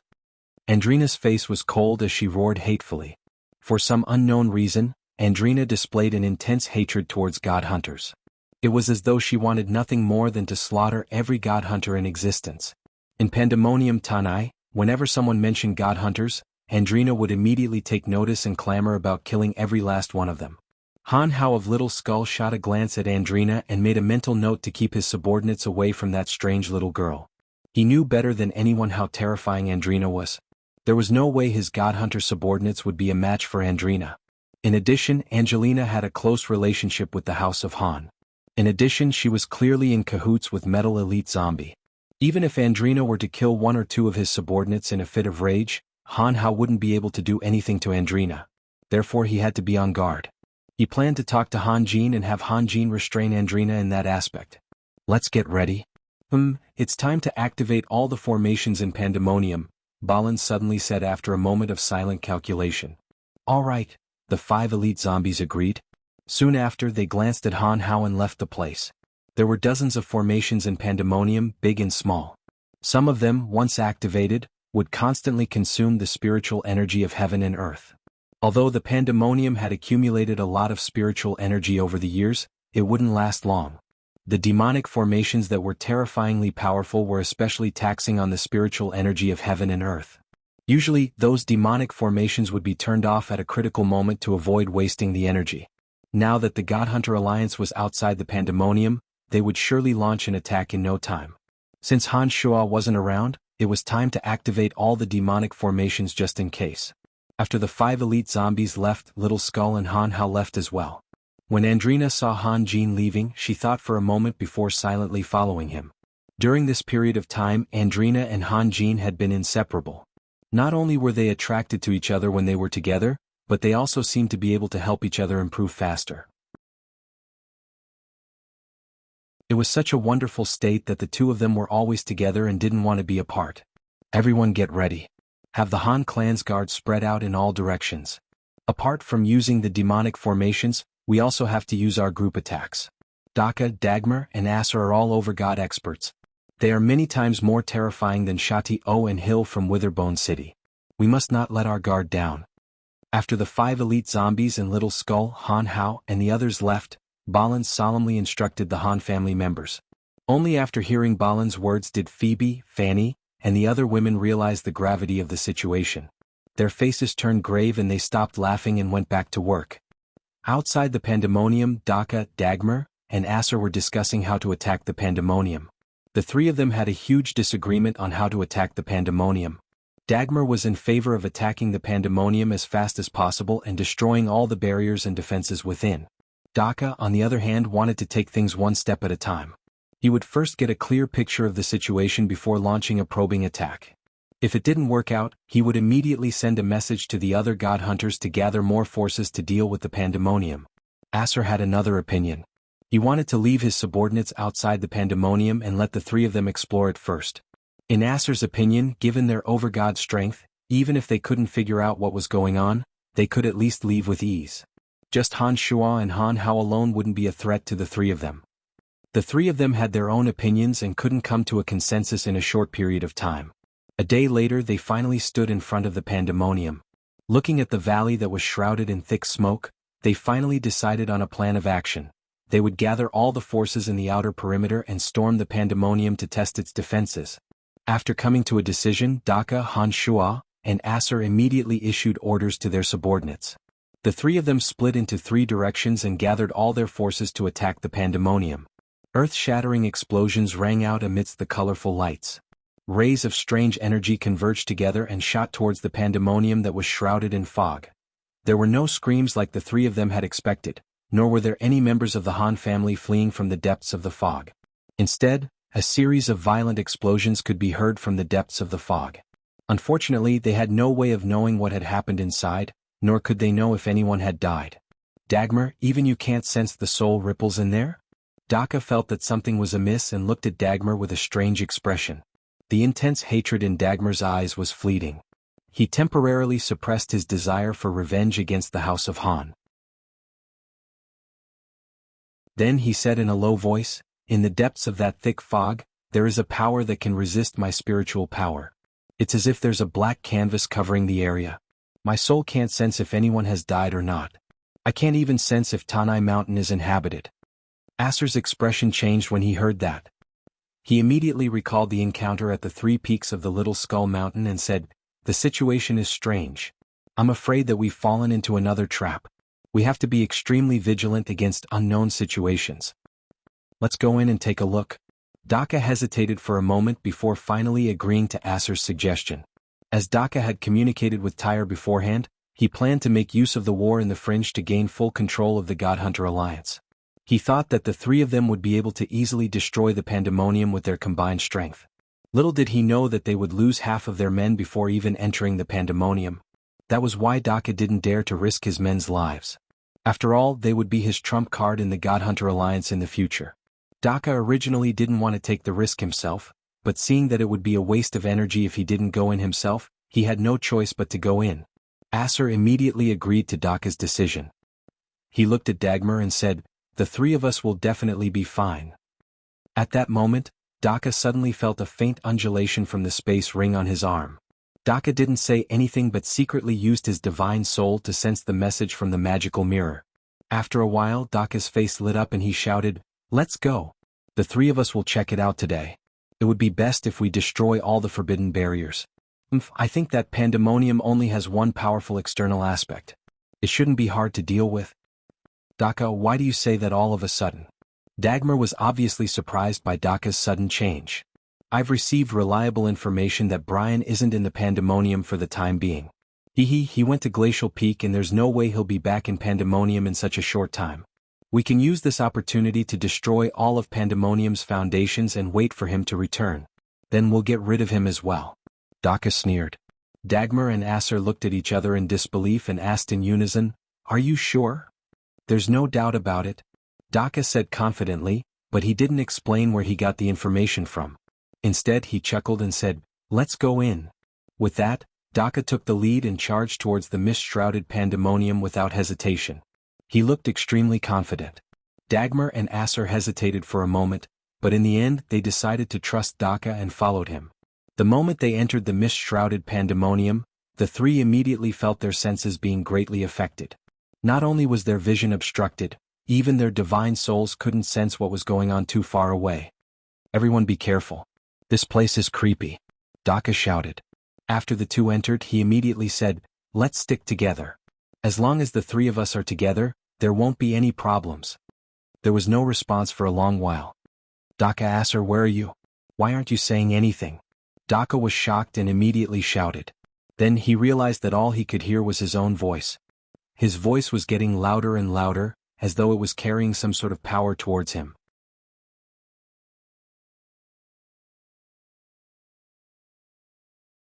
Chapter 957. Daka didn't expect something like this to happen even before they entered the pandemonium. He called out to Acer a few times but there was no response. Daka guessed that Dagmar and Acer must have run into something. Otherwise they wouldn't have disappeared so quickly. Thinking about it, the three of them weren't too far apart. Their sudden disappearance made Daka immediately raise his guard. Daka, who had planned to find Dagmar and Aser before proceeding further, didn't have the time to use his divine soul to search for them. He suddenly found himself enveloped in thick smoke. The seemingly ordinary smoke seemed to turn into a swamp and engulf him. Daka's arms and legs became as heavy as 5,000 kilograms. Just raising his arm took 10 times more effort than before. The smoke wrapped around him and entered his body through his pores. Not only did his body become incredibly heavy, he also felt his skin go numb. It was obvious that the smoke contained toxins. Of course, an attack of this level wasn't enough to truly harm him. Daka smirked. Divine energy of destruction erupted from his body like a volcano. The terrifying energy instantly cleansed the toxins that had entered his body and formed an intricate barrier around his skin. In an instant, the toxins and binding power from the smoke were all purged. Daka regained control of his body. As an overgod, Daka was famous among the 12 hegemons of the God Hunter Alliance for his combat prowess. The energy of destruction was known for its offensive power, and Daka was someone who cultivated the energy of destruction at all costs to improve his combat prowess. This level of pressure wasn't a problem for him at all. After breaking free from the toxic smoke, Daka immediately spread his divine soul in an attempt to locate Dagmar and Aser. However, Daka wasn't as proficient as Dagmar in that aspect. When he spread his divine soul, he found that his consciousness was obstructed by layers of blurry air. He couldn't even cover 100 meters around him, let alone search for Dagmar and Aser's auras in the entire pandemonium. It's fortunate that Brian isn't in the pandemonium. Otherwise, he would have ambushed one of us by now, thought Daka as he slowly made his way into the depths of the pandemonium. The central hub of the pandemonium. Daka is indeed powerful. He's not affected by the fog at all. Looks like Master was right. Although the outer layers of defense are effective against ordinary gods, they are ineffective against overgod-level experts. Gilbert stood in front of the magical mirror and watched as Daka easily broke free from the fog's influence and passed through several barriers to reach the pandemonium. Every expert who can reach the realm of overgod is an extremely terrifying existence. Daka, Dagmar, and Aser are all hegemons of the God Hunter Alliance who have crawled their way through mountains of corpses and seas of blood. We cannot afford to underestimate them. Balins looked solemn. He hesitated for a moment and looked at Little Skull Hanhao. He said, "I'm afraid that many demonic formations won't be able to stop him if he barges his way in. Do you think we should lure him to this place?" As he spoke, Balins pointed at an area that looked like a mound. The 5 elite zombies' expressions changed slightly when they saw Balins pointing at that area. However, they didn't say anything and turned to look at Little Skull Hanhao. As the leader of the God Hunters in the Fringe, although Little Skull Hanhao didn't visit the Han family often, everyone in the Han family, including Statholm and Phoebe, trusted his judgment. Hanhao stared blankly at the direction Balins pointed at. His purple demon eye glowed brightly. After thinking for a moment, he agreed, "All right. I'll go there myself and bring him there." Hanjin's expression changed and he cried out, "Big brother, I think it's better to let someone else go. That place is one of the most terrifying formations in the pandemonium. Father had warned us before that the formation doesn't discriminate who you are and that once you enter it, the attack will start immediately. As long as there are any signs of life in there, the attack will never stop until the pandemonium is completely depleted. Don't worry about it." Hanhao shot a glance at Metal Elite Zombie and said nothing more. He turned around and walked away. Wait. Scarlet didn't pay much attention to it at first. But after seeing Balins and Hanjin tone, she felt that something was off. She couldn't help but shout when she saw that Hanhao was about to leave. Hanhao paused and turned to look at Scarlet. He repeated, "It's fine." As soon as he said that, Hanhao's body blurred and he left. As soon as he left, everyone could see through the magical mirror that Daka had unleashed all of his divine energy, condensing them into orbs of destruction that shot out in all directions. Some of the formations were more or less destroyed by Daka's energy and might not be able to unleash their full power. Unlike Daka, Dagmar and Aser, who had been separated by the strange energy of the mist, were extremely cautious after entering the pandemonium. They took one step at a time, unlike Daka, who destroyed everything around him. The two of them are also very dangerous. The only reason they haven't gone crazy yet is because they haven't figured out the situation yet. Once they leave the mist and are no longer affected by it, they will definitely destroy everything in the pandemonium just like Daka did, said Balins calmly. Don't worry, they will soon run into the inner demon purgatory formation. The two of them will be delayed there for quite some time. Once they leave the inner demon purgatory formation, there's still the absolute lightning-shattering formation waiting for them. There's no need to worry too much about that direction, whispered Han Jin to Balans after glancing at Dagmar and Acer in the magical mirror. All right. Balans raised his voice slightly to attract everyone's attention. He then said, everyone get ready. Once Han Hao brings Daka to that place, we will immediately leave the pandemonium through the underground tunnel. Daka and the other two subordinates are waiting outside. I believe that with the strength of our Han family guards, we will definitely be able to deal them a heavy blow if they don't come out. That's for sure. Sanguiner roared. I'm going to get ready. Since these god hunters dared to come to our Han family to die, we have to fulfill their wish. Sanguiner, go and tell the guards to get ready, but you have to wait for my signal. Only when I give you the signal that it's safe will you be allowed to bring them out of the underground tunnel to engage in battle. Balans knew that Sanguis could be a little reckless at times. Don't worry, I know what to do, replied Sanguiner casually before leaving with the equally impatient Gilbert. Inside the valley, at the center of all kinds of formations that were enshrouded in mist, Little Skeleton carried the bone spear and flew like a phantom. A few demon generals flew out from the bone spear in Han Hao's hand and silently arrived near Daka, who was destroying everything in his surroundings, secretly observing his every move. Following his extraordinary memory, Han Hao avoided all sorts of formations and energy barriers set up by Andrina as he rapidly moved towards Daka's location. Pandemonium was filled with a dense, sinister aura. When all the demonic formations were activated, a sinister wind would blow and any ordinary person would feel cold and their energy would be affected. However, not only did Han Hao not hate this place, he even found it very familiar and comfortable. As a demonic cultivator, not only was he able to adapt to the unique environment of Pandemonium, his power was also amplified here. The bone spear in his hand swayed back and forth. From time to time, it would emit a black light and a strange sobbing sound could be heard from it. Gradually, Han Hao arrived in the direction Balans pointed at. Before he even got close, Han Hao instinctively sensed danger. A few demon generals scattered around the area even avoided the area. Even the evil spirits in the bone spear in his hand instinctively wanted to stay away. In the Pandemonium Tanai you can go anywhere you want. There's only one place that you must be careful of. Even you can't go there. That place doesn't differentiate between friend and foe.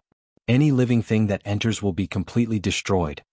When Little Skeleton sensed the fear in the bone spear in his hand, he suddenly recalled Han Shua's warning before he left. He stood still far away from the area and didn't go any deeper. After thinking for a moment, he inserted the bone spear into the ground beneath his feet. Strands of energy mixed with bizarre runes entered the bone spear from his palm. Han Hao let go and the bone spear sank into the ground bit by bit. Only the tip of the spear could be seen and wisps of gray smoke could be seen coming out. After some hesitation, Han Hao left empty-handed and rushed towards Daka's location. Very soon Han Hao arrived at Daka's location. Without saying a word, he stared at Daka and blasted his soul energy at him. Daka, who was in the midst of destroying everything around him, suddenly felt a pain in his head. He immediately sensed Little Skull's arrival. Daka, who was strong in physical attacks, was rather weak in terms of soul energy. After being blasted by Little Skull, he felt as if his mind had been struck by lightning and his vision blurred. Daka hurriedly stopped the destruction around him and focused all his attention on defending against the soul attack. When he did so, he suddenly realized that the energy that had just surged into his soul had disappeared. Han Hao, on the other hand, who was not far away, immediately fled into the distance in fright. Humph, you're courting death. Daka sneered and chased after him without hesitation. He didn't cultivate in the energy of death. From his point of view, even if Little Skull had fused with the quintessence shard, the shard of death wouldn't be able to keep him in check. That was why Dagmar was afraid of Little Skull, but he wasn't.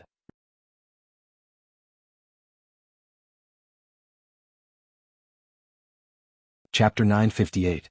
Every overgod was a powerful individual, and Daka was no exception. Han Hao's soul attack couldn't really deal any damage to him. As soon as he focused, the tremors in his soul disappeared. Daka, who had been unable to destroy the Pandemonium's formation for so long, decided to use Han Hao as a breakthrough point. Daka's heart turned cold. He was still worried about finding a guide, but since you came knocking on my door, there was no way I was going to let you leave my sight so easily. Having made up his mind, Daka leisurely followed behind Han Hao.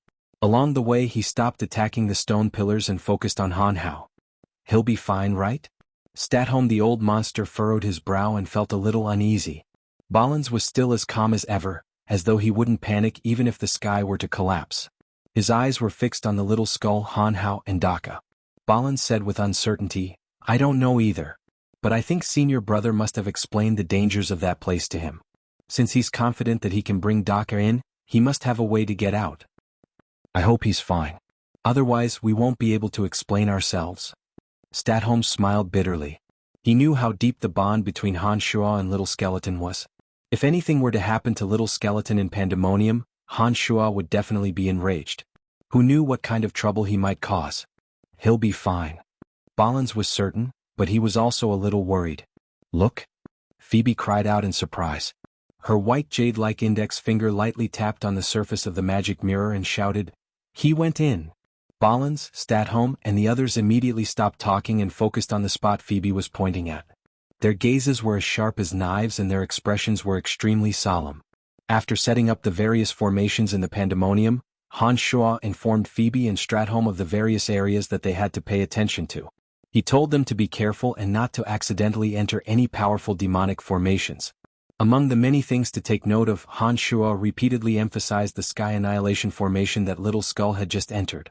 He once said that once the formation was activated, no one from the Han family would be allowed to approach it, lest they die. Han Shua emphasized this more than once. Every time he mentioned something to take note of in Pandemonium, the Sky Annihilation formation would be the first thing he mentioned. Suddenly Han Hao, the Little Skull, stood still at the outermost area of the Sky Annihilation formation. All of a sudden bolts of lightning poured down from the ninth heaven. The blazing light filled the entire space, as though it was trying to grind Little Skull's soul into pieces. The boundless hatred condensed into an enormous mountain that pressed down on him. The power contained in the mountain was even more terrifying than a full-powered attack from an overgod. The ground beneath Han Hao's feet could not be seen, only bottomless darkness. A powerful suction force erupted from the earth's core. Even with Han Hao's strength, he seemed to be unable to withstand it. He was involuntarily pulled towards the depths of the earth's core. Lightning, mountain pressure, and gravitational force erupted. All attacks were aimed at Han Hao.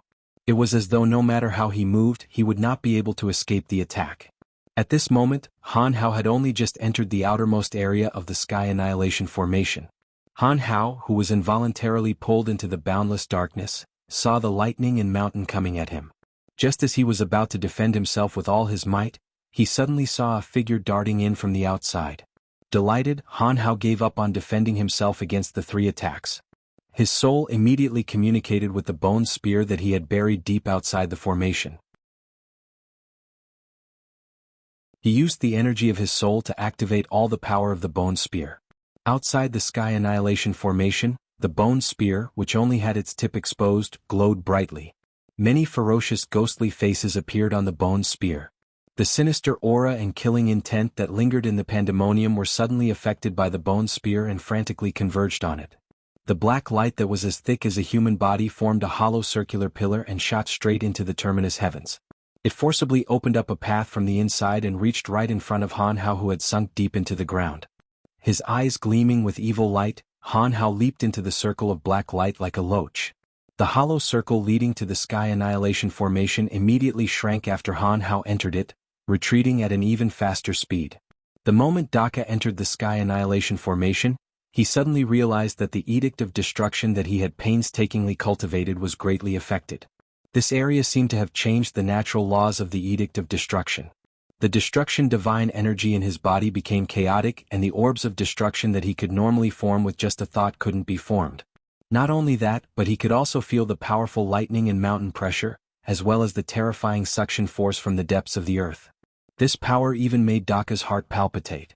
The endless killing intent and mountain pressure pressed down on him, making his heart feel heavy and uneasy.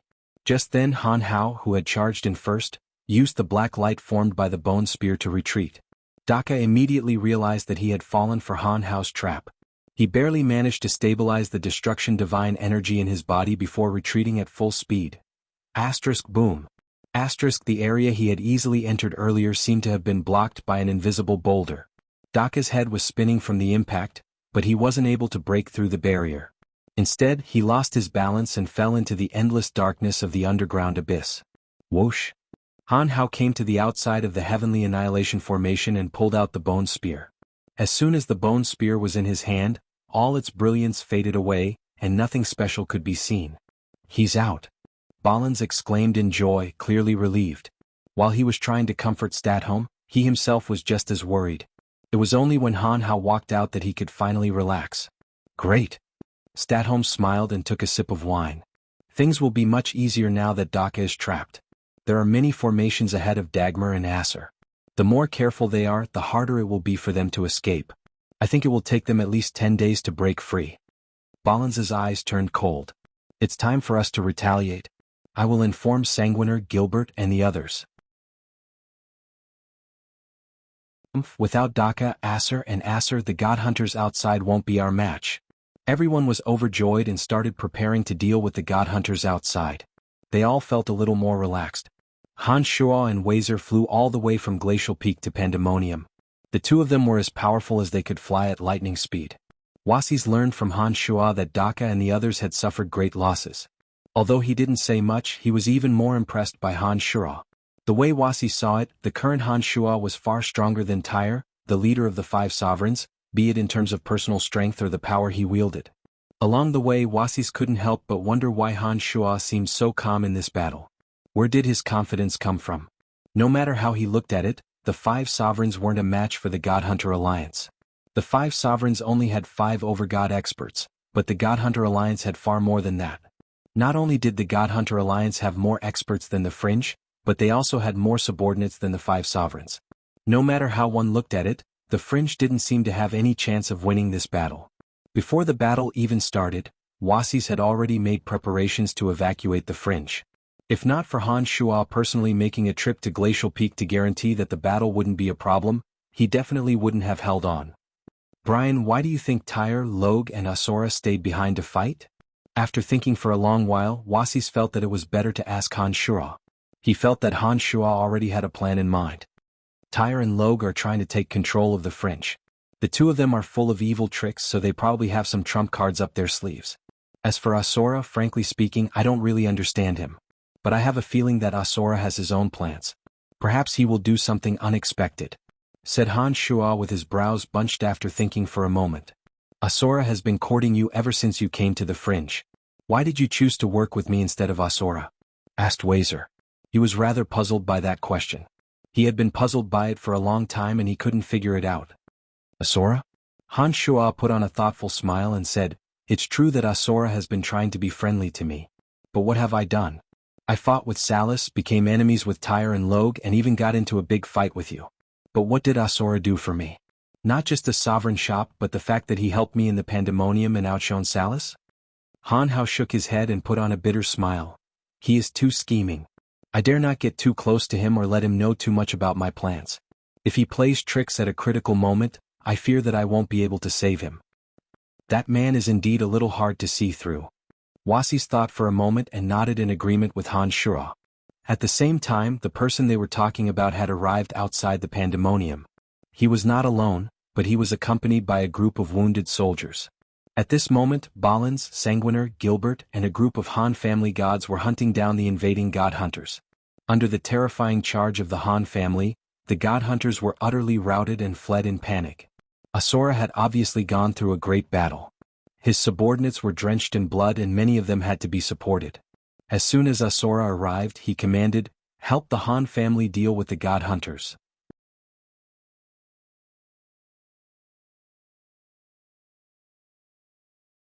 Chapter 959.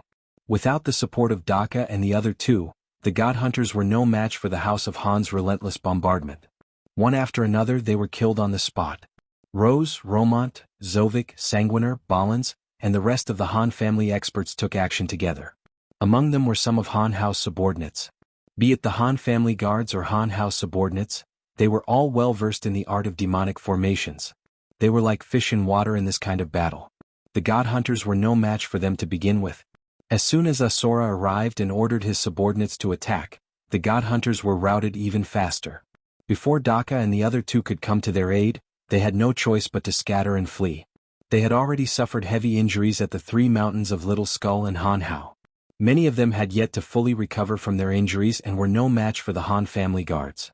They were so terrified that they ran for their lives. They even forgot about the 3 hegemons who were deep in the pandemonium. The Han family guards chased after them with all their might. Thanks to their familiarity with the terrain of the pandemonium, the Han family guards were able to find shortcuts to intercept the fleeing god hunters and deal them a heavy blow. This should have been a perfect victory, if nothing unexpected had happened along the way. The House of Han guards who were frantically pursuing the god hunters thought that their side was strong enough to kill the god hunters. Therefore they disregarded the danger of being cornered and killed their way through. However, the House of Han guards soon realized that something was amiss. For some reason, the god hunters who had fled earlier had the guts to charge back. They were all in high spirits and looked like mad dogs that had just broken free from their cages. Ballins, Sanguis and Gilbert, who were leading the charge, were stunned. They did not understand why the god hunters who had been fleeing in a sorry state just a moment ago would come charging back at them. They were clearly weaker than the House of Han guards and had lost their will to fight after being slaughtered to the point where their blood flowed like a river. Where did their confidence come from? Ballins had a bad feeling about this. Before the god hunters could get close, he shouted, "Retreat! Oh man, why? Since they are courting death, let's grant them their wish." Hee, these weaklings aren't even enough for us to kill." Gilbert looked at Ballins with a puzzled look. Something's not right. Ballins felt that something was wrong. He shouted again, "Retreat now? Gilbert, let's go." When Sanguis saw that Gilbert was about to say something, he immediately shouted, "There are more of them. I can sense a lot of blood auras rapidly approaching this place." Gilbert was shocked and didn't dare to say anything else. He turned around and retreated while shouting, "Go back. Don't give chase. God damn it, it's an ambush." The Han family guards that had been following Gilbert's group of 3 turned around and retreated in the direction they came from when they heard Gilbert's shout. It was at this moment that many experts appeared behind the god hunters. From the color of their clothes, it was obvious that they weren't Daka, Dagmar, or Acer's subordinates. However, they all gave off the same cold-blooded aura. It was obvious that they were god hunters as well. "It's Asora's pursuers. Damn it, didn't Asora just say that they had shaken them off?" shouted Sanguiner angrily after taking a glance behind him. Since the 3 of them had reacted in time, their subordinates might not have been killed.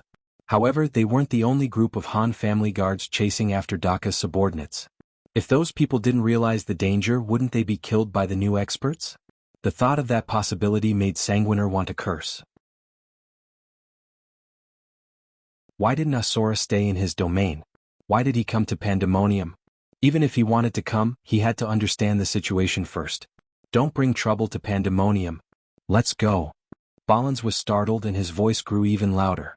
He suddenly sensed an enormous aura behind him and realized that there must be a hegemon among the pursuers. Sanguiner and Gilbert only needed a glance at Ballins's shocked eyes to realize that the pursuers weren't something they could handle. They started to panic. A gust of gentle wind whistled past, and a human figure appeared in the midst of it. Millet, one of the hegemons, smiled and created a wind barrier in front of Sanguiner, Gilbert, and Ballins. Bang! Bang! The Han family guards who were retreating in front of Sanguiner and the others couldn't stop their momentum and crashed into the wind barrier one after another. However, they were all repelled by the wind barrier. Not a single one of them managed to break through the barrier. Suddenly, a series of violent tornadoes formed in the area they were in. The tornadoes formed by the divine energy of the wind element were like whirlpools made of pure wind blades. Several Han family guards who were caught in the tornado were shredded into pieces by the tornadoes. Sanguiner's eyes turned crimson. The bloody sword in his hand emitted a blood-red radiance that was 5 meters long. The pungent smell of blood assailed the nostrils. Streams of blood seemed to be flowing on the hilt of the sword. Sanguiner's body transformed into a bloody radiance and thrust at the wind barrier created by Millet with all his might. Rip. The sound of jade being torn apart could be heard from the wind barrier. The wind element that had gathered together rippled through the gap. A hole that could fit 3 people appeared in the wind barrier.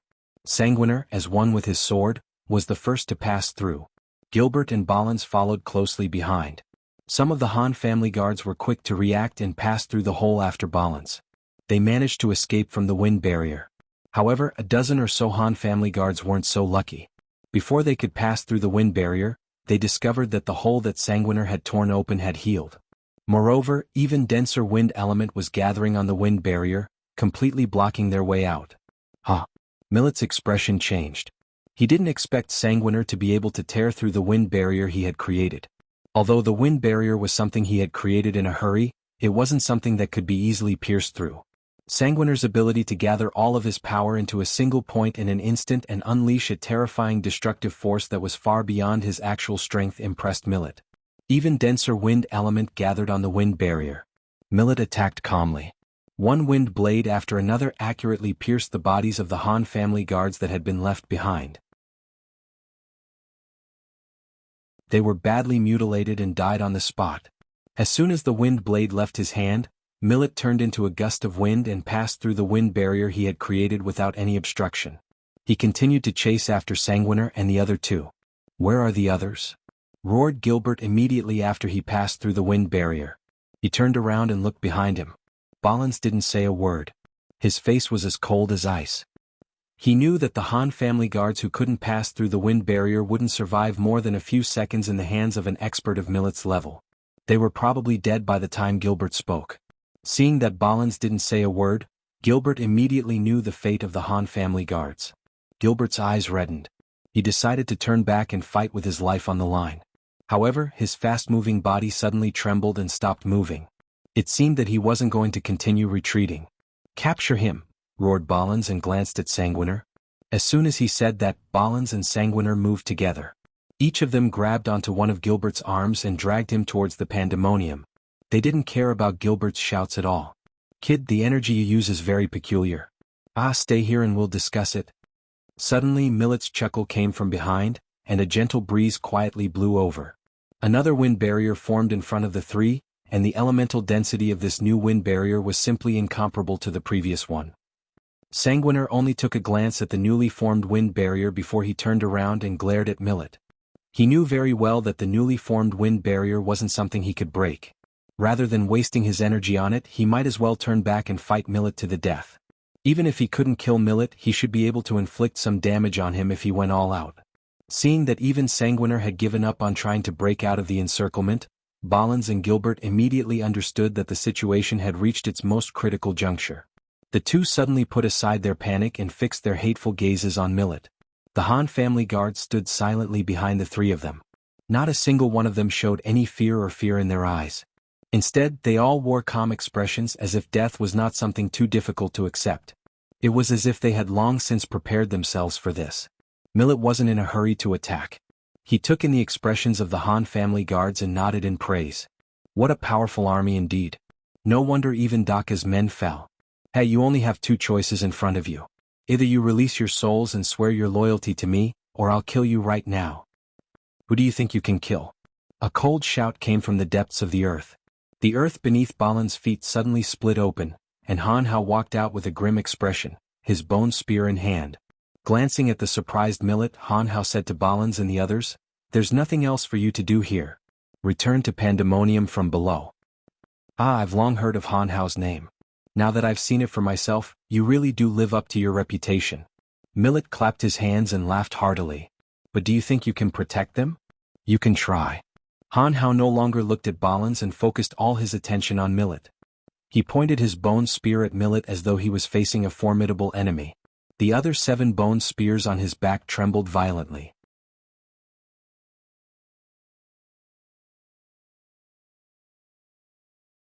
Chapter 960. There was a huge crack in the ground beneath their feet. They were sure that Han too was down there. Ballins, Sanguiner, and Gilbert looked at each other. None of them had any intention of leaving. "All of you go down." Ballins pointed at the Han family guards behind him, indicating that they should leave immediately. The guards had been trained by Ballins for the longest time, so they didn't dare to disobey him. Without any hesitation they dove into the crack. The smile on Millet's face vanished as a warm breeze blew out from his palm.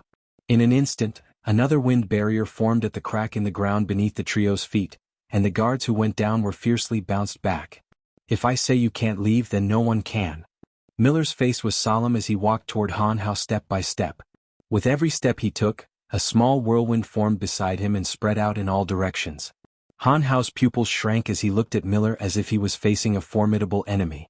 The 7 bone spurs on his back flew out with a whoosh and pierced into the wind barrier that blocked the crack. Rip! The sound of cloth being torn could be heard. The wind barrier formed by Miller was instantly torn apart. "Go down," Ballins shouted. The Han family guards who had been bounced back by the wind barrier felt their hearts tighten. They threw caution to the wind and dove back into the crack one after another. This time they didn't meet any obstacles. "You three go too." Han Hao didn't turn around. Instead, the purple demon eye glowed brightly as he stared at the approaching Miller.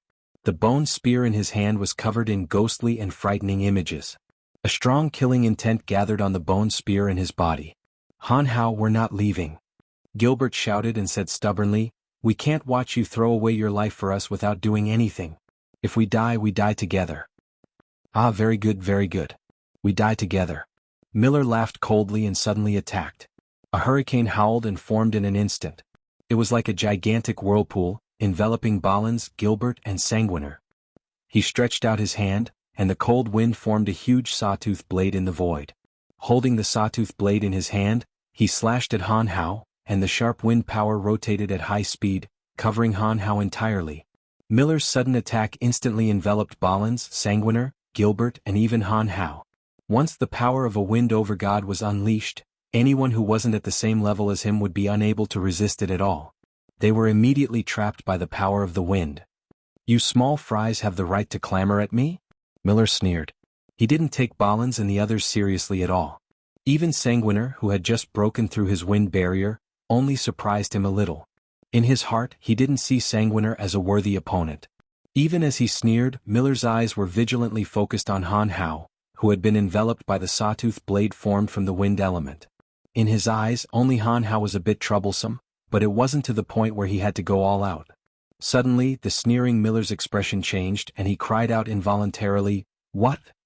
At that moment, a series of ghostly wails and wolf-like howls came from where Han Hao was surrounded by the jagged blades. One after another, gigantic demonic figures emerged from the blades and flew around with their claws and fangs bared, tearing everything in the area apart. The sawtooth blade formed by the wind element condensed from the divine power in his body was instantly bitten into hundreds of small pieces. The wind element entrenched on the blade suddenly collapsed, and it could no longer condense the blade into a solid form. At the same time, the bone spear in Han Hao's hand opened its mouth wide like a sacrificial bowl. It was as though a spirit dragon that had been imprisoned for millions of years had broken free from a bottomless abyss. Carrying boundless hatred and tyrannical killing intent, it ruthlessly bit at Han Hao. Miller's expression was solemn, and there was no longer any trace of contempt on his face. It was only at this moment that he truly saw Han Hao as an opponent on the same level as him. Suddenly Miller's body began to spin violently in the void, and as he spun madly, an incomparably huge tornado formed with him as the center. The tornado reached the sky, covering an area of 10 kilometers, and the vegetation, boulders, and silt in the area were all sucked up into the tornado. Miller had become the center of the tornado, providing it with an endless supply of energy. The tornado, on the other hand, had turned into a monster that devoured everything in its path. Not only did it suck everything in, even Han Hao's bone spear was sucked into the tornado by the force of the tornado. Howls and cries came from within the tornado, and as soon as the bone spur entered it, the rapidly spinning tornado immediately slowed down. It was as if the bone spur was a huge boulder weighing millions of kilograms, affecting the entire speed of the tornado. "Go!" At this time Han Hao let out a low shout, and the 7 bone spurs immediately destroyed the wind energy binding Ballins and the others. Ballins and the others were startled, and all of them were somewhat astonished. "For the time being, I'm not his match. I can only block his power, but I can't beat him," Han Hao quickly explained, and then took the lead to escape into the crack below. Ballins and the other 2 were aghast.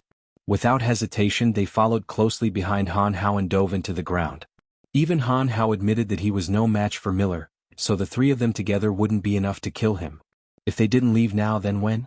As soon as Ballins and the others entered the ground, the hole quickly healed, leaving not a single crack behind.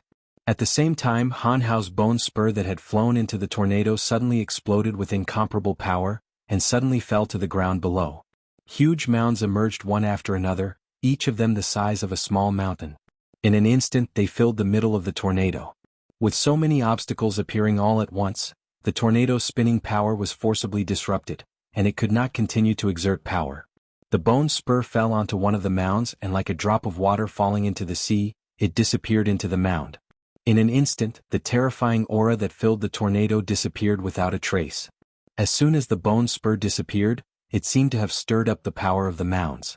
The mounds that had risen from the ground seemed to have lost their support, and all of them turned into loose dust and scattered to the ground. The dust had settled.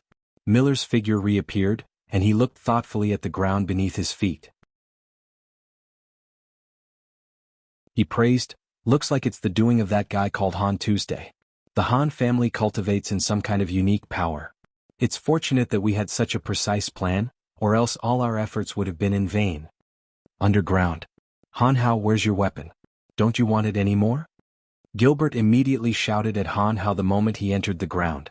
He knew how important the bone spur was to Han Hao, and seeing that he had left the bone spur outside, Gilbert immediately became worried for him. Han Hao turned around, looked at Gilbert and said indifferently, "You're here." Before Gilbert could react, the bone spur that was previously threatening Miller suddenly flew out of the mud wall and landed accurately in Han Hao's hand. "Han Hao, how many people have suffered?" Ballins's expression was cold. They weren't the only ones who had gone out to chase after Daka's men. They almost didn't escape Miller's hands, and the others probably suffered the same fate. "More than 50 people were killed, but most of them were my men." "Your people are fine, so don't worry," Han Hao said calmly after some thought. Ballins stared blankly for a moment and thought, "Why are most of your men killed?" But on second thought, Ballins seemed to understand something. After hesitating for a moment, he softly said, "Thank you." Han Hao nodded and didn't say anything else. He hastened his footsteps towards the underground palace in the Pandemonium. In just a short while, Han Hao, Ballins, and Han Hao appeared in a spacious stone chamber. The 5 elite zombies, Statholm, Zovik, Rose, and the others were gathered in the chamber. Their faces didn't look too good. When Han Hao arrived, he glanced at Statholm and asked, "Where are Asura and his men?" "They're in a guest room not far away," replied Statholm with a rather gloomy face. After hesitating for a moment, he softly said, "That Asura really is something. He didn't know what was going on and led his pursuers all the way here. We lost quite a number of men. Even Romont and Zovik almost didn't make it back alive. Fortunately, Han too kept opening the underground tunnels." "Guest room?" Han Hao's eyes glinted coldly as he stared at Statholm and asked, "Also in the underground palace?" "That's right." Statholm was rather surprised. He felt that Han Hao's reaction was rather odd. Asura had, after all, saved the Pandemonium. Even if Asura had brought disaster upon the Han family, they shouldn't be shutting him out. "Who brought Asura to the underground palace?" Han Hao put on a stern face and said coldly, "Didn't I tell Gilbert and the others to stay up there when I went to look for them? It was Asura who said that he wanted to come down and have a look. He saved the Pandemonium and has a good relationship with Brian." "What's wrong with that?" asked Han Hao. Phoebe bunched her brows. She felt that there was something wrong with Han Hao's attitude. "The underground palace is the foundation of the Han family. Father has long said that outsiders are not to be allowed inside. Does Asura count as an outsider?" asked Han Hao coldly. He looked at Phoebe and instructed Zovik, "Go and bring Asura out. Either he stays in the house above the Pandemonium or bring him to the mountain where Goran and the others were." "That's not how the Han family treats their guests," said Phoebe angrily. "There's something fishy about Asura. Given his realm, there's no way he wouldn't have sensed our pursuers. He must be up to something by not telling us about it immediately," said Han Hao coldly. He took a deep breath and shouted at Zovik, "What are you waiting for?" Zovik felt a chill in his heart. He stole a glance at Phoebe and saw that Phoebe was seriously thinking about what Han Hao meant. After a moment of hesitation, he decided that he would rather offend Phoebe than Han Hao.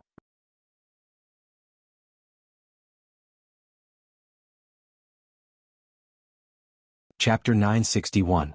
Although there were many women in the Han family, only a few of them had real authority. Phoebe and Emily were the exceptions. In the past, when Han Shua wasn't around, Phoebe and Emily's words were the most effective. Even Statholm and Heir Mike Cotton had to listen to them in certain aspects. However, the situation took a turn for the worse with the arrival of Han Hao.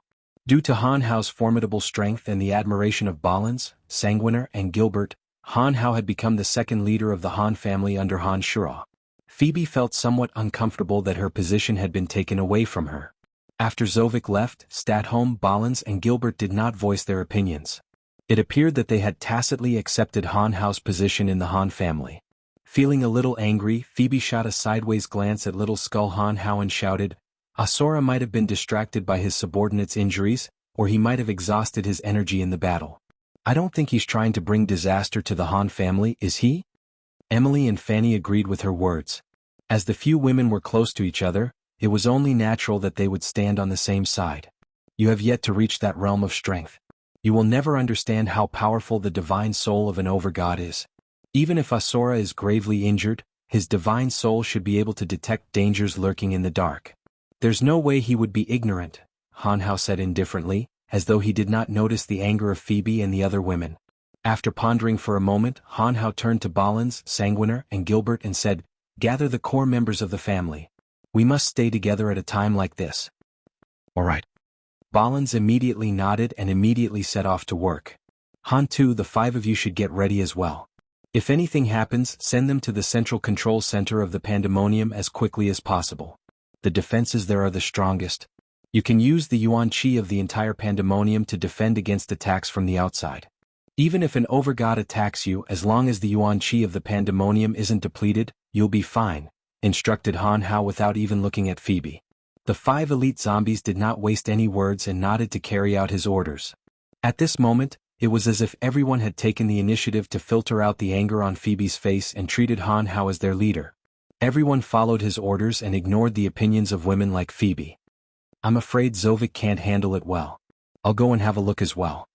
After giving out his orders, Han Hao turned his gaze back to Phoebe and said, "The rest of you should get ready as well. It's best if you head to the central control center of the Pandemonium right away. Although the Pandemonium is vast, that place is the safest." Upon finishing those words, Han Hao turned around and left. "I don't see a single trace of my past self in this fella." Lisa was stunned. She shook her head with a bitter smile. Back when he was at the Babylon Academy of Magic and Force on Profound Continent, Little Skeleton was ordered by Han Shua to sneak into Lisa's room in the middle of the night and give her a good beating. Many years later, after Gilbert revealed Han Hao's identity, Lisa would often think of that scene. She would always try to find some trace of her past self in Han Hao. However, other than the 7 bone spurs on his back, she could not find any trace of his past self. "He's changed so much. I really didn't expect an undead creature to grow to such a level," exclaimed Fanny. She too had met Little Skull before, but she too did not expect him to grow to such heights. "Humph, arrogant and egotistical. I really don't know how Brian managed to get him out," Phoebe said resentfully. Statholm, the old monster who hadn't left, was a little embarrassed. He hesitated for a moment before he said, "He saved us before. His judgment is trustworthy in certain aspects." Phoebe, Brian really treats Han Hao like his own son. I don't think he'll like you calling Han Hao an undead creature." "Brian really treats him like his own son," interjected Air Mike Cotton. He paused as if he suddenly remembered something. He asked, "You've been with Brian for so long. Why aren't you pregnant?" The women's faces darkened when they heard this. They all became uneasy. Statholm glanced at Air Mike Cotton. He suddenly thought of something. Could these women be jealous of Han Hao? The more he thought about it, the more likely it seemed. None of them showed any signs of pregnancy for so many years. None of them were able to leave a seed for the Han family. Suddenly Brian had a strange son like Han Hao. As his women, they would naturally have some thoughts. Statholm could not help but laugh when he thought about it. No wonder these women were acting so strangely. It turned out that he had a knot in his heart. "It can't be that there's something wrong with Brian, right?" Air Mike Cotton asked cautiously. Phoebe, Emily, Fanny, and so many others did not show any signs of pregnancy. It was obvious that there was no problem with them. So it must be the man's problem. Phoebe and the others blushed when they heard Air Mike Cotton's question. They stammered, not knowing what to say. "Ahem," Statholm said with a straight face. "In terms of age, Air Mike Cotton and I are old enough to be your grandfathers. You don't need to hide anything. If it really is Brian's problem, we need to discuss it and think of a way to deal with it. This matter can be big or small. However, it is of utmost importance to the future of the Han family. We need to face it seriously." "What are you thinking?" Emily softly cried out. She stole a glance at Statholm and Air Mike Cotton with a blushing face and stammered, "It's just that Brian doesn't want it. He always says that he will only let us get pregnant after all the crises have been dealt with." Statholm and Air Mike immediately understood what was going on when they heard this. Given Han Shua's strength, he could control every part of his body at will. If he didn't want the women to get pregnant, he could easily do so. So that's how it is. In that case, just wait for a while longer. When everything is settled and we are no longer in danger, there won't be any problems, Stratholm said with a smile. He felt that this matter should be easily resolved. That's right. We have been waiting for too long. It has been almost 100 years since we arrived on Elysium. How long will it take for us to wait until everything is safe and the crises have been dealt with? Phoebe grumbled softly with a blushing face. It seemed that she had a lot to complain about. When Brian comes back, the two of us will have a talk with him. But I don't know if it will work out. Ermite Cotton hesitated for a moment. When he saw the women looking at him expectantly, he braced himself and agreed. The eyes of Phoebe, Emily, and the other women lit up. They cried out simultaneously, "Really? We will try." Stratholm repeatedly signaled to Ermite Cotton with his eyes and forced a smile. "Thank you so much." The women expressed their gratitude joyfully. After all, Stratholm and Ermite Cotton were his elders. They were eager to have a child. They thought that with their persuasion, Han Shua would take this issue seriously. All these years, Han Shua had been fighting wars all over the world. They had been living alone and desperately wanted to have a child. However, they were too embarrassed to tell Han Shua about it. They thought that Han Shua would know what to do. Little did they know that Han Shua would keep delaying until today and had yet to fulfill their wish. "We will do our best." Ermite Cotton suddenly felt that Phoebe and the others were rather pitiful. For the sake of Han Shua, they had abandoned their families and elders on Profound Continent to come to Elysium. However, they did not spend most of their time on Elysium with Han Shua. They spent most of their time on Elysium alone. It was at this moment that an ear-piercing whistle sounded from a small hole in the wall. The faces of Phoebe, Stratholm, and the others, who were discussing the issue of the House of Han's lineage, suddenly turned pale as though they were facing a formidable enemy. This roar will only be heard when the underground palace is facing the most powerful enemy. It has only been heard once since the formation of the pandemonium. What's going on? Phoebe cried out in alarm. Let's go. Let's head to the secret chamber where the central hub is. Stratholm wore a grave expression. He knew that no one would be bold enough to make such a joke at such a critical moment. There could only be one explanation for the whistle. The underground palace was facing an unforeseen crisis. Could Han Hao have guessed correctly? Lisa hesitated for a moment before she asked timidly. Don't think too much. Our top priority is to protect ourselves. Ermite Cotton shouted and pressed his hand on the area where the whistling sound came from. A stone door suddenly cracked open and a group of people hurriedly entered, quickly heading towards their destination. Zovik, get out of here. Han Hao raised his bone spear and blocked the entrance of a narrow tunnel. He looked at Regis, the Godhunter Alliance's lightning overlord, and yelled, Asura brought you in, didn't he? Where is he? Regis chuckled and didn't answer Han Hao's question. Instead, he shot out a thick bolt of lightning that filled the entire hole, leaving no room for Han Hao to dodge. Han Tu, take everyone away. Little Skeleton yelled at a hole in the wall. He stabbed the bone spear in his hand into the wall, and the wall immediately collapsed, blocking off the passage between him and Regis. At the same time, Han Hao extended his arm and his bone spear transformed into an enormous bone shield in front of him. Let's go. Han Hao grabbed Zovik and immediately retreated. If Regis was here, then Isaiah, who cultivated in the energy of Earth, might also be in the underground palace. Han Hao knew that this was going to be a tough battle. Now wasn't the time to waste with Regis.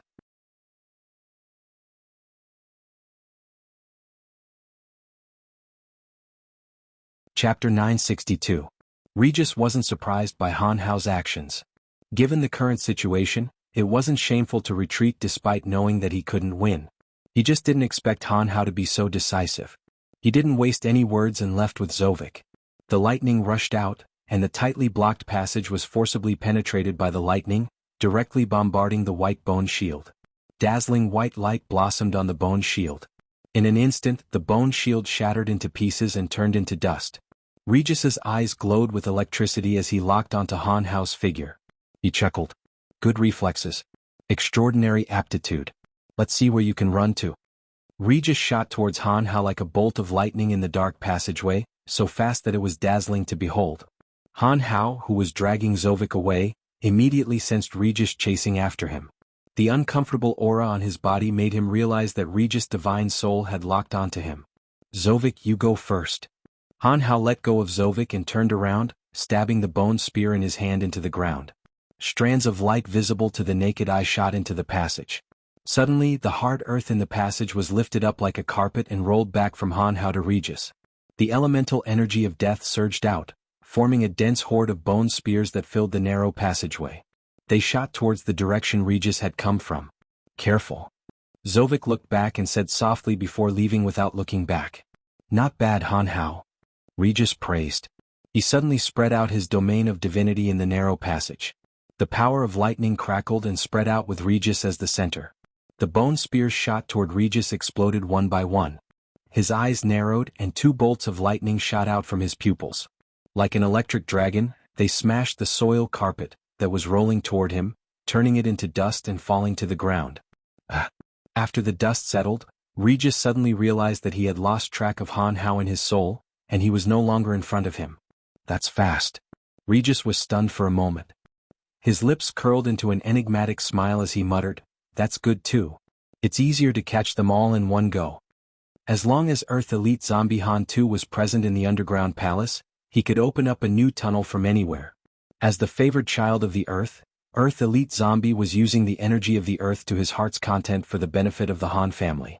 As soon as Zovik entered a room, the flat wall suddenly split open, revealing a deep and dark hole. Zovik was a little puzzled at first, but he soon realized something and jumped into the hole without any hesitation. As soon as Zovik entered, the new hole miraculously closed up again. It was as smooth as a mirror, and there was no sign that it had cracked open at all. At this moment, in every area of the underground palace where members of the Han family were, new holes would open up. Once they entered the new hole, the hole would close up again. Not only that, but many of the tunnels that were originally there would suddenly collapse, blocking the path of the god hunters who were pursuing the House of Han. In the underground palace, Han too unleashed his energy to his heart's content. Based on his familiarity with the underground palace, he guided the members of the Han family that were scattered in different areas to the central hub where all the demonic formations were set up. With Han Tu's help, the core members of the House of Han were not in any life-threatening danger. They were brought away by Han Tu's energy and escaped from the God Hunter's pursuit. However, Han Tu did not immediately enter the central area that was heavily guarded. He was hiding in a secluded corner of the underground palace, using the images on the mirrors to release his power. Beside him were Han Jin, Han Hua, Han Mu, and Han Shui, as well as Andrina, who was wearing an astonished look on her face. Angelina, who was holding hands with Han Jin, stared blankly at Han Tu with her crystal-like eyes. She seemed extremely astonished. She could not understand how Han Tu, an early-stage high god, could manipulate the energy of the earth so skillfully and effortlessly. She could not understand how Han Tu was able to open up tunnels from such a great distance. As the daughter of the goddess of destiny, Andrina had a deep understanding of the 12 fundamental energies on Elysium. The goddess of destiny had explained to her in great detail the characteristics of the different energies and how far one could go in each realm. Even over-god earth cultivators like Asura and Isaiah wouldn't be able to do what Han Tu was doing, much less high gods. It was simply unimaginable. Andrina tightened her grip on Han Jin's hand and asked, "Where does his energy come from? Why is it so strange? It's as though the entire earth is a part of him. This is too amazing.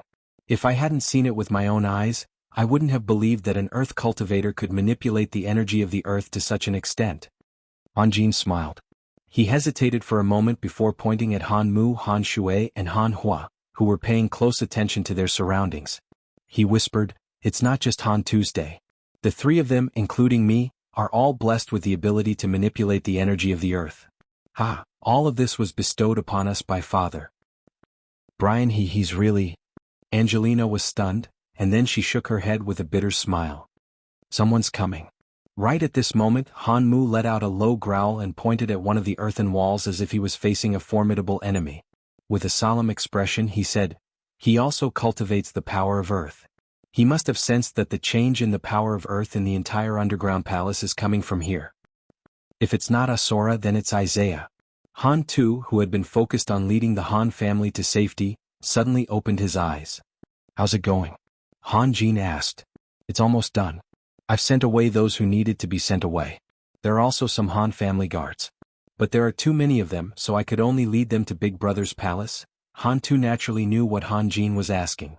Alright then. Let's leave as well, Han Jin said hastily after thinking for a moment. It was at this moment that not only did Han Tu and Han Mu, who cultivated the power of earth, sense that someone was approaching, even Han Jin sensed a powerful aura approaching them. That's right.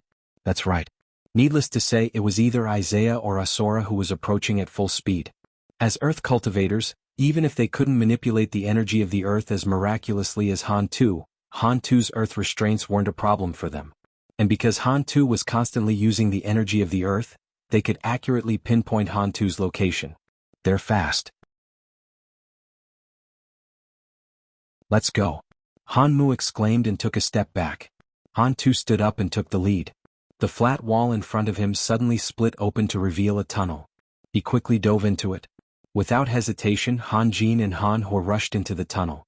As soon as they entered the tunnel, the independent secret chamber suddenly collapsed and the tunnel that had been split open immediately closed up. Boom, boom. The earth shook violently and a deafening rumble sounded from the area. A figure smashed through all the dirt in its way and appeared in the collapsed secret chamber. Isaiah carefully sensed for a moment and snorted. He opened his hand and sent another wave of divine energy at the area that Han Tu and the others had entered. The blast tore open a giant hole and Han Mu, Han Jin, and the others disappeared in a flash. So it's here. Isaiah sneered and shot in. To be able to cultivate the energy of the earth to the overgod realm, Isaiah was no ordinary person. In terms of using the energy of the earth, he might not be as good as Han Mu, but due to his high level of cultivation and immense divine energy, his offensive power far surpassed Han Tu's. Just the divine energy in his body allowed him to influence the structure of the earth, turning it into any shape he could imagine. As a cultivator of the earth, he couldn't communicate with the earth like Han Tu could, but he could still use his divine energy to influence the earth. Isaiah's control of his energy wasn't that great, but his offensive power far surpassed Han Tu's. Not only did he forcefully open up a tunnel with his divine energy, but he also gathered earth elemental essence around him, making his aura stronger and stronger.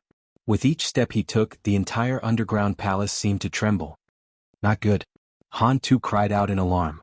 The chaotic earth elemental essence had overbearingly changed the structure of matter, and the surrounding area was filled with Isaiah's divine power. Han Tu had already lost control of the earth, and the constantly healing passageway began to shrink uncontrollably. I'll do it. At this moment Angelina, who had seen the crisis, suddenly shouted out. Han Jin, who was holding hands with her, suddenly sensed a terrifying wave of energy from her palm. It was something that could only be created by hundreds of energy towers activating at the same time. A blinding light burst forth from Andrina's body, forming a pillar of light that shot towards the approaching Isaiah. Isaiah's expression changed when he saw the blinding light. He had no choice but to use the divine energy he'd sent into the earth to defend against the wave of energy. The tunnel in front of him suddenly shrank, the earth forming a sturdy barrier in front of him. An earth-shattering explosion rang out from the energy pillar and Isaiah's earth barrier. Everyone in the underground palace felt the terrifying tremors as the earth above them fell in large chunks. It's done. Han Tu cried out in delight. He immediately sensed that Isaiah's divine energy that filled the earth around him had disappeared once more. The tunnel in front of him split open once more. Han Tu was the first to rush in, followed closely by Han Mu, Han Shui, and Han Hua. Let's go. Han Jin grabbed Andrina and ran in the direction that Han Tu had disappeared, ignoring Andrina's thoughts. Knowing that there was a powerful Isaiah behind them, the party didn't dare to stay any longer. Before Isaiah could react, they were already far away from the area. Soon, the 5 elite zombies and Andrina broke through the barrier and arrived at the central control center of the Pandemonium's formations. It was a spacious chamber that was only a few dozen meters underground. Above them was the circular platform with the cauldron of myriad demon. Not only could it draw in the elements of heaven and earth, it could also collect the souls of those who died in the Pandemonium. Why are you pulling me back in such a hurry? It's just Isaiah, I'm not afraid of him. Angelina grumbled softly to Han Jin after entering the secret chamber. Han Jin forced a smile and said, I'm just worried that you'll be in danger. Andrina giggled and said, I have a treasure in my hand. Even Isaiah can't do anything to me. Han Jin was stunned. Can you use that treasure to kill Isaiah? If you can, we'll go back and kill him right away. That thing can only save my life, it can't kill him. Andrina shook her head and said, My mother forbids me from killing people. If she gave me the Mirror of Destiny, I would really be able to kill Isaiah. The Mirror of Destiny. The overgod weapon of the Goddess of Destiny? Statholm was stunned. He smiled bitterly and shook his head. If Andrina were to get her hands on the overgod weapon of the Goddess of Destiny, who knew how much trouble she'd cause? Who else isn't here yet? Han Hao asked Phoebe with a frown. After this ordeal, Phoebe, Emily, and the other women finally calmed down. They no longer dared to blame Han Hao for being overly cautious. They knew that it was fortunate that Han Hao had reacted in time and ordered Han Tu to evacuate as soon as he sensed something was wrong. Otherwise, who knew how many members of the Han family would have died in the underground palace? Phoebe's gaze swept across the room as she silently calculated in her mind for a moment. She then said, "Those from Profound Continent should all be here." "That's good." Han Hao nodded and instructed the 5 elite zombies, "Seal the door." The 5 elite zombies wasted no time. As soon as they received Han Hao's order, they immediately used their elemental energies to control the walls. 5 colored rays of light emanated from their bodies and slowly seeped into the walls. Under the power of the 5 of them, a series of muffled sounds came from the surroundings of the secret chamber. There was even a creaking sound coming from the top of their heads, as if a huge machine was working. At the same time, the endless chi of heaven and earth in the array of ultimate heaven and earth suddenly separated and slowly flowed into the secret chamber where they were. Layers of strange lights reflected on the walls, and all kinds of barriers and demonic formations suddenly took shape. Daka, who had been suffocated by the Sky Annihilation formation, immediately sensed the change and felt the pressure lessen. However, he still needed some time to get out of the formation.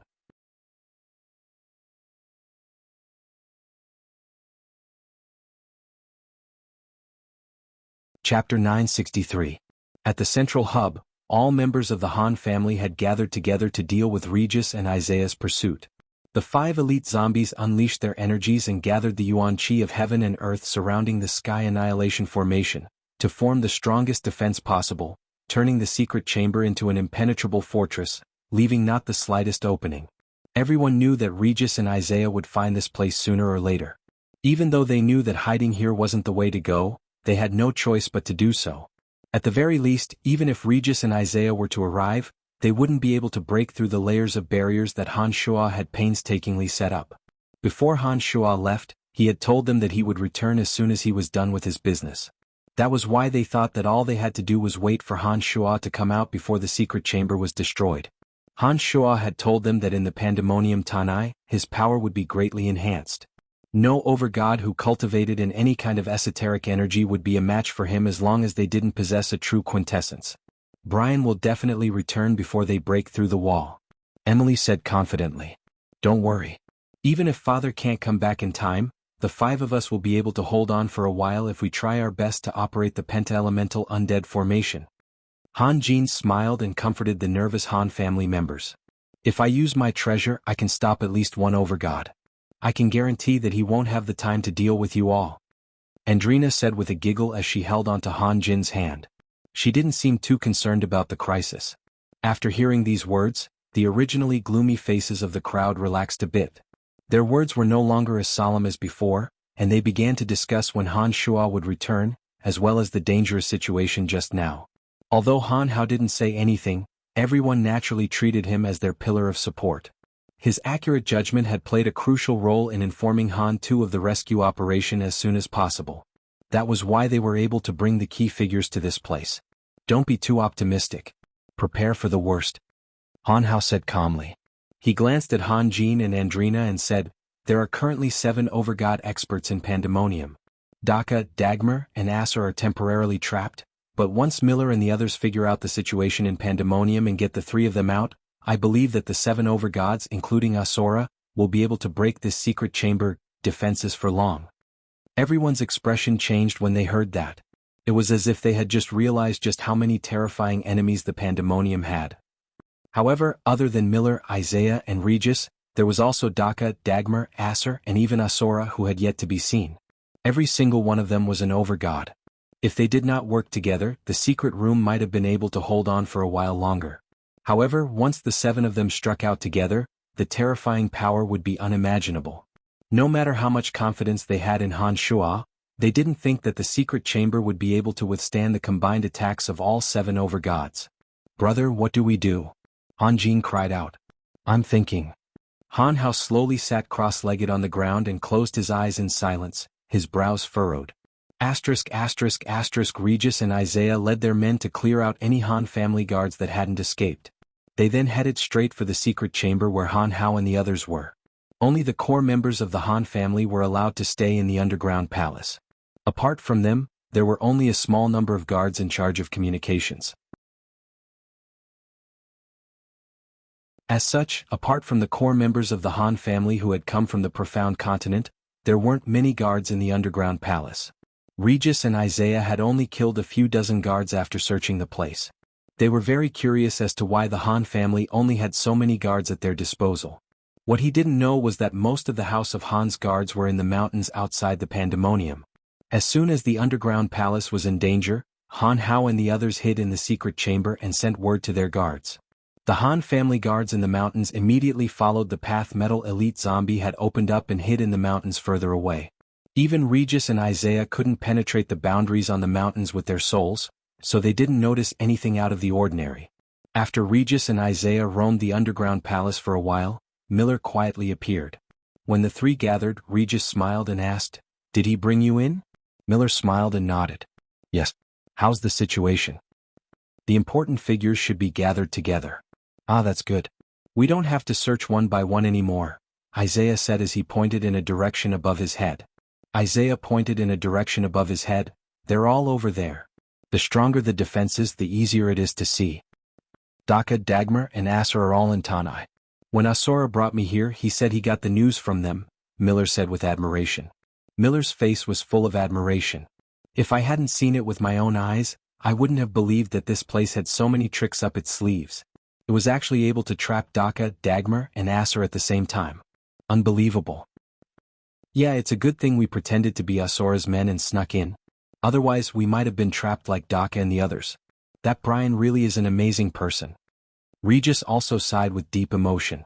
"What about Daka, Dagmar, and Asur?" Miller thought for a moment before asking Isaiah, a cultivator of the arcane of earth. This operation was mainly planned by Isaiah and Asura, so he would listen to Isaiah's opinion on important matters. "What does that have to do with us?" Isaiah laughed. "They walked into the trap themselves. We didn't set them up, so why should we save them?" Isaiah clearly had no intention of getting the three out. Miller and Regis exchanged glances and nodded with a smile. It seemed like they agreed with Isaiah's decision. "Let's go take a look at where they're hiding. Remember, before Brian shows up, we can't kill anyone. This pandemonium is too interesting. The three of us will be in charge of it in the future. We have to force Brian to tell us all the secrets of this place before we get rid of them." Isaiah laughed. "Of course." Miller and Regis burst into laughter. One of the main reasons why they wanted to deal with the pandemonium was because of its miraculous defenses. A fortress that could trap three overgods, Daka, Dagmar, and Asur, was far more valuable to them than the Omphalos itself. As far as they were concerned, the God Hunter Alliance was destined to win the war against the Fringe from the very beginning. Before the battle even started, they had already thought about how they would divide the land after taking over the Fringe. It was foreseeable that in the future, the Fringe would be filled with factions led by the 12 God Hunter Alliances. The God Hunter Alliance wasn't a tightly knit group. Their main goal was to increase their strength and convenience as much as possible. With that, Pandemonium, with its incredible defenses and treacherous movements, would become a treasure trove for them. With Pandemonium, even if they were to fall out with other factions in the future, they would be invincible. As such, they had to take over Pandemonium first. Soon, the three of them arrived at the secret room Han Hao and the others were in. Colorful light shone from the walls. At a glance, the walls looked like they were made of glass. They looked gorgeous and didn't look like earthen walls at all. Strands of strange energy flowed through the patterns on the walls like flowing water, giving off an aura of rejection. Just as the three approached the secret room, they felt a gentle energy pushing them out. Even Regis, Miller, who were overgods, couldn't help but take a few steps back. Suddenly, their faces lit up with excitement. "It's amazing. Asura didn't lie to me." Isaiah laughed heartily and said, "No wonder Asura would betray Brian to work with us. I think he's been coveting this place for a long time. Humans are greedy. Anyone who comes here will want to take everything for themselves. This trip was well worth it." Regis looked ahead in surprise and carefully sensed the various powers contained in the wall. He had an eager expression on his face as he said, "I can't wait. Let me try first." Isaiah and Miller looked at each other and smiled, taking a few steps back so that Regis could do as he pleased. Bolts of lightning converged together, gradually forming an incomparably thick bolt of lightning. Under Regis's control, it crashed into the shining earthen wall in front of him. A deafening sound came from within. The power of thunder and lightning was suddenly released, and then disappeared without a trace in an instant. "Amazing!" Regis cried out in surprise. He could feel that the earthen wall, which contained a strange power, had only caved in a little under the lightning attack of 80% of his power. Then it returned to its original state in an instant. "How surprising," Miller nodded. Millet nodded. His eyes flashed and an incomparably large wind blade streaked across the sky. There was a crisp crack as the wind element and divine power condensed into a giant wind blade shattered inch by inch. "There's a strange power in the wall that can destroy elemental structures. That Brian fellow really is a genius. I wonder where he learned such a strange power."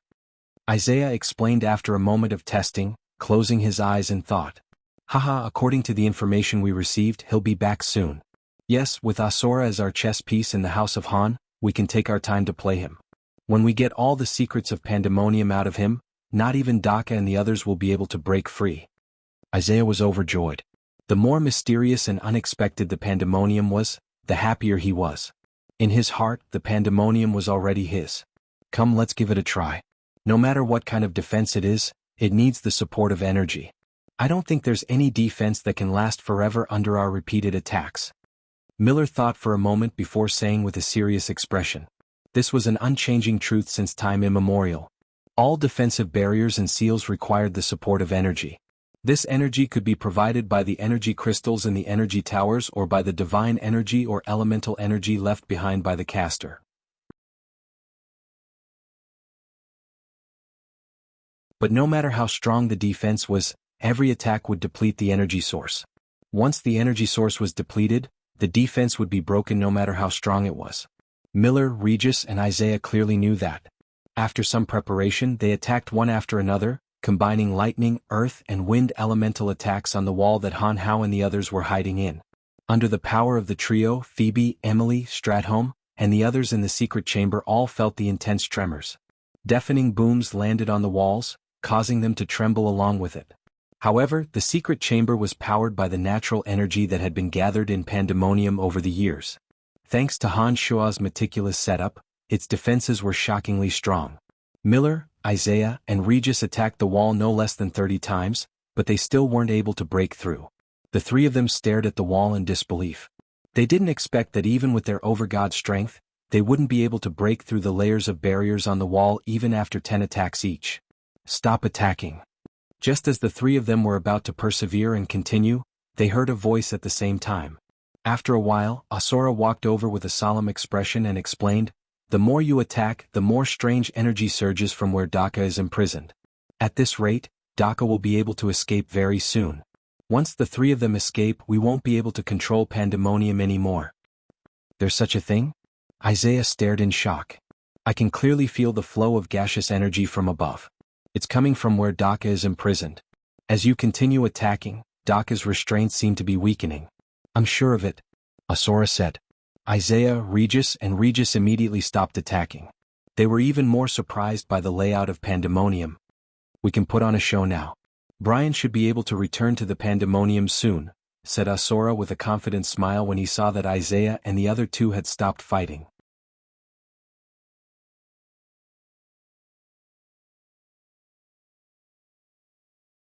Chapter 964. After flying for a few days, Han Shua and Wasis finally arrived at a mountain peak a few dozen miles away from the Pandemonium. Han Shua's expression changed when he looked in the direction of the Pandemonium. He immediately knew that something must have happened to the Pandemonium. All of Tanai's formations were created by Han Shua, so he knew exactly what each formation did. Just by looking at it from afar, Han Shua could sense that something was amiss from the abnormal flow of the Yuan Qi in Tanai. The Sky Annihilation Formation and the central secret chamber that controlled all of Tanai's formations were giving off strong Yuan Qi undulations. The Sky Annihilation Formation indicated that a terrifying expert had entered Tanai, while the central secret chamber indicated that the Han family had encountered irresistible danger. Otherwise, the secret chamber wouldn't have been activated. Han Shuo felt a chill run down his spine. He wanted to enter the pandemonium as soon as possible to see what was going on.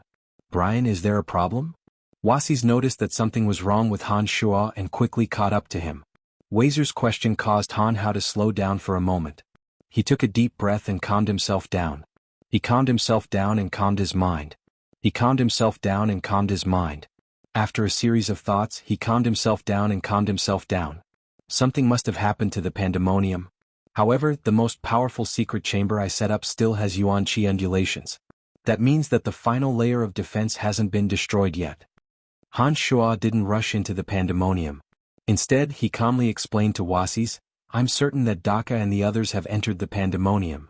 However, given the pandemonium's defenses, they shouldn't have been able to break through in such a short period of time. They shouldn't have the power to force my people to open the central secret chamber. Something is wrong. No one knew the power of Tanai's formations better than Han Shuo. Back in the battle at the Misty Sea, Han Shuo had tested the power of Daka and the others. Based on his understanding of the three, he didn't think that they could break through the pandemonium's defenses in such a short period of time. It was precisely because of this confidence that Han Shuo left the pandemonium and headed to Glacial Peak to rescue Wasis. Could it be that there are other enemies? Wazer asked tentatively after a moment's thought. He was very confident in his words. That shouldn't be possible. Han Shuo pondered for a moment and said, apart from our own people, no one can enter Tanai without permission. Everything will be clear once we go in. Han Shuo nodded and prepared to enter the pandemonium as Wasis suggested. Suddenly, a faint aura came from afar. Han Shuo's heart thumped and he immediately released an extremely weak strand of aura from his consciousness. Faint soul undulations emanated from his body. Who are you contacting? Wasis was stunned. The unique soul undulations from Han Shuo were extremely well hidden. If he were to stick close to Han Shuo, he definitely wouldn't be able to detect it. Wasis, who was an overgod, knew that this was an extremely secretive method of communication between experts. Only when the two of them had a tacit understanding of each other's soul undulations would they be able to sense each other within a certain distance. Wait a moment. Han Shuo waved his hand and brought Wasis to a secluded corner of the mountain peak. He gestured for Wasis to wait with him. Wasis was puzzled. He didn't understand why Han Shuo would have the time to wait at such a crucial moment. He tried to guess the identity of the intruder. Could it be that he had hidden some pawns among Daka, Dagmar, and Acer? Who could it be? Since when did he have anything to do with Daka's god hunters? Just as Wazer was trying to figure out what was going on, a faint electric spark appeared in a cluster of dark clouds and suddenly descended before Han Shuo. A figure gradually appeared in front of him. Salas? Wasis? The two of them exclaimed simultaneously as though they were facing a great enemy. Frost aura and lightning bolts were released as though they were about to fight to the death. We're on the same side. Han Shuo waved his hand to stop them from acting rashly. He suddenly appeared between the two of them and said, Don't be surprised. We're on the same side. Neither Salas nor Wasis knew of the other's existence. Before they met, they thought of each other as enemies. So, the moment they saw each other, they immediately drew their swords. No matter how I guessed, I never expected it to be you. For the first time, Wasis smiled wryly. Brian, I can't believe you even dragged Salas down with you. This is really surprising. Brian, I have to say, you're really terrifying. Han Shuo had defeated Salas, seized his position in the fringe, and destroyed his foundation in Empyrean Peak. No matter how one looked at it, the two of them had an irreconcilable hatred for each other. There was no doubt about that. Yet, the two of them were actually working together in secret. If Wasis hadn't seen it with his own eyes, he wouldn't have believed it even if someone presented him with proof. I'm also very curious. You didn't even give Tyre any face. Why would you leave Glacial Peak to come here? Salas was equally shocked. He looked at Wasis with an odd expression, then at Han Shuo. Shaking his head, he said with a bitter smile, No wonder you can do so well in the fringe. I'm finally convinced of my defeat today. One was Wasis and the other was Salas. The two sovereigns of the fringe sincerely expressed their admiration for each other. Let's not talk about this. Han Shuo didn't get complacent. The crisis in pandemonium made him feel like he was sitting on pins and needles. He hurriedly asked Salas, You've been lurking around Daka all this time. What's going on? As he spoke, the demon general in Han Shuo's body had already sneaked into pandemonium. However, the demon general could only see the current situation and couldn't see everything that had happened in Tanai. So Han Shua needed news from Salas. First, Daka, Dagmar, and Acer entered Pandemonium. Everything they did was within our expectations. They're trapped inside just as you predicted. Salas briefly explained the situation of Daka, Dagmar, and Acer before continuing. However, you probably didn't expect that after Daka, Dagmar, and Acer, Miller, Isaiah, and Regis would also come to the fringe, right? What's going on? Han Shua's expression changed to one of shock. I didn't see it with my own eyes, but I'm certain that Isaiah and the others didn't enter Pandemonium like Daka and the others did. Instead, they entered Tanai's underground palace. Salas thought for a moment before he suddenly looked Han Shua in the eye and said solemnly, "You must have no idea who brought them into the Han family's underground palace, right? It's Asura?" Han Shua shouted coldly. Regis, Sayant, and Miller's target was Asura. Their sudden appearance in Pandemonium definitely has something to do with Asura. Given the tight defenses of Pandemonium, they definitely wouldn't have been able to enter without someone they know leading the way. Upon hearing that, Salas was taken aback. He smiled bitterly and said, "How did you guess that? Damn it, it seems like you've been wary of Asura for a long time now." Daka, Dagmar, Acer, Isaiah, Miller, Regis, and Asura. A total of 7 overgods are in Tanai. Han Shua's expression was unprecedentedly solemn. "Let's plan this out carefully. This battle isn't going to be easy. Thankfully, this is Pandemonium, my territory. Otherwise, we wouldn't even have a 10% chance of winning. Daka and the others are still trapped. Isaiah and the others haven't gotten rid of them yet. In fact, we only need to deal with Isaiah, Asura, and Isaiah," Salas said. "That makes things much easier. If we grasp this point, it will be much easier to act." Han Shua's expression relaxed. After a moment of silence, he said to Wasis and Salas, "Don't show yourselves for now. I'll go take a look. I'm sure Asura thinks I don't know what's going on and might plot against me. I'll do as he wishes." The three of them discussed for a while and settled on a general plan of action. Then, Salas and Wasis went into hiding, leaving Han Shua to go to Pandemonium alone. ****, he's here!" Asura and Tanai exclaimed. "He's finally here." Isaiah and the others were overjoyed. They had waited for so long for their master to arrive. From their point of view, Han Shua's arrival meant that they would be able to grasp all the secrets of Pandemonium and truly own it. "He definitely hasn't suspected me yet." Asura smiled and said, "We can put on a good show. As long as I can gain his trust, I can catch him off guard and severely injure him. With the help of the three of you, we can completely subdue him and threaten him with the lives of his family members. He'll definitely reveal some of Tanai's secrets." "Then what are we waiting for?" Isaiah laughed. Asura didn't say anything else and immediately left. He flew into one of Tanai's misty regions and inflicted some light injuries on himself before fleeing in a panic.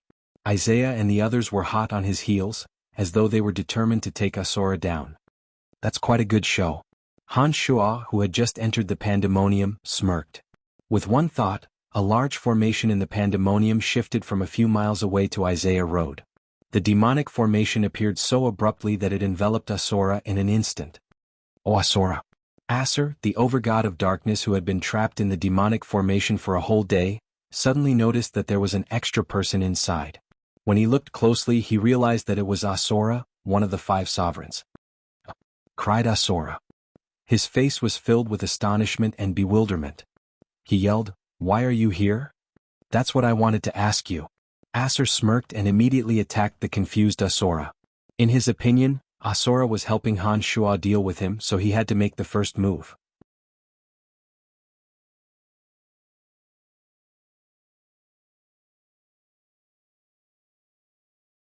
Chapter 965. Asura couldn't say anything about it.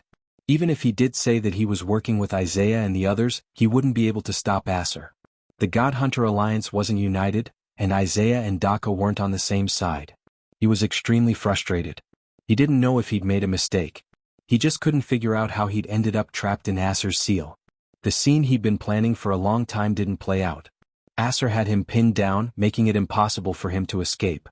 Around them, the towering stone pillars would shoot out beams of cold light that would numb their limbs when they landed on them. Often they wouldn't be able to dodge in time and would be hit by the sudden attack. One wrong move and they would lose everything. All of Asura's arrangements had been rendered useless. By the time Isaiah, Regis and Miller arrived, they had lost track of Asura. They spread their divine souls but couldn't find anything. Go back. Isaiah's expression suddenly changed as he realized something was wrong. Regis and Miller exchanged a glance and nodded in agreement.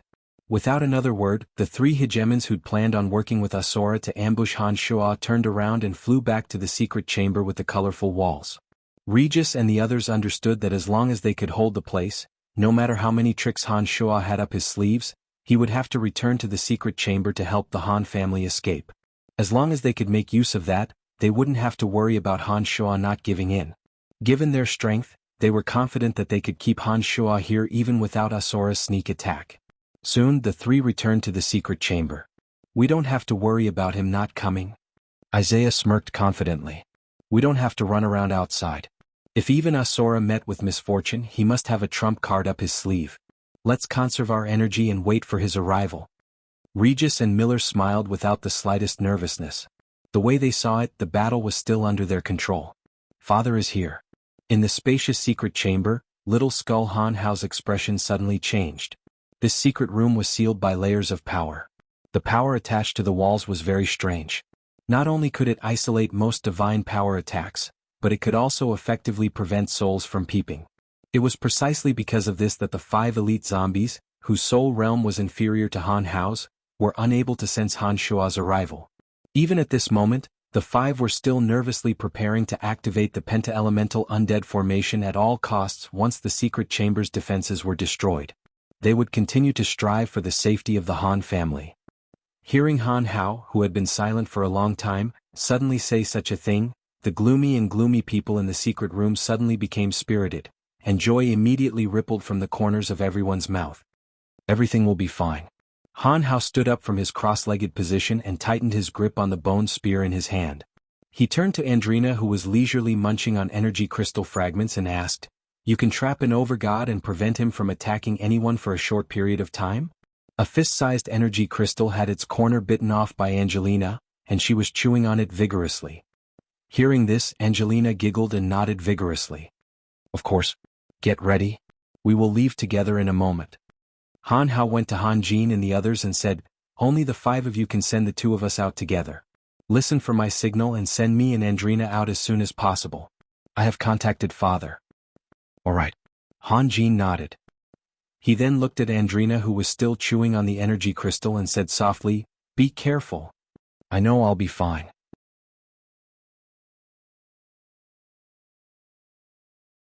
Andrina rolled her eyes at Han Hao and giggled, "You should worry more about him." Han Jin chuckled and said, "Big brother will be fine." Hearty laughter suddenly rang through the sky as a majestic figure walked through the air, not letting Isaiah and the others down. Looking at the 3 who were on guard, Han Shuo smiled and said, "You've all come all the way to my pandemonium. It's truly touching. It's a pity that I wasn't in Tanai, so I wasn't able to properly entertain you. Please forgive me." Isaiah bowed towards Han Shuo from afar and said with a smile, "You're too kind." "I'm flattered that the 3 of you think so highly of me," Han Shuo said with a smile. Standing on Tanai's round platform with the cauldron of myriad demon on it, Han Shuo first sensed the flow of energy in Tanai before saying, "What do you want?" "As long as I, Tanai, have it, I will give it to you with both hands." "Good." Isaiah laughed heartily and looked around. He then pointed at the strange formations and said, "As long as you tell us the secrets of Tanai, I guarantee that I will personally escort you and your Han family out of the pandemonium." Han Shuo stared blankly for a moment before saying awkwardly, "Isn't it a little too unkind to chase the host away?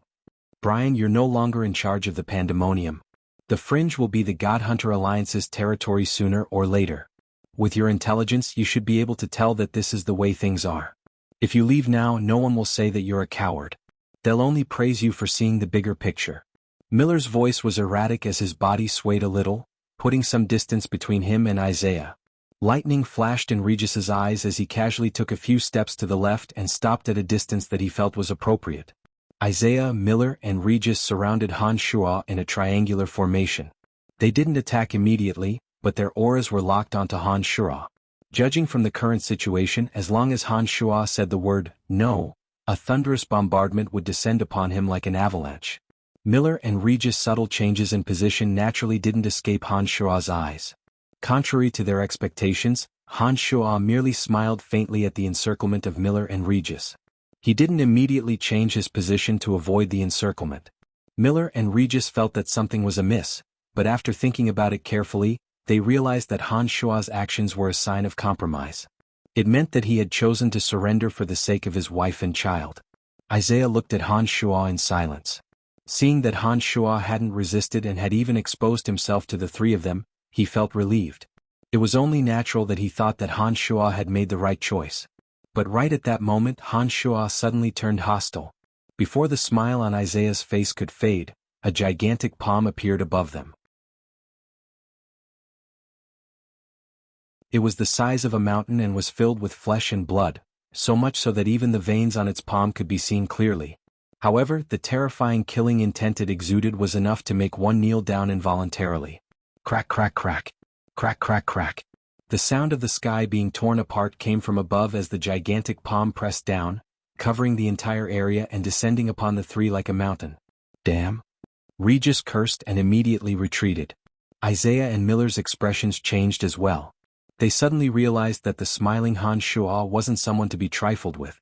Sensing the terrifying pressure coming from above, the two didn't dare to stay behind and try to escape in three different directions like Regis. The encirclement they'd formed against Han Shuo immediately collapsed. I'll show you if I'm still in charge of this valley. Han Shuo stood there like a mountain, laughing as he watched Isaiah and the others flee. All of a sudden, the gigantic palm split into three and chased after Isaiah and the other two. The three's expressions changed abruptly. They felt a strong sense of danger from Han Shuo. He stood in place, unmoving, while the giant palm that had split into three seemed to have become Han Shuo's tentacles, firmly locking onto Regis and the others. No matter how they dodged, they couldn't escape the pressure of the giant palm. If they were anywhere else, Han Shuo wouldn't have been able to tear apart their encirclement in one move and force them to flee. However, this was pandemonium, and Tanai was one with Han Shuo's consciousness. Here he was 30% stronger than he was at his peak. Back when his demonic arts had just reached the Skybreak realm, he was already able to force Salus to retreat. Now that he was in the pandemonium and was in Tanai's domain, his strength wasn't something Isaiah and the others could imagine. Destroy it! Isaiah suddenly shouted. Regis and Miller moved to Isaiah's side, and the three of them attacked at the same time, slamming into the palm above their heads. A dull rumble sounded from pandemonium as Regis, Miller and Isaiah combined their strength to attack the palm above Saiyan's head. Rumble. Rumble. Powerful energy fluctuations surged out from the top of the heads of the three of them. Even the Han family members in the secret room at the center of the power ceiling formation could feel the tremendous rumbling and the violent shaking of the earth. One of the giant palms disappeared, and the other two palms also disappeared in an instant like illusions. Isaiah and the others heaved a sigh of relief. If their combined attack hadn't been able to disperse the power of the palm above their heads, they would have immediately abandoned all operations in pandemonium and fled as far as they could. Han Shuo chuckled. If not for the fact that he still needed the Sky Annihilation formation to imprison Daka, he wouldn't have been able to disperse that attack so easily. As expected of the three hegemons of the God Hunter Alliance. Impressive. Han Shuo smiled and nodded. Since that's the case, I know what to do. Alright, let's begin. What do you want to know first? I'll tell you everything I know.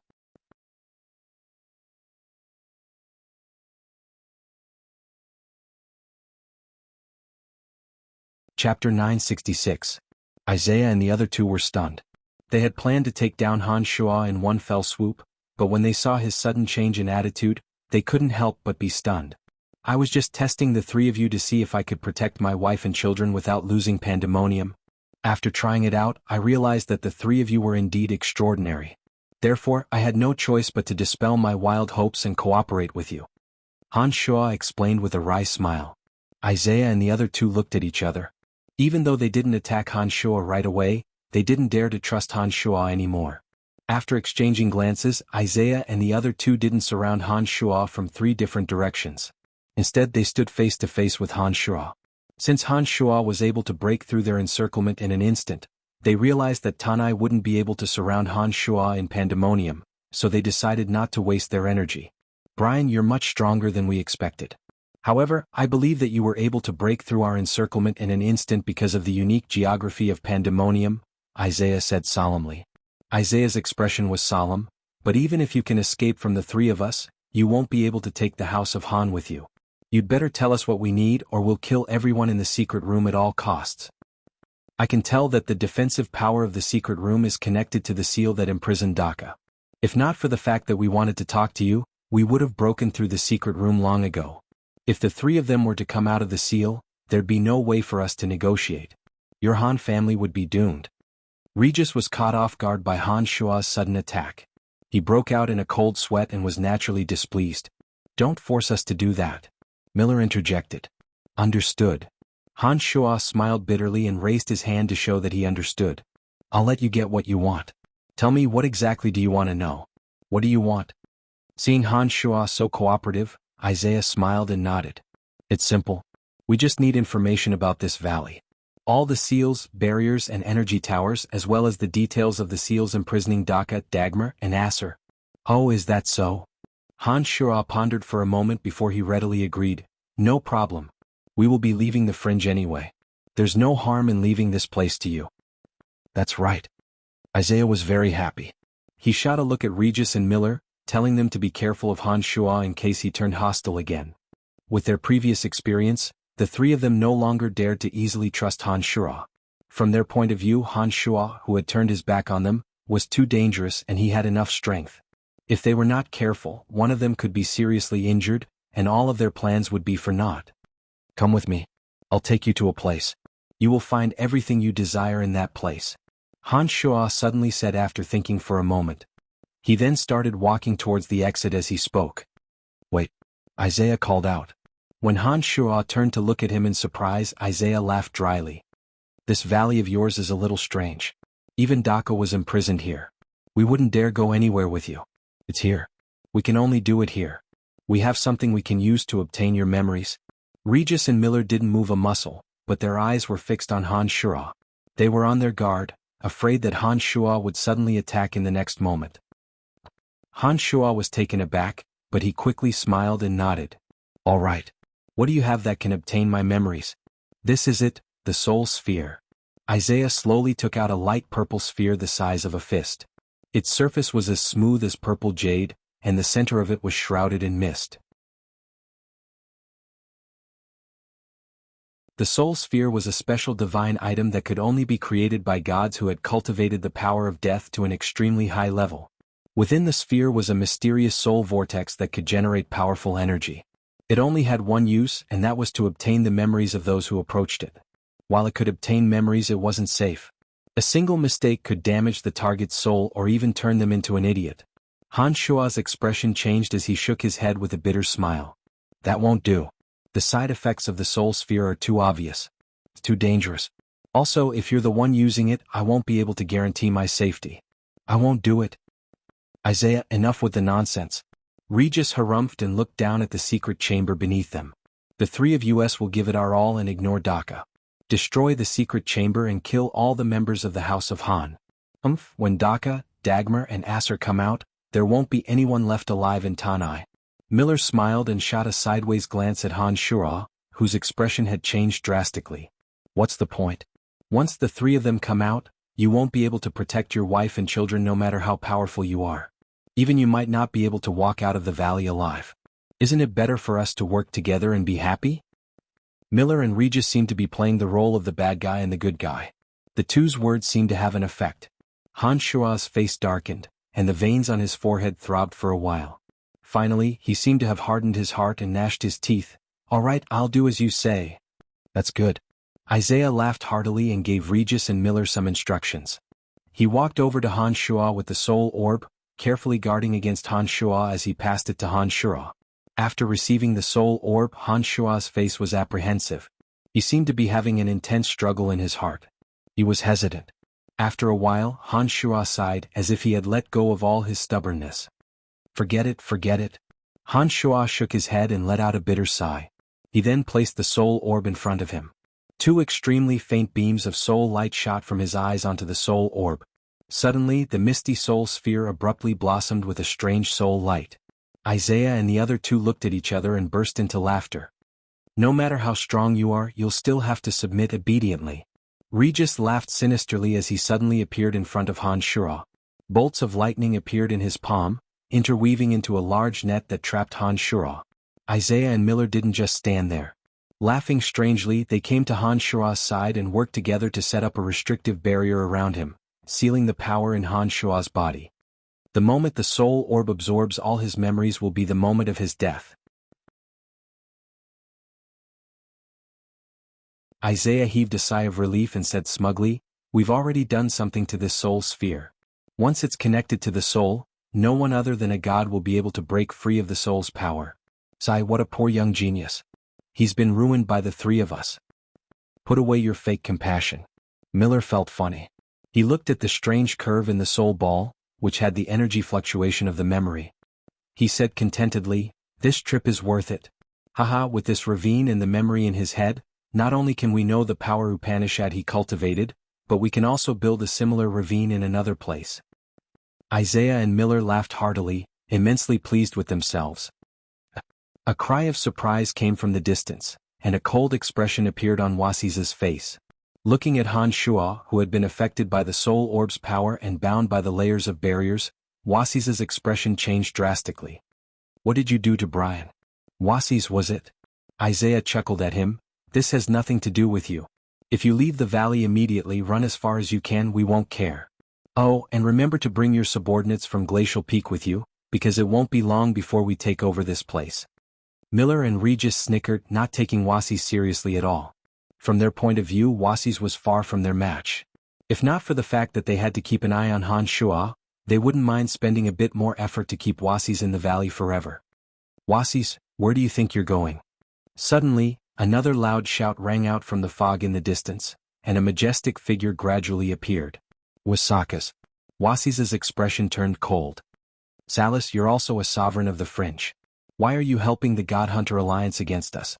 Since when do you think I'm someone important?" Salas sneered. "Damn it, the moment I left the Fringe, you gave everything that belonged to me to that brat. I've been in the Fringe for so many years, and you despicable bastards don't even care about old friendships. Since that's the case, why should I care about you?" As he cursed, Salas attacked Wasis mercilessly. "Aha, so Salas is here too." Isaiah obviously knew about Salas and the relationship between Salas and Daka, so the three weren't surprised to see Salas go after Wasis. Miller and Regis, however, found it interesting and watched as Salas and Wasis fought. Miller asked, "Salas, do you want us to help you take care of this guy? That would be for the best." Salas laughed. "Damn it, those bastards from Daka were tricked by Brian and now they're blaming me for it. I've already broken off all ties with them. If you don't mind, I'm willing to help you deal with Daka." As he spoke, Salas pushed Wasis towards Isaiah and the others.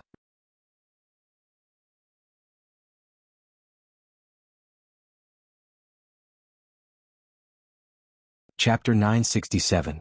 That's great. Isaiah was moved. If Salas was willing to go with them, their chances of victory against Daka and the other two would greatly increase. The three of them knew that Tanai's barrier wouldn't be able to trap the three of them for long. They had to be prepared in advance so that they wouldn't lose. At the thought of that, Isaiah gestured to Miller and Regis to help Salas get rid of Wasis as soon as possible. While Wasis alone wouldn't be able to affect their plan much, an enemy over God wasn't a good idea. It would be best if they could kill him. "Ha, Wasis, I told you to leave earlier but you wouldn't listen. You can't blame us for this." Regis let out a long laugh and suddenly flew out from Isaiah and Miller's side, shooting a bolt of lightning towards the approaching Wazer. Both Regis and Sakas cultivated in the energy of thunder and lightning. The pincer attack from the front and the back immediately put Wazer in a difficult position. Miller narrowed his eyes. He wasn't in a rush to join the fray. Instead, he slowly moved in a certain direction. That direction was the only way for Wasis to escape. Miller's eyes were extremely sinister, and he firmly blocked his escape route. A hint of panic flashed across Wazer's eyes. He seemed to have become timid under the pincer attack of the three. The icy aura emanating from his body dissipated, and so did his aura. The smile on Regis' face grew even more cheerful. He could not help but look down on Wazer. An overgod who could not abandon everything in battle was nothing to be afraid of even if he had reached this realm. With that in mind, Regis no longer treated Wazer as an expert of the same level as him. His palm flashed with a dazzling bolt of lightning, forcing Wazer to dodge in panic. He was at a loss as to what to do. At that moment, Salas, who had been staring intently at Wasis, turned into a streak of light and slammed into Wasis. The thick bolt of lightning on his arm struck Wasis's chest, causing Wasis to spit out a mouthful of blood. Hee hee, Wasis, to think you'd have such a day. Salas smirked as he struck Wasis's chest with his thick arm. His fist stuck close to Wasis's chest, and the immense force sent Wasis flying towards Regis. Send him on his last journey, Regis. Salas sneered at Wasis. Regis was facing Wasis's back, while Wasis and Salas were stuck close together. From the lightning bolts shooting out of Wasis's body, it was obvious that he was heavily injured and had temporarily lost the ability to fight back. All right. Regis answered readily, thinking that Wasis was only SOSO. He hadn't expected his defenses to be broken so quickly. Isaiah glanced at the sky, a look of surprise on his face. He hadn't expected Wasis to be so easily defeated by Salas and Regis. On the other side, Miller was smiling coldly.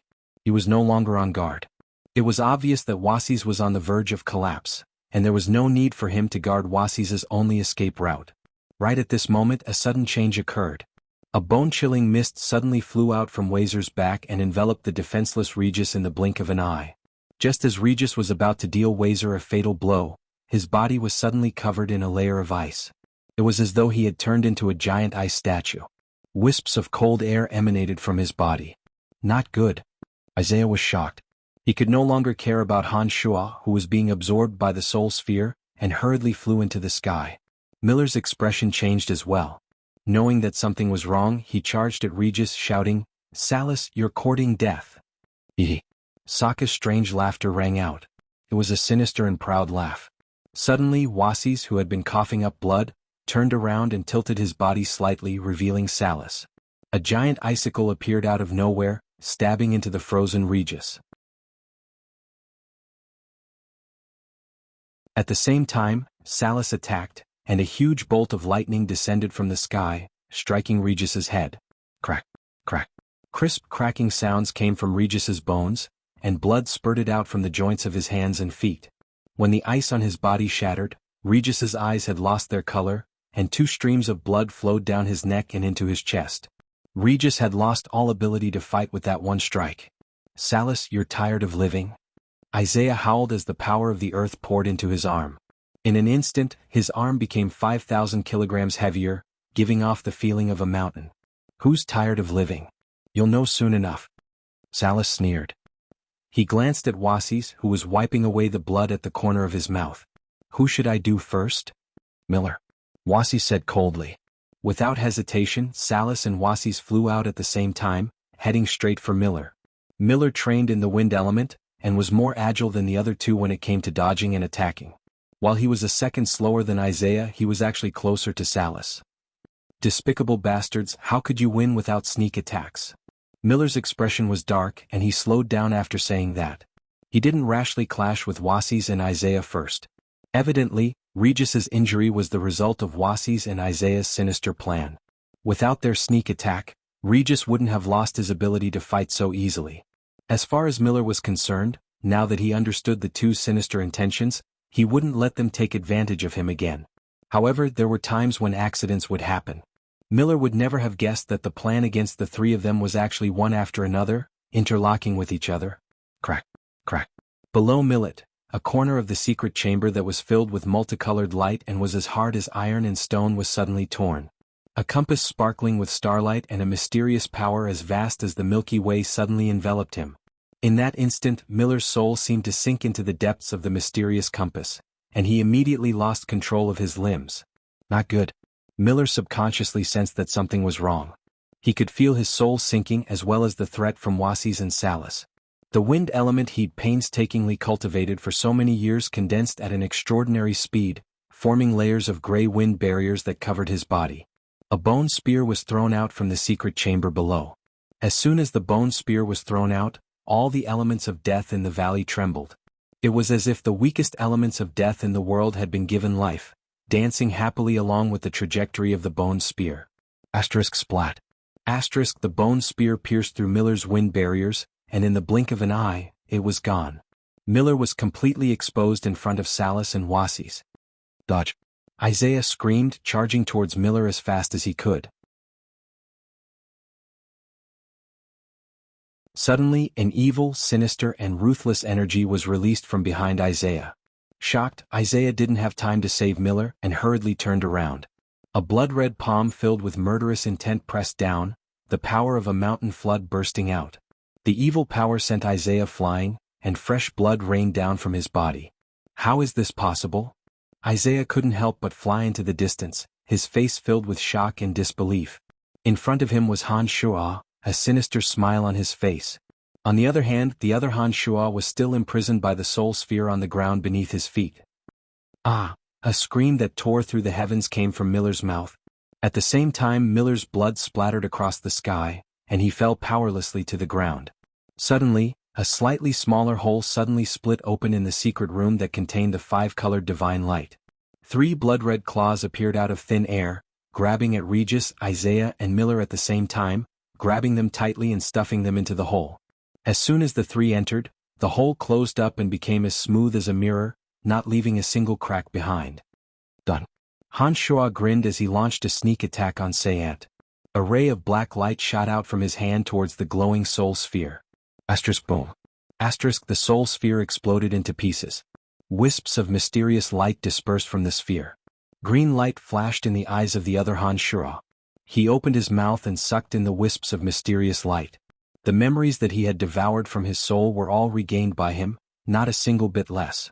The avatar smiled and turned into a faint silhouette that floated back into his main body, disappearing into his chest.